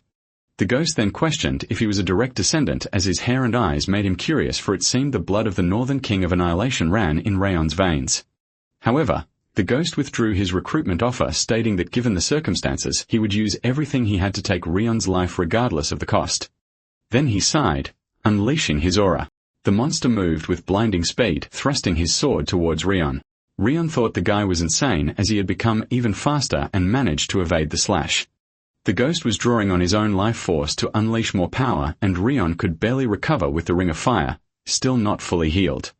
Meanwhile, Martha approached the monster from behind, and Rion was surprised when the girl managed to hit the creature. The monster asked how an ant like her dared, but then noticed its sword was freezing. Runan then appeared in front of Rion using her ice aura with the breath of winter. Burin also attempted an overhead attack on the monster using the continuous flow sword technique with the intertwined starlight glow, but was ultimately seized by Eden's champion. The champion questioned if Burin thought he could defeat him with that trick, as it seemed he greatly underestimated him, adding that if Burin wasn't on the golden-haired brat's level, he would never land a blow. Burin replied that with tricks, it would indeed be difficult, but he could at least buy some time. Meanwhile, Martha unleashed her meteoric energy, saying they would see if he could withstand that, and lunged with a strike that pierced through the monster. The monster spun around calling them cursed brats and flung the arm holding Burin, hurtling him towards Martha. Both slammed their backs against the wall. The champion said that filthy insects like them should know their place and that they didn't understand resistance was futile. Aro then unleashed his aura, saying it was never useless, and thanked everyone as he had enough time to recover thanks to them. He affirmed that he would make sure this opportunity which they had risked themselves to create would not be wasted. The champion wondered how Rowan still had so much strength left and who he truly was. Rowan prepared his strike and said that the green battle ghost should feel proud as it was the first time he was using that technique. He thought he still wouldn't be able to use it, but thanks to the realization he had during this battle, he managed to apply the Thousand Flames technique with Winds of the Blazing Empire. The ghost wondered what that flame was, as it was different from before and his instincts were screaming danger. So he needed to take Rayon's life now. He lunged at Rayon head-on, screaming for him to lose his life, but Rayon managed to execute his strike. The protagonist cleaved the monster in half with a downward vertical attack, maintaining his serious expression as half of the champion's head crashed to the ground, now lifeless. Then Rion sighed exhausted. Runan, Martha, and Burin were impressed by the defeat of the green battle ghost. However, Rion shouted that the fight wasn't over yet, as Eden's demons were likely nearby and they needed to eliminate them to ensure the territory's peace and the village's safety. Everyone agreed to follow his command, continuing the combat until the end. Baron caught the protagonist's attention, admitting that Rayon was right and that if it weren't for him and the second group, they would have been annihilated upon entering the fight, and the villagers they were supposed to protect would have been defeated. He thanked him for saving them and apologized for disobeying orders, but explained that he would have gone to the village anyway because feigning ignorance in the face of injustice just for not having enough strength was not his ideal as a Ziggit swordsman. Rayon then said that Burin had done well, which made him question. The protagonist explained that it was only because Baron fought with all his might that he managed to catch the green battle ghost by surprise, contributing greatly to the victory. Rayon added that if any of them hadn't been there, the battle might not have been the same, which is why he was grateful to everyone without a hint of falsehood. Byrne replied that he didn't understand what Rion was trying to gain by saying that, but he promised he would get stronger so it wouldn't happen next time, and he would do his job without help. Rion then praised Martha, saying she had also done well and that he had managed to recover thanks to her distracting the green battle ghost at the end, thanking her for following his orders. Martha smiled, stating that she would be lifeless if she couldn't even do that, and that she would go to the village to help with repairs so he could rest easy. Ryan crouched, wondering if the mission was finally over. However, the tension left his body and he could no longer put strength into his legs, falling into Runan's arm. She asked if he was all right and ran, surprised she was still there, wanted to know if she already knew about his collapse. Runan confirmed, saying he looked as exhausted as he did when they were on the training ground. The protagonist said he understood, thinking he wasn't the only one observing someone and that they were also observing him. So he thanked them for everything. Soon after, the young man noticed something in the corner of his vision. The system notified him that he had performed beyond the limits of an extreme battle, and all his attributes had increased by 1. Additionally, the backstab trait and the unbeatable title were generated. Ran thought these must be the rewards and they were quite generous.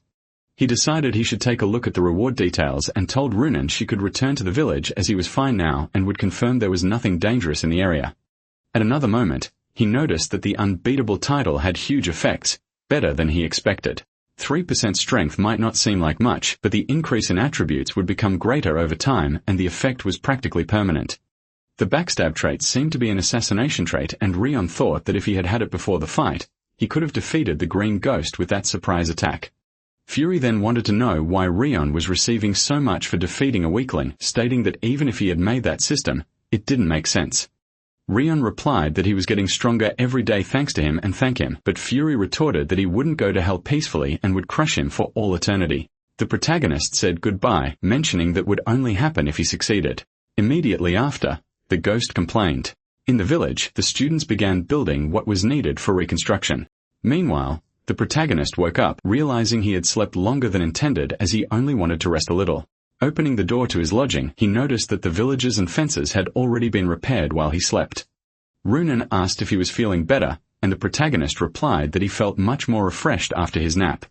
The girl then informed him that there was a place to go and everyone was waiting. The villagers who were already gathered expressed their complete gratitude to the Ziggit swordsmen, the benefactors who had saved their village.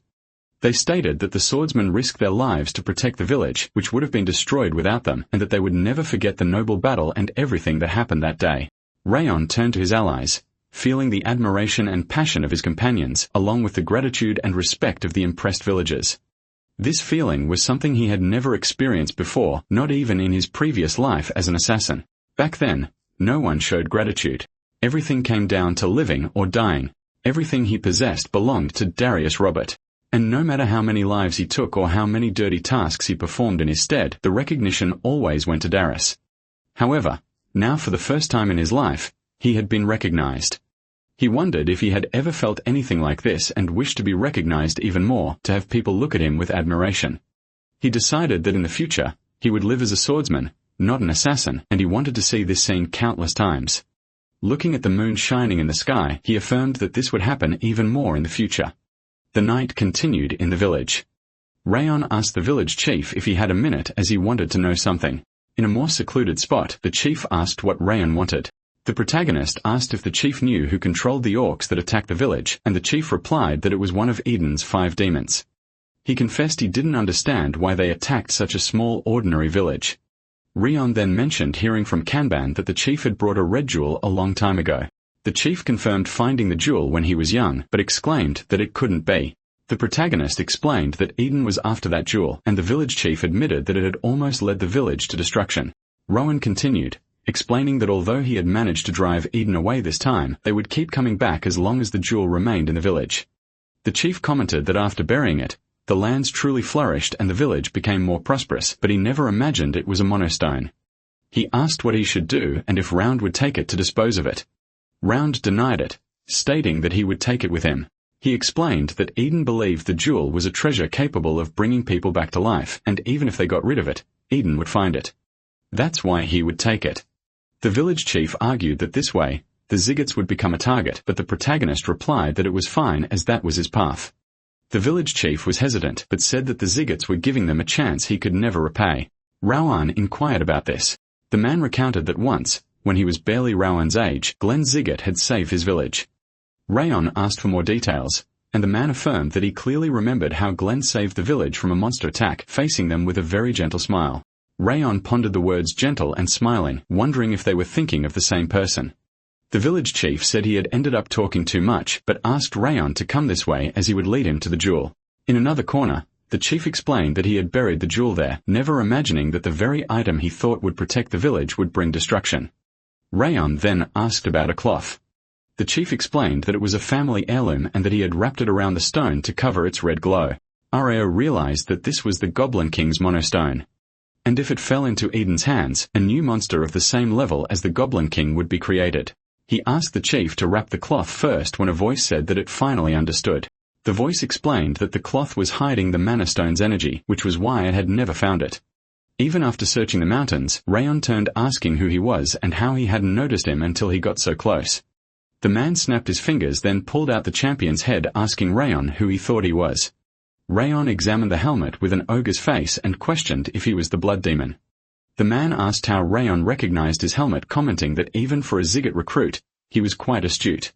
He deduced that a strength he couldn't accurately measure meant Rayon had taken the life of the green battle demon. Rayon asked if he was the veteran who had been mentioned, and that he was sure. He said he wouldn't come here. The man replied that he had thrown that mission to Rayon, and if Rayon hadn't taken the demon's life, he wouldn't have come. He concluded it was Ryan's fault, unleashing his pressure. Ryan thought his body was trembling just from sensing the man's presence, and that he should forget the idea of confronting him because even if all the recruits joined forces, they would still lose. Roth called out to Rawn and said that, frankly, there were no chances and only 2 choices remained. The first was to lose his life trying to win an impossible battle, and the second was to give control of his body.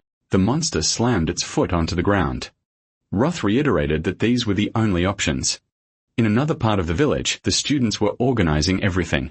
Buren asked Martha what she had come there to do. Martha replied that she heard he was fixing the wooden barricades and came to check if he was working properly, suggesting he should have more talent in carpentry. Burren retorted that if she was done checking, she should shut up. Martha told him to respect his senior as only one person could give her orders. Runan approached from behind them. Martha asked what she was doing there, and Runan replied that she had picked some fresh fruit for Ran. Martha commented that Runan was very loyal and that anyone looking might mistake them for a couple, but Runan said she was leaving. Suddenly, an explosion ripped through behind them. Runan spun around immediately, calling Ran's name in fear. Thus, she shot off at maximum speed, filled with worry. Everyone shouted that the explosion had occurred in the direction the village chief and Rion had gone. It was an emergency, so everyone should grab their weapons. Martha questioned what had happened, while Byrne said that if Rayon could hear, he should respond. However, another burst of smoke erupted immediately afterward. The protagonist, Rion, was being pressured and slammed his back against the wall. Martha called his name, noticing the difficult situation Rion was in. Rion sighed, becoming even more breathless. He flung the village chief away, ordering them to catch him, and also commanded everyone to get out of there. Ran insisted that they take the village chief to a safe place and get everyone else out immediately. Martha asked what he was talking about, but the intense pressure slammed into them. Byrne said he couldn't breathe, and Runan described the sensation of her lungs being crushed. A demon approached, saying there were more cuties around. Everyone noticed his appearance and the ogre armor he wore. He was one of Eden's officers. The man said they couldn't withstand the pressure and were pathetic for those who bore the Ziggit name. Rowan yelled, asking if they wanted to lose their lives, and told them to snap back to reality.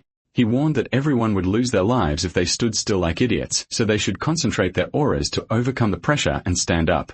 Rayon instructed Byrne to go to the village and evacuate the residents. Martha and Runan should stay behind him and prepare for distractions. Rayon emphasized that they shouldn't try to confront the demon, but rather analyze the situation. He remembered what Instructor Rimmer had said about always needing to push past their limits, and that now was the time. They needed to overcome their physical and mental limits. The demon said he liked Rayon's spirit, but wanted to know if pushing past limits would be enough. Rayon reflected that the apprentices and villagers were behind him, and everything would end the moment he retreated. Therefore, he needed to find an opening to attack the demon.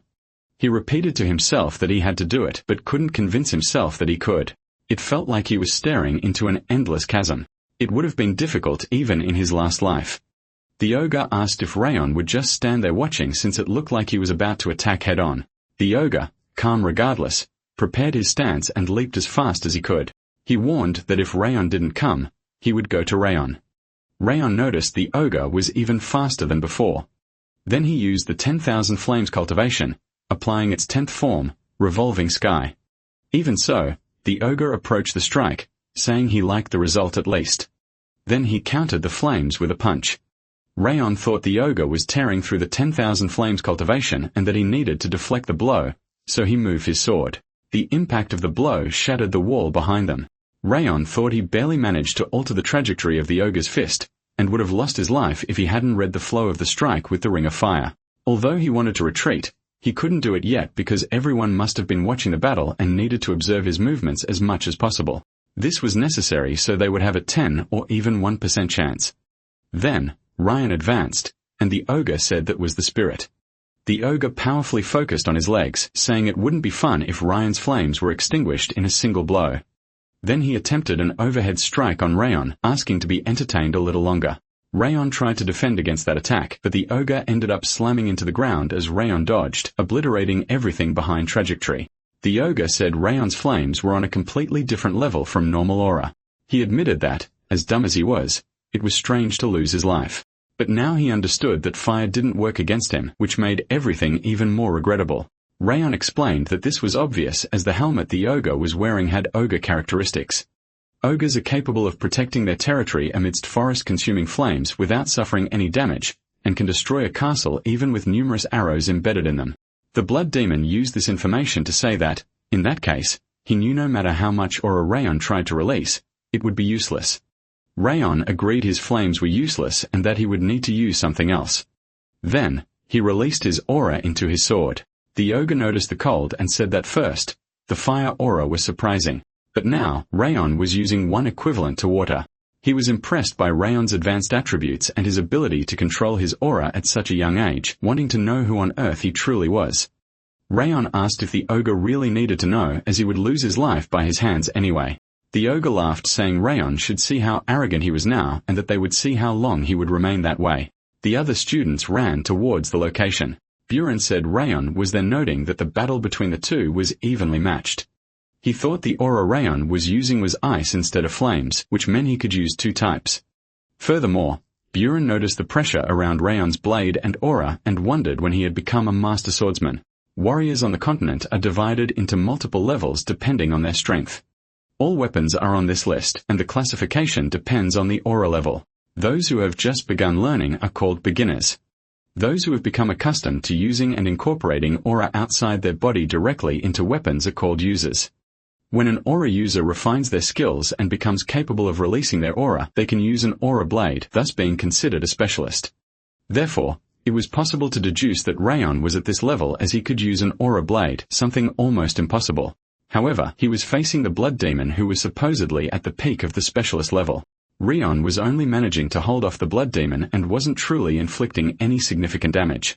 Buren thought the difference in strength between them could not be ignored.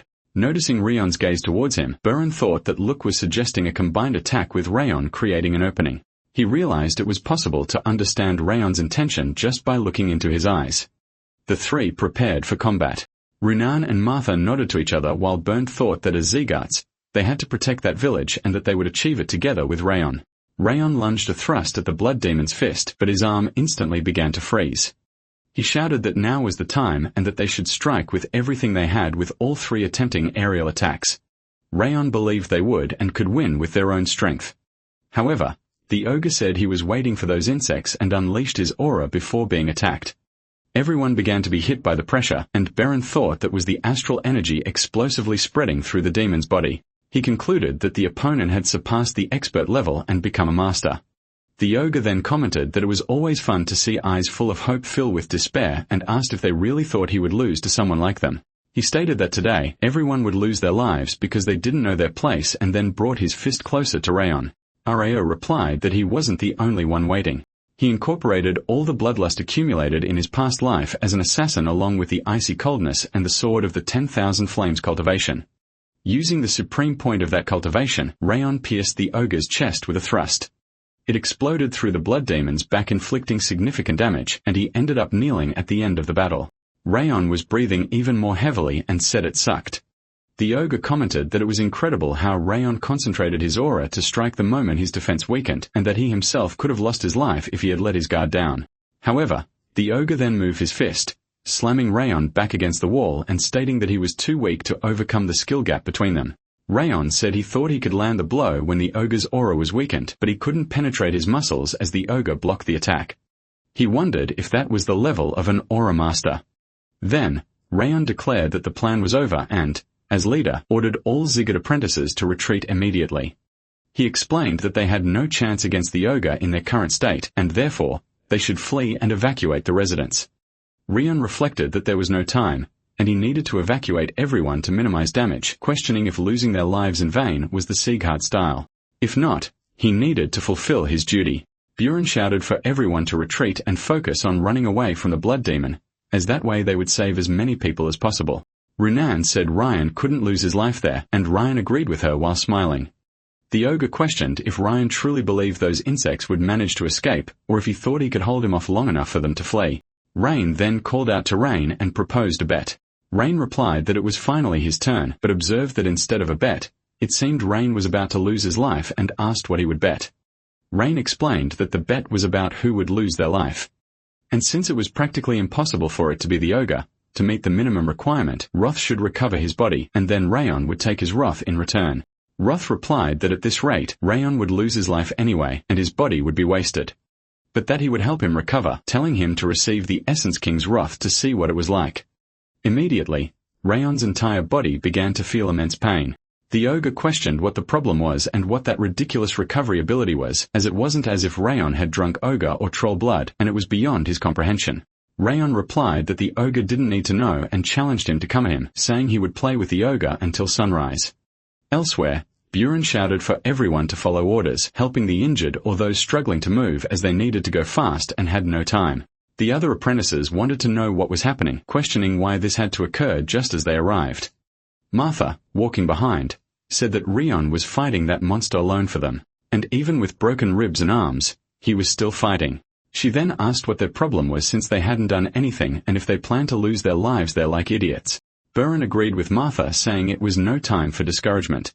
He ordered everyone to move quickly as Crine had gone to the nearest branch and family reinforcements were already on their way. They needed to get there fast until something approached. Everyone wondered if that was the ogre and why it was there, and Buren wanted to know the same thing. A female student told them to wait as there was another ogre there. They were surrounded by ogres and wondered if that was even possible. Martha thought that couldn't be true. Realizing that those bastards from Eden could control monsters, she concluded that the reason the blood demon hadn't ignored Rayon and gone after them was because it had already sent other ogres. All the students said it was over now and that they would lose their lives without even being able to defend themselves. But Buren shouted for them not to give up because Rayon was still fighting. He said that if they lost their lives in vain, he could never face Rayon, who was confronting the demon alone. Martha said that for the first time, Buren had said the right thing, and Renown replied that they needed to evacuate everyone and then go help Rayon. Everyone thought that was right and that they couldn't lose their lives there. That was the least they could do for Rayon, who was fighting alone for their sake. Thus, they charged the monster. However, winds began to lash at them. Buren recognized that type of aura. Back in the battle, the ogre said Rion was too persistent and should give up soon, while Rion lay injured on the ground. Rion noticed that his broken left arm was getting in the way. Rion pondered if cutting off his arm would help him fight a little longer, but he questioned why he was continuing. Every part of his body ached, and wondered why he was enduring pain he had never felt in his past life to face that monster. In his previous life, he certainly would have fled. However, Rawn imagined Sylvia before him, who had said she wished for him to become a great warrior, a true Seagart swordsman. The protagonist thought that was exactly what Sylvia had said back then, and the memories he had created with his companions kept him there. Rune, who seemed not to care about others, was actually kinder than anyone. Buren hadn't started well, but he was moving towards a respectable goal. Martha was tough, but she had an iron conviction and was someone he could truly trust. Rion would be lying if he said he hadn't grown attached to them and didn't want to save everyone who was slowly becoming worthy of the Zeegart name. Fury said Rion had bought time for all his companions to get out of his range while enduring his wrath, and Rayon replied that he had realized it. The ghost said Rayon was bold, but there was a limit to how much he could underestimate him, and asked if he really thought he would recover his body while taking the monster's life, then went to them. He asked how he would do that while barely able to stand. Rion then began to agonize in pain, and Fury said he had failed the moment he received his wrath and that he might be able to resist possession, but would never return. The ogre said Rion seemed to have reached his limit and that he, the ogre, had a good idea. He would leave Rion for last and take his companions' lives first, as that seemed much more fun. The ogre asked Rion to imagine the expression each of them would make as their lives were taken one by one. Rion thought that mere apprentices wouldn't be able to withstand the attacks of a master like the bloodthirsty demon, and that he needed to keep the ogre busy while his companions fled. Then Rayon introduced himself as Rayon Zeegard. He declared himself to be the descendant of the destructive king of the north, Glenn Zeegard, and that one day he would be the strongest swordsman on the continent. And that until his heart stopped beating, the ogre would not be able to leave that place.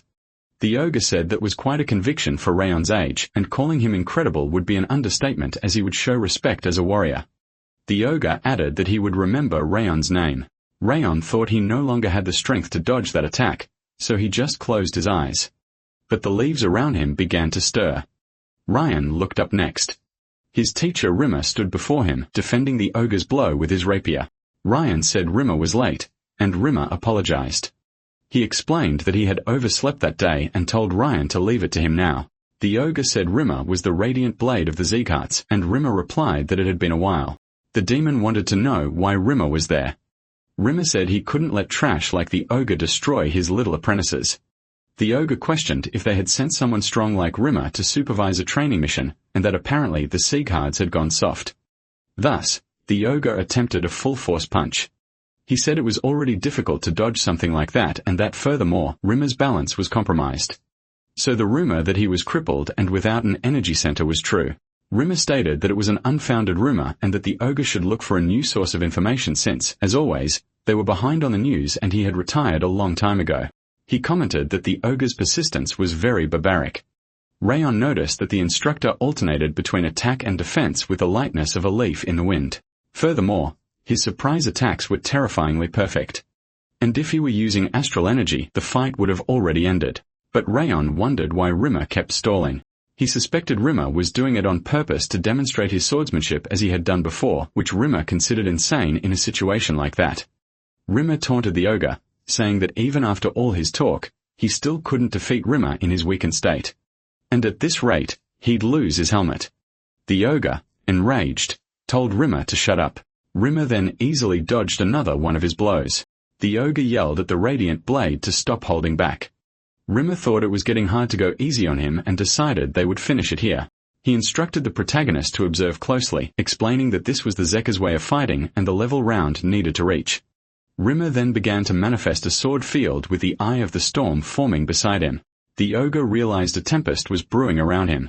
Rimmer's aura dominating the area, shattering everything and making escape impossible. So the only thing he could do was face it head-on. He charged forward, declaring that the Zeghard's radiant blade must be destroyed. An explosion ripped across the entire battlefield. Moments later, Rimmer materialized behind the monster. The ogre observed that Rimmer had halved his physical ability and aura intensity, incorporating all the wind from the area into his sword. He questioned how Rimmer could create a sword field despite not being a direct descendant.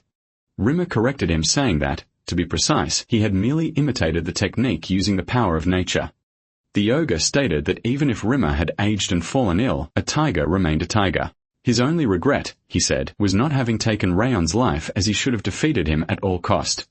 For at this rate, Rayon would drastically impact his mission. Rimmer intervened, saying that was enough, as he wouldn't let anyone take the life of his little king. The ogre acknowledged Rimmer's qualities, but warned him not to get ahead of himself, mentioning there was someone as talented as that monster right there. In the end, the ogre truly fell to the radiant blade, cut down. Rimmer asked Ran if he had seen it. That, he explained, was the technique he needed to learn as a Ziggit, a sword field. Unlike a barrier created by a mage's mana, a battlefield was formed by the accumulated karma of one's soul and spirit. It was created by incorporating everything within oneself, from experiences, achievements, aura, and even the future. But since Rion was a direct descendant, he should be able to create one someday. Rimmer then asked if his other students had also seen it. Ran, surprised, wanted to know what they were doing there. Runan ran to him, and Martha did the same, exclaiming that the idiot was alive.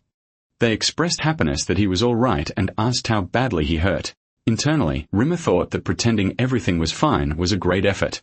He considered that there were a few conditions for those not descended from the Zeegharts to activate their sword field.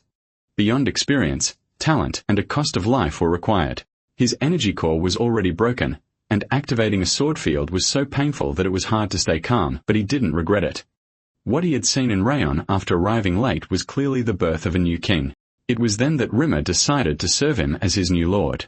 Ever since his energy core shattered, Rimmer felt that perhaps it would be better to be lifeless. However, those brats slowly gave him a new reason to live, becoming his new purpose. So he broke into a wide smile, thinking that because of them, he didn't regret using something as trivial as his lifespan. Before it ran out, Rimmer wanted to see Rayon become king. At the castle, Glenn asked Rimmer to repeat what he had said, wanting to know if he truly claimed that Rayon had faced Eden's bloodthirsty demon. Rimmer replied that he knew Glenn would be surprised and that he had rushed there to see his reaction, but Glenn told him to get straight to the point. The elf then swore that everything he had said was true without exception, even if he himself hadn't believed it when he saw it with his own eyes. He added that it wasn't just him, but all the other students on the mission and the villagers of Cebu also witnessed Roan confronting the bloodthirsty demon alone. Glenn then asked, considering Roan was in the realm of a swordmaster, how severe the injuries were if what Rimmer said was true. Rimmer confirmed that Roan was gravely injured but still managed to survive until he arrived there. Glenn questioned if he wanted him to believe that. Rimmer replied that he knew it seemed impossible, but there was no choice but to accept that Rayon had become an expert. He argued that since Rayon survived against a bloodthirsty demon whose strength equaled that of a master, it didn't seem like a waste to use Elverin sap. Glenn reminded him that it was sap from the world's second tree, an immeasurable treasure. Rimmer, however, insisted that after everything Rayon did, he deserved the sap. Glenn observed that Rimmer seemed to be treating Rayon preferentially. Rimmer sighed, explaining that he was just trying to help Ran and the others grow. Glenn replied that he understood, but instructed Lowen to summon the division leaders for a meeting as soon as the apprentices returned, and the butler agreed. Glenn then praised Rimmer, saying he had done well. He wondered when he had last praised him, realizing it had been 20 years. Glenn added that he would have done more if Rimmer hadn't started that nonsense and asked when the apprentices would return. Rimmer replied that they were already about to arrive in the city. Ryan reflected that the mission had been successfully completed, although it had taken longer than planned due to Eden's intervention. Since the village ended up unexpectedly damaged by the bloodthirsty demon's attack, they stayed a bit longer helping to rebuild the place. Rayon, who was gravely injured, remained at the village chief's house focusing on his recovery. When he opened his eyes, Rayon checked the rewards for winning his bet against Roth, who kept claiming the bet should be disregarded because Rimmer was the one who defeated the demon. The attributes Rayon gained from the bet were good, but Fury complained about him specifically gaining that. The iron will reduced strength and increased willpower, both mentally and physically. Rayon thought he hadn't expected to gain that trait, but with it, he could resist as before, even after receiving Roth's will. Fury wondered how that ended up in the hands of such a brat and considered it a growing problem because the system had been designed too well. The Essence King system was created to prioritize the development of skills the user needed, and Fury would have been able to take Rayon's body now if not for that. However, Fury needed to remain calm as he still had plenty of time. The speed at which the Essence King was recovering his abilities had accelerated, even if only slightly, and he had even managed to implant Ira's emotions. Rain was growing fast for a human, but the Essence King would prevail in the end. Fury just had to wait for Rawn's body and soul would belong to him. And the moment he won, that wretch would be imprisoned beneath the glacier for all eternity. Back at the Patriarch's mansion, the trainees gathered. Ilian, the external commander of the Ziggit, welcomed them. Dorian said he wanted to rest. Runan asked for ice cream, and Martha and Buren commented that they had somehow managed to return. Ilian said they must be tired, but they couldn't be tired yet. Ran questioned why. The instructor ordered them to proceed to the Lord's mansion.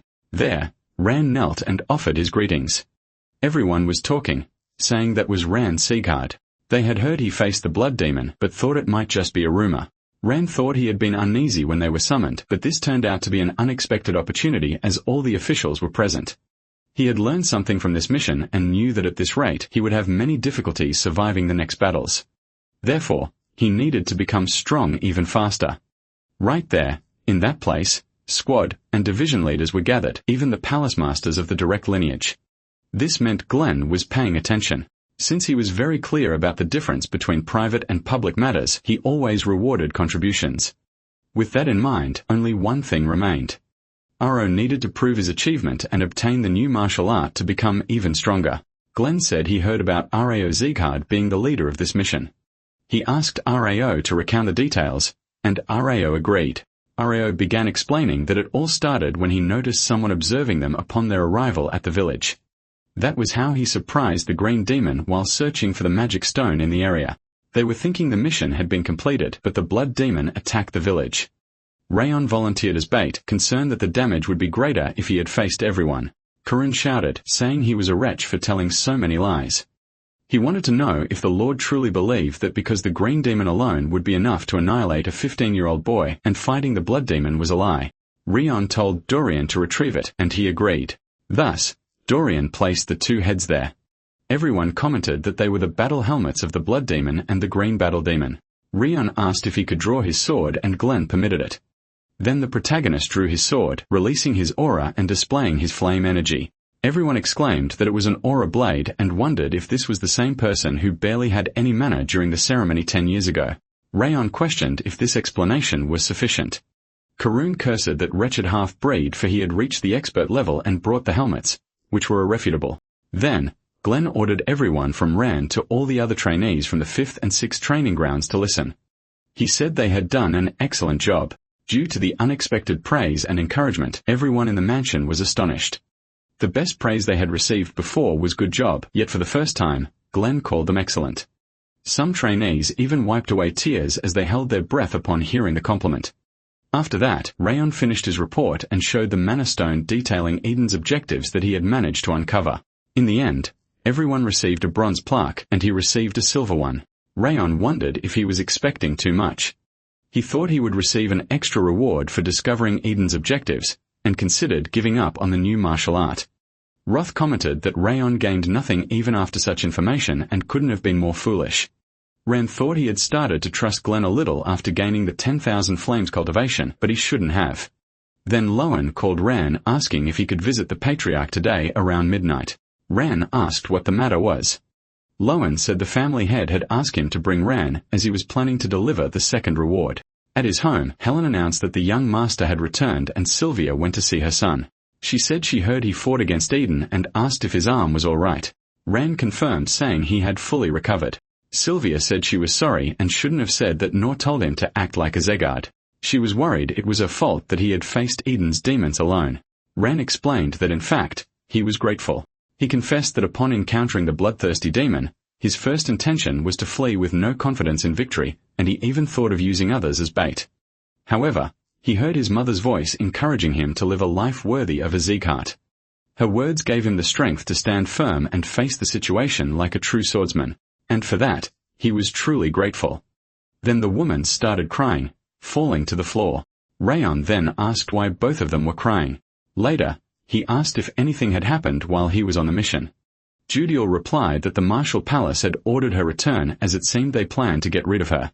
Rayon thought they were trying to punish her for not reporting his advancement, taking out their anger over what happened at the audience. He told Judiel to follow his orders if she wanted to live.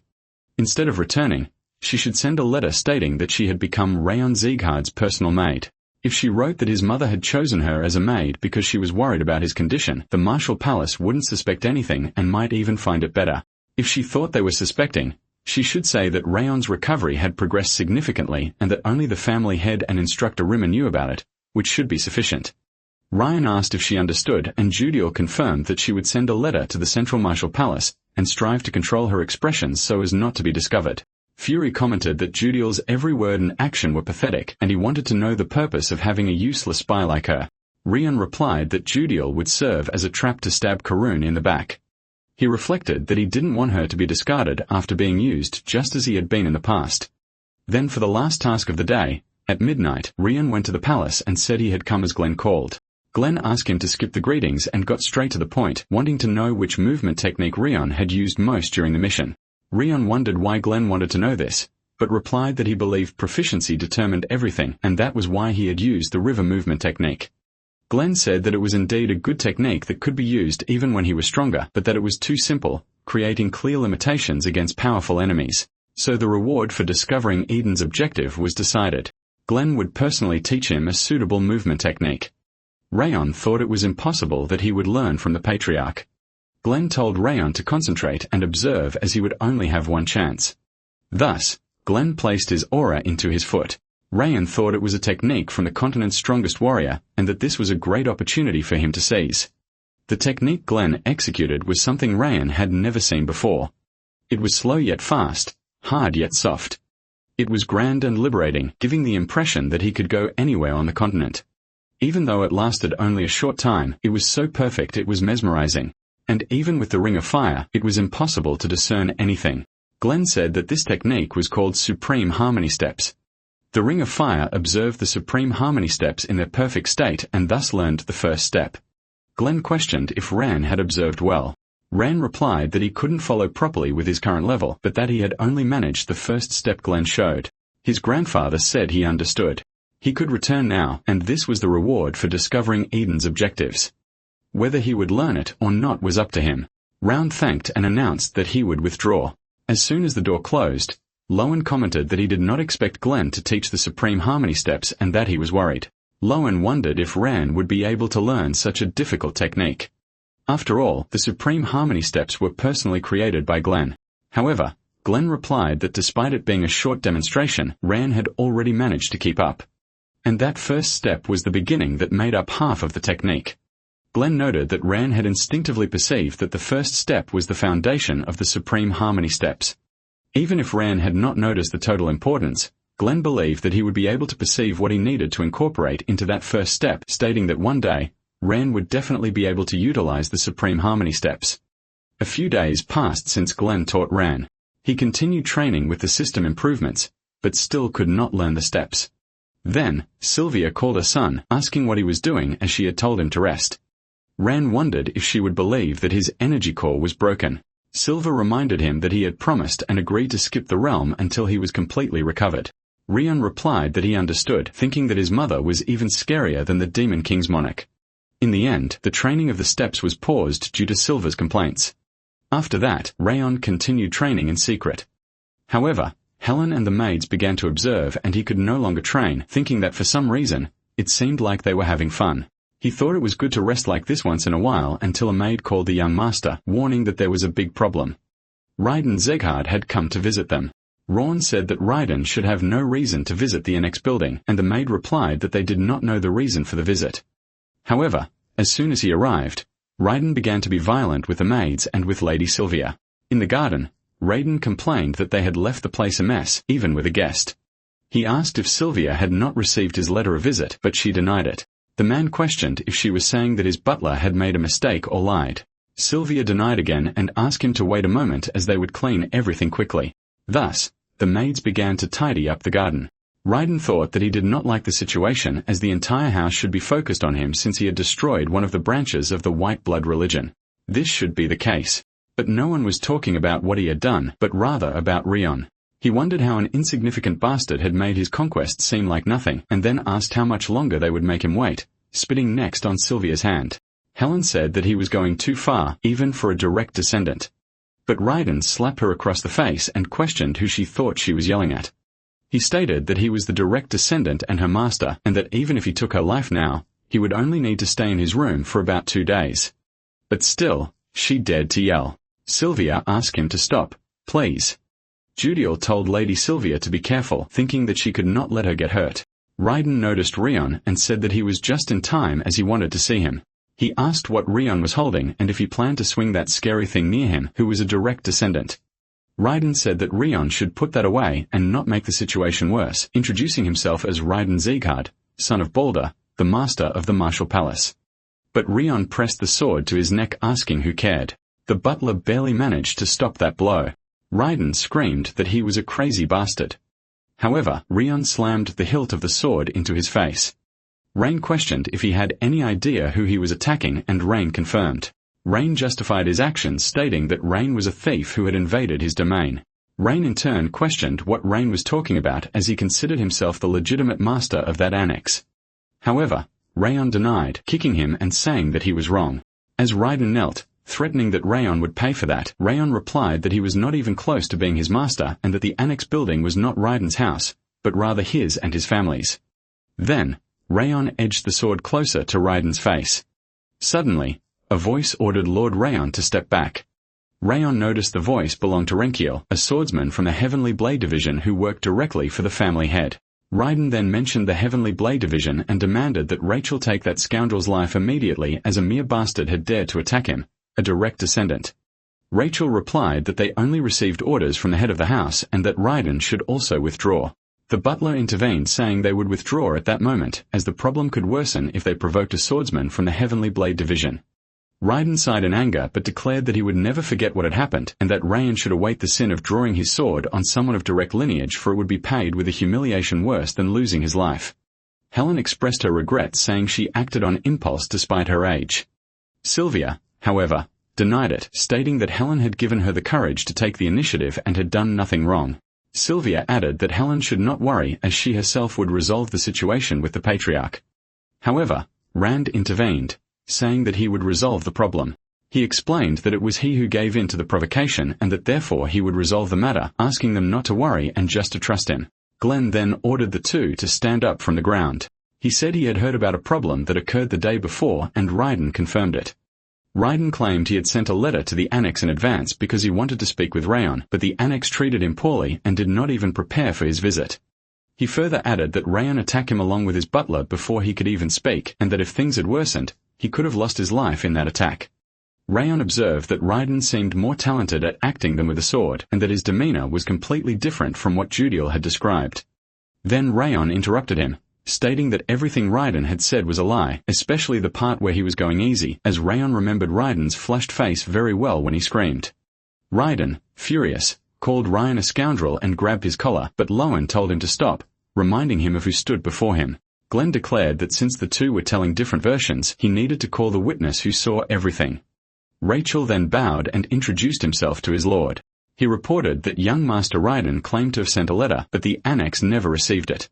Rachel added that Lady Sylvia was tending to the garden with her ladies, as usual, when Raiden suddenly visited the annex.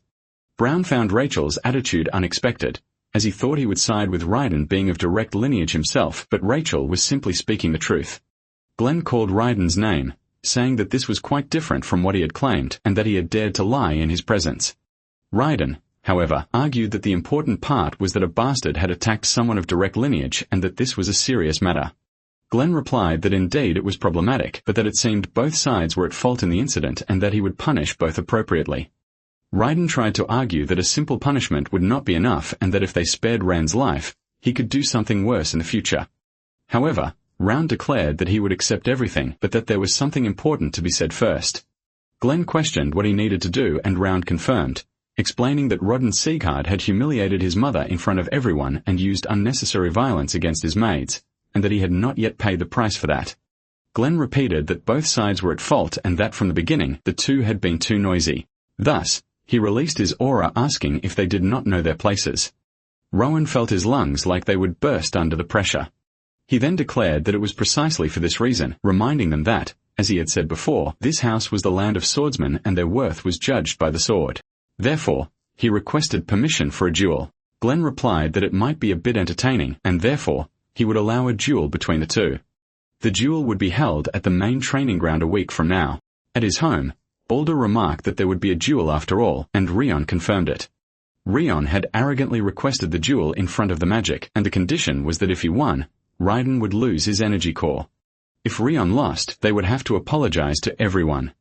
Balder stated that no matter how talented Rion was, he was merely Sylvia's son with an unknown man, and Raiden should demonstrate the difference of the direct bloodline.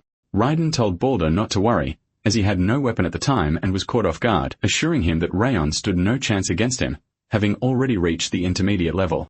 Balder chuckled, saying Raiden was his boy, but as a precaution, he should try not to get too carried away so as not to take Ryan's life, as that would be bad if it happened in the duel. Instead, Raiden should leave him crippled and utterly destroy his hopes.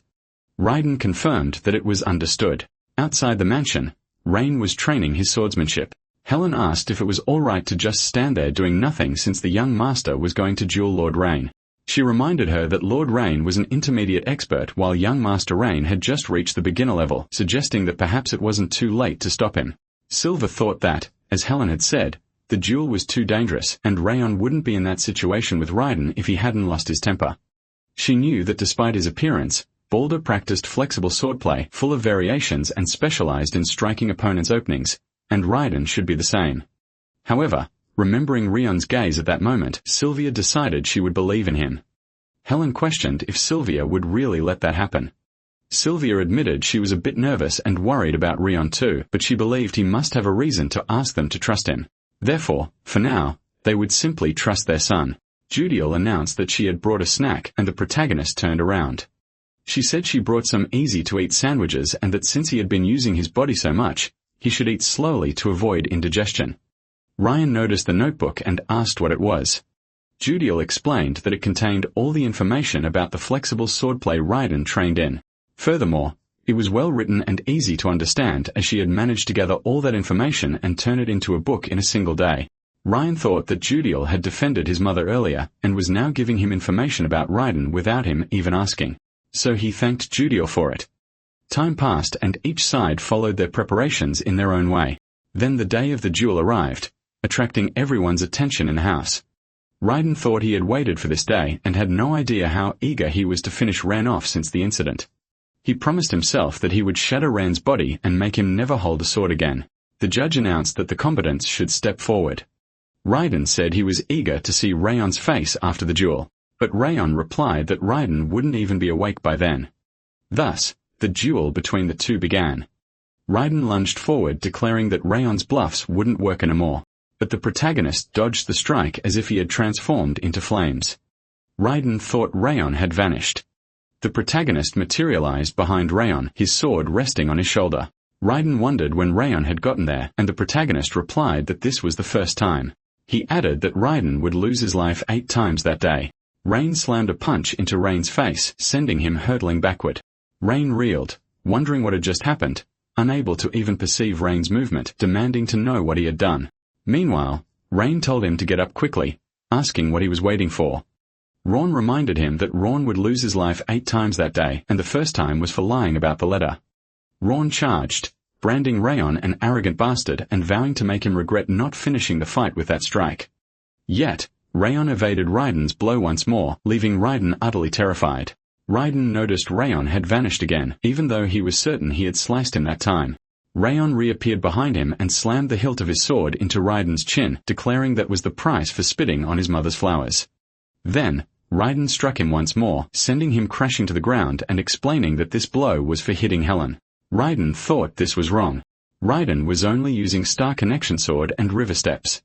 Furthermore, Raiden was certain Raiden was a beginner expert, an entire level below him. He wondered why he was losing like this, getting hit again and again. Helen called out to her young master.